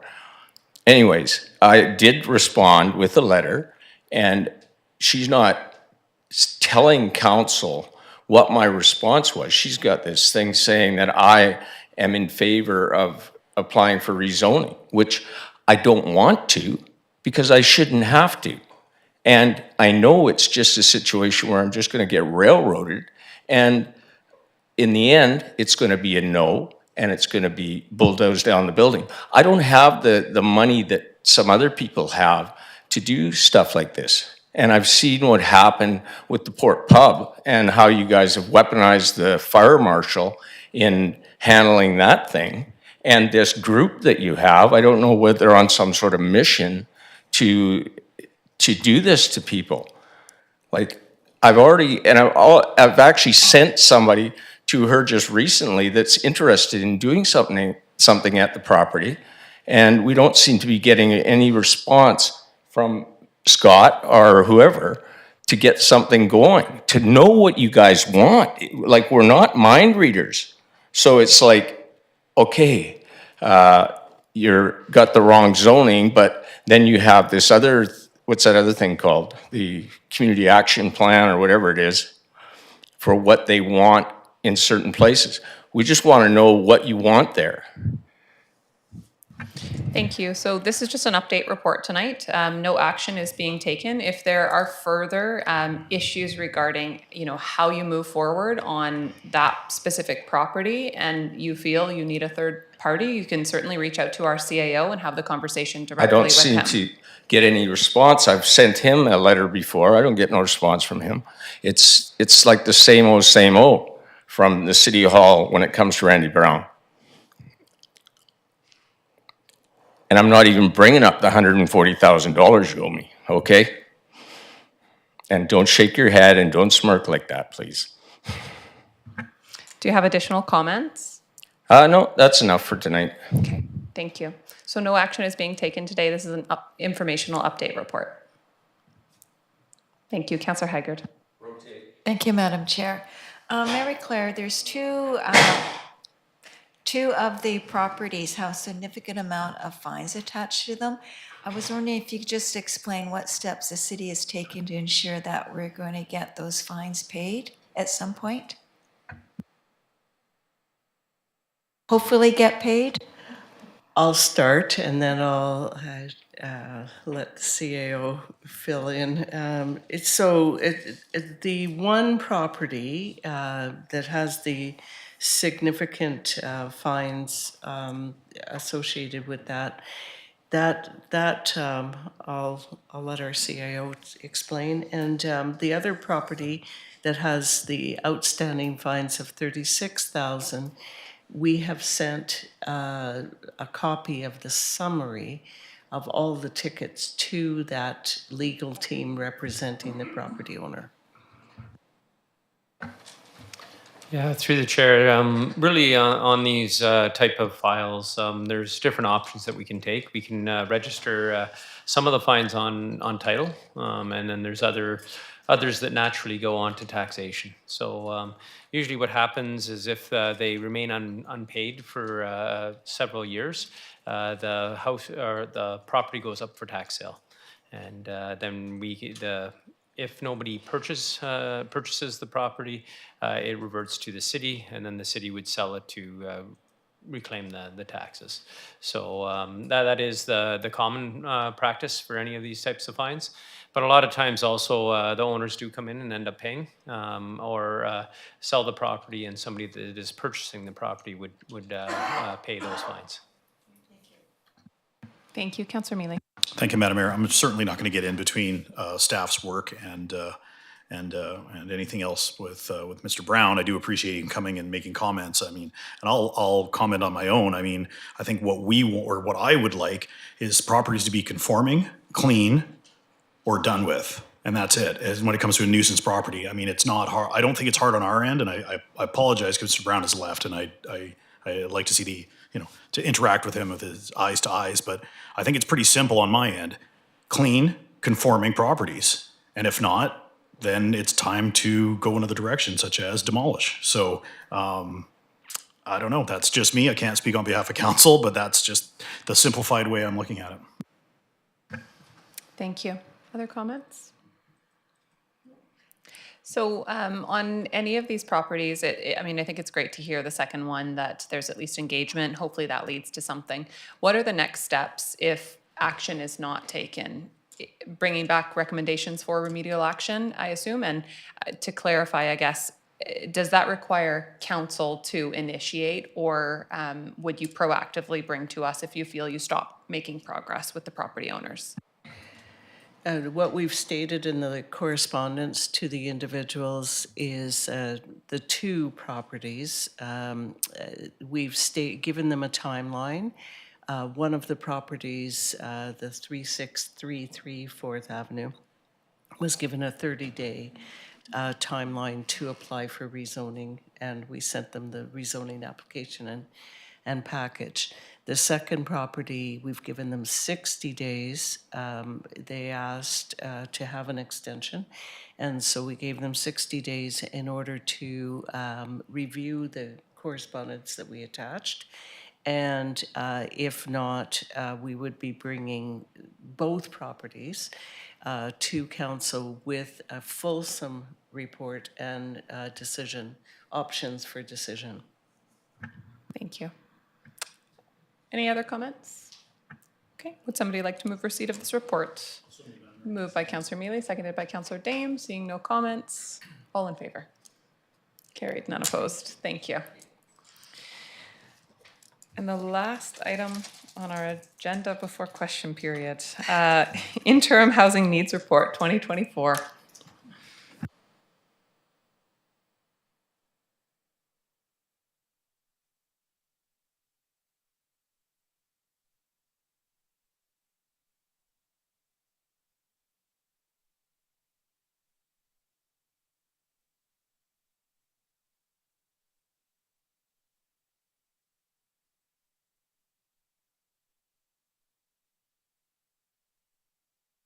Okay, thank you, Madam Chair, and thank you, committee. It's my pleasure to present to you tonight the interim housing needs report for 2024. I'm very conscious of council's time, or committee's time, and that this is has been a fairly full agenda, so I will speed through my presentation maybe a bit faster than normal.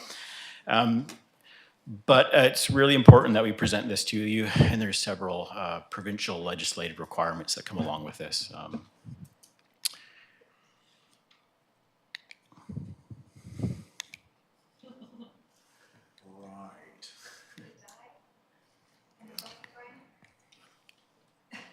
I'm holding out hope that this will, I just keep clicking it.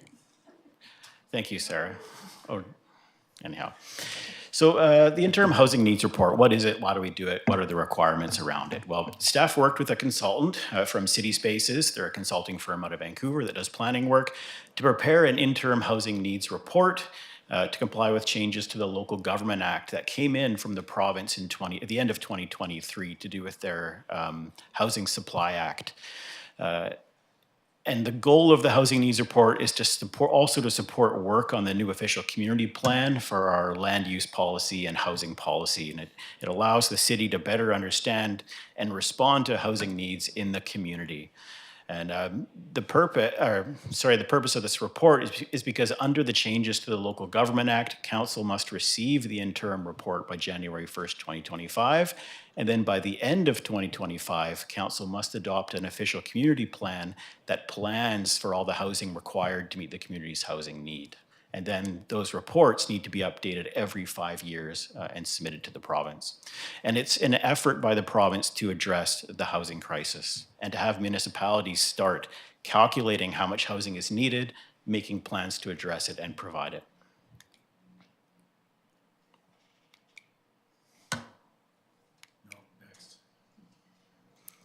Sarah, I may need your assistance, sorry. Sorry. Yeah, I think.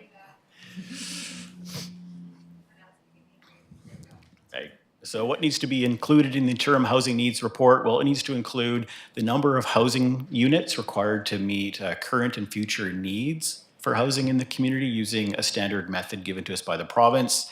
It needs to include a statement about the need for housing that's close to transportation infrastructure, and it needs to include a description of all the actions we've taken as a city since having the last housing needs report in 2021. Slide. So a little background on market information. So we studied the housing market in Port Alberni, what's been happening for the last 20 years, in some cases 30 years where there was data available, and then presented all this information for planning purposes and then calculated the city's housing needs. So in this case, what this chart illustrates is how rents have really taken off since 2015. You can see how it's increased quite a lot with a slight bit of correction since the pandemic, but essentially this is due to a lack of housing supply in the community that has driven up the cost of rental housing.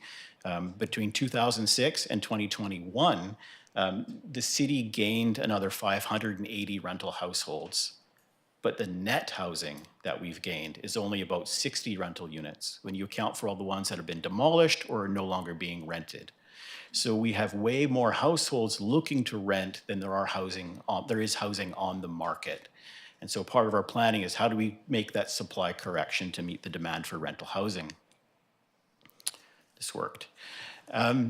In terms of purchase prices have also accelerated since 2015 because of the lack of supply on the market and the increased demand from the growing number of households in Port Alberni looking to purchase a home. So our housing demand estimates for the next 5, 10, and 20 years, as mandated by the province, we use their method to calculate what do we need.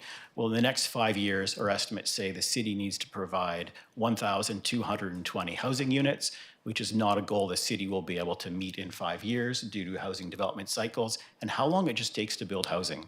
Like, for example, we have multi-family projects that have been going for 3 years already and are still another year out from being built if they get approved. So the timelines are long, but in order to meet the city's current housing needs, 1,200 units in the next 5 years.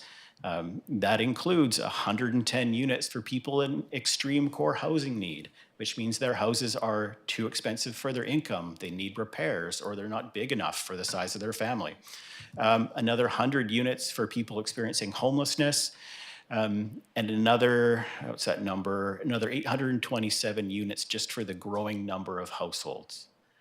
And then those numbers increase over the 10 and 20-year periods that we estimate in this report as well. Excuse me, Brian. Before you move forward, what is suppressed housing? So suppressed household formation means how many housing units do we need to get on the market in Port Alberni so that people can actually move out of their parents' house and form a household of their own? And maybe it's not their parents' house, maybe they're cohabitating with friends as well, but basically so they can move out, create another household. Very good question, thank you. When we break this down into what kind of housing that we actually need to build, in the next 5 years, 168 market rental units, 206 non-market rental. These are usually housing projects. Deep subsidy or supportive rental, again, 176 units. Again, these are always BC housing projects. And then another 670 ownership units. And it's really important to consider that when we think about housing needs in the community, it's not just affordable housing. We have to also meet the market demand, which is at least half of all our housing needs. Because a lot of people have the income and the willingness to purchase a home, but are currently renting because they have no option or they're just priced out of the market because there's not enough supply. So the next steps, if Committee of the Whole supports the interim housing needs report, it'll be forwarded to Council to be received, and staff will consider the interim housing needs report when developing policy for the 2042 OCP.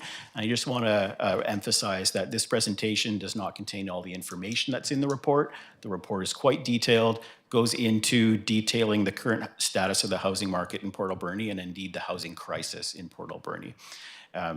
And the housing needs report is a fairly pivotal document because when we go to plan the OCP, we have to look at where are the 1,900 housing units going to go in the next 10 years? Is there more land that needs to be developed? Do we need to intensify development within existing urban areas? Do we need to change the regulations to incentivize that development? And where are the big investments going to need to be in infrastructure to support this housing? So staff are recommending option 1, that Committee of the Whole recommend that Council receive the interim housing needs report in accordance with the LGA ahead of the January 1st deadline, and that the committee recommend Council direct staff to develop the OCP in consideration of this report as is also required by the LGA. And I'll be happy to answer any questions you may have. Thank you. Thank you very much. Councillor Solda and then Councillor Haggard. First of all, Madam Mayor, I will make the motion that the Committee of the Whole recommend that Council receive the interim housing needs report in accordance to Section 585.31 of the Local Government Act and ahead of the January 1st, 2025 deadline set by the BC Ministry of Housing. Do you want it in 2 or 1? And that the Committee of the Whole recommend that the Council direct staff to develop the 2042 official community plan in consideration of the interim housing needs report as required by Section 473.12 of the Local Government Act. And then I'll have a question. Thank you. Seconded by Councillor Mealy, moved by Councillor Solda. Go ahead. So my question, Madam Mayor, is, or to staff, is regarding if we don't make 1,220 in the 5-year, what happens? And the second part to the question is, things change in 20 years, you know, where we might need more or we might need less. So how will that be looked at? Madam Chair, so to address the first part of the question is what happens if we don't make the 1,200 units in 5 years? There's no penalty. It's okay. If we don't make it, then that's okay. I think the goal is that municipalities are starting to try. Under the current provincial government, I know we just had an election, but under the current government, what they're using the housing needs assessment for is also to monitor municipalities where there is a known housing shortage and monitoring how much is built and then gauging eventually, if needed, whether the province needs to step in to approve housing to reach that number. Port Alberni is not on the provincial housing naughty list, as it's been referred to, like many other communities. We're doing quite well, but that's where it leads eventually. The second part of the question, I believe, was about how to project that 10-year and 20-year housing need. Well, as you get further along, you notice I didn't talk too much about the 20-year estimate because the further you get out, it's harder to anticipate. But what the province is making municipalities do now under the Local Government Act is redo this assessment every 5 years and then re-update your OCP every 5 years. So this will be a rolling estimate and we'll gauge how we're going continually. Thank you. Councillor Haggard. Thank you, Madam Chair.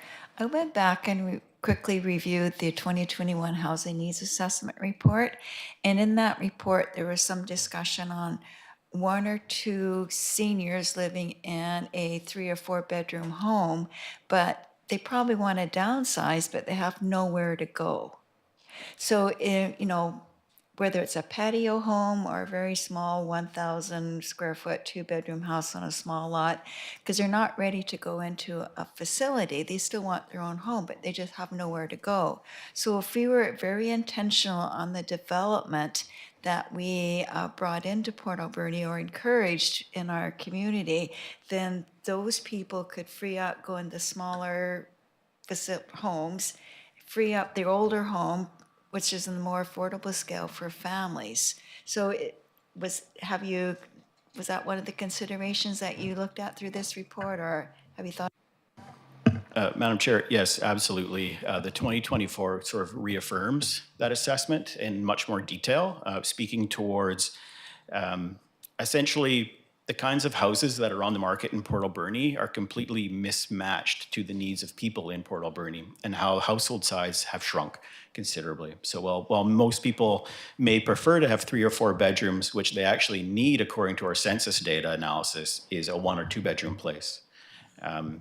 But the mismatch between median incomes, household incomes in Port Alberni and going market rates that are really high due to the lack of supply mean that people can't move out if they wanted to, which is what you identified. So when we pivot to the OCP and start writing policy on how to address this, a lot of it will be how do we encourage smaller housing forms? We often think that we want to get more 3 and 4 bedroom apartments for bigger families when actually our assessment shows we may need to actually pivot to building more 1 and 2 bedroom homes of all sizes for smaller households. Thank you. Councillor Mealy. Just to know, Madam Mayor, the needs assessment is in our interim housing needs report is in our agenda, and it starts on page 156 for everybody at home. Thank you. Okay. Motion has been moved and seconded. Seeing no additional comments on the motion, all in favor? Carried, none opposed. Thank you, Brian. All right. That brings us to, oh, you don't have a question, do you? Or a new business item, Councillor Madam Mealy? Mayor, I just want to reiterate my comment before is I think when it comes to a meeting like this, I believe just for everybody involved, including the public and including our valued staff, if we are going to switch the hours ahead of time, I think we should have the quarterly reports and the new business first as possible and have the question period, public input and the delegations at 6 o'clock. So just for future. Thank you. Okay, that brings us to question period. This is an opportunity for members of the public to ask questions of the committee, and for anyone participating electronically, please use the raise your hand feature and I will call on you when I see your hand. Would anyone like to ask questions tonight? Joseph, coming forward. I was actually just like a few days ago thinking like, where's Joseph? Where has he gone? So happy to see you here. Nice seeing you again. Yeah. Thank you for your recommendation on the changing of the things. So Yeah, that's kind of a good comment, because that was one of my questions was regarding committee of the whole meeting. I thought it was to create extra opportunity for people to come in and have some input and to ask questions. It seems sort of like everyday council meeting more than it does that opportunity. I noticed the last meeting, at council meeting on October 15th, I think you probably set a record, 30 minutes. Yeah, so this one here, 4 hours, no, going on 5 hours. Yeah, so anyhow, that's just a question, but thank you for that. I think there's ways of looking at that. Another question I want, just for clarification, I'm not clear on this, but something came up a while back and I haven't looked into it closely, but maybe somebody has some answers as to why and how this happened. There was a situation, and I heard it through grapevine. My wife volunteered, so I heard it through her. And so she was one of the volunteers at the Fall Fair at something that's been ongoing for years, many, many years. And the day before the Fall Fair opened, they were something that's been community run, volunteer run. A lot of the funds go back into the community. They're not to make money, it's to go back into the community. And but the day before, they were slapped with something saying, "We're going to shut you down." The day before the Fall Fair. And so they had actually spent a lot of time prepping, getting all the volunteers in place, and it was a bit of a shock. They had to scramble last minute to do some things to make it happen. Here's what I understood, and you can look into this to clarify it. Number one is they were asked now to be licensed. They have to have a license to operate. That wasn't a big issue and not a big cost. I think that was handled quite quickly. The second one was, now there is something within that licensing that changes the requirement for the fire department and regulations. And so the fire department showed up and said, this doesn't work, and we're going to have to shut you down the day before the Fall Fair. Fortunately, they had some volunteers there, part of the people there volunteer, that were able to set up an outside structure to satisfy the needs of that. If they didn't have that, there would have been a lost event for the year. So I just wonder how that happened and why it happened. And I don't know if anybody has an answer to that. Thank you. I'm looking at a few managers around the room, all wondering what we're talking about. So this is certainly not something that council has awareness of. Mike, do you have awareness of this? Through the chair, I'm not aware of it being shut down or a threat of being shut down. I do know that the fire department did attend the site, but I thought that was resolved before they left. So again, I don't have any information. I can look into it, and I'll get back to council and yourself, Joseph, because again, I didn't hear anything, and I have met with the Fall Fair, so I'm surprised that I wasn't made keenly aware of that. But I'm not sure if it was something.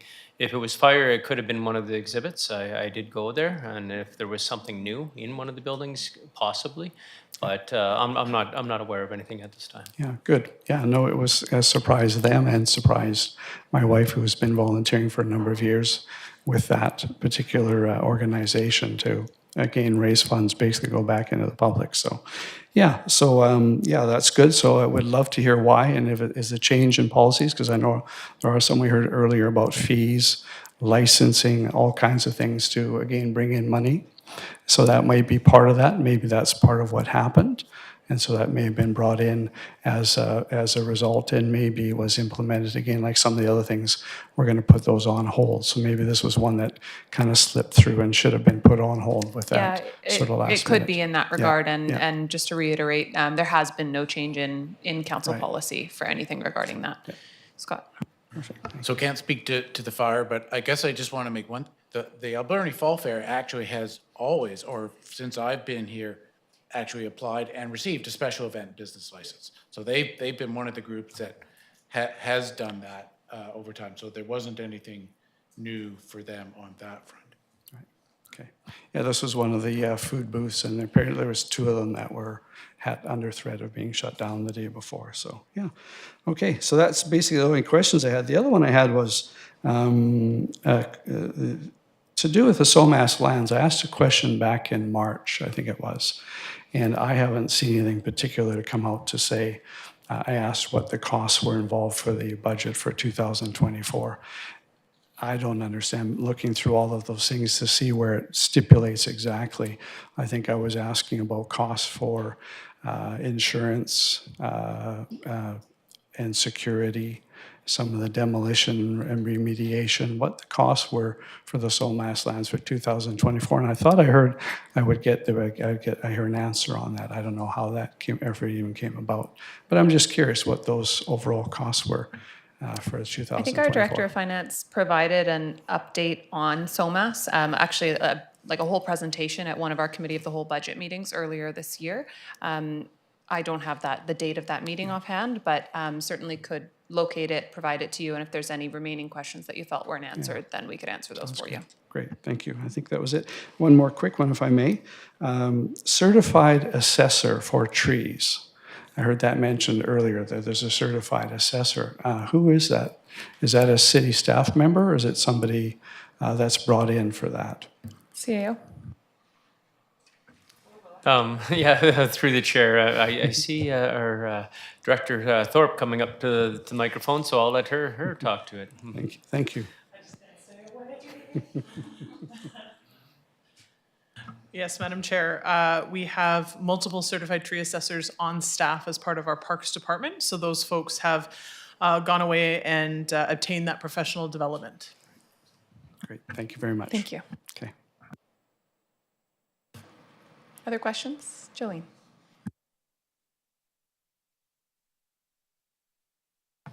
Thank you. Hello, Mayor and Council. I don't know if I need to give my address, but I'm on Argyle Street at the bottom. I'm the CEO of the Alberni Valley Chamber of Commerce, and I have been listening all afternoon, all evening. What time is it? I know we want to get home, but just a few ideas and feedback and questions on the Community Investment Program, also CIP, what we've been using a lot of acronyms tonight. And I was just wondering if there's a reason why we only do intake once a year. I know that we do it for city planning budget purposes, but if there's an opportunity to potentially move that to a biannual process or quarterly, as we know that volunteers are doing these things, they may not meet bi-weekly all year. They might just suddenly have an idea in January that they want to implement in April. And so, that 4 months is happening after and way before the next intake. So I know that council is generous in perhaps considering things outside of the time frame, but I'm just wondering if we can maybe improve the process, one, by allowing more opportunities. The second is you have to fill the intake form out in one sitting, but you also don't get to preview all of the questions prior. So when there was a comment earlier about, it's a CRA audit, I mean, fair. You can't really view all the questions. You might need to pause and start again to go talk to your counterparts, especially if you're a not-for-profit volunteer. You might not be on the board. You might just say, hey, I'll take one for the team and do it, but then you need to go log in, not log in. You have to go get more answers and you can't save your file. So perhaps the portal needs to be looked at, or all the questions can be provided as a PDF or a Word document. So you have that checklist of what to do before you fill in the form. I know the deadline's November 1st, so these can be considered if you do move to a quarterly or biannual intake, or at least for next year. I've asked these questions for council to consider for future community investment program funding requests. Thank you. Thank you, Jolene. Great feedback. Good to know. That is actually one of my biggest pet peeve in forms, when you can't save and go back to it. So good to know. And I do think it's important to note, typically we do leave some community investment program funds aside for late applicants. We don't always do that. I think common practice is we typically do. But not everybody knows necessarily that we do that. So if somebody misses the deadline, they may just feel the opportunity has passed. So I like the idea of potentially looking at more intakes for it. Thanks. Other questions? Okay, would somebody like to move adjournment? Moved by Councillor Mealy, seconded by Councillor Haggard. All in favor? Carried. None opposed. Meeting adjourned.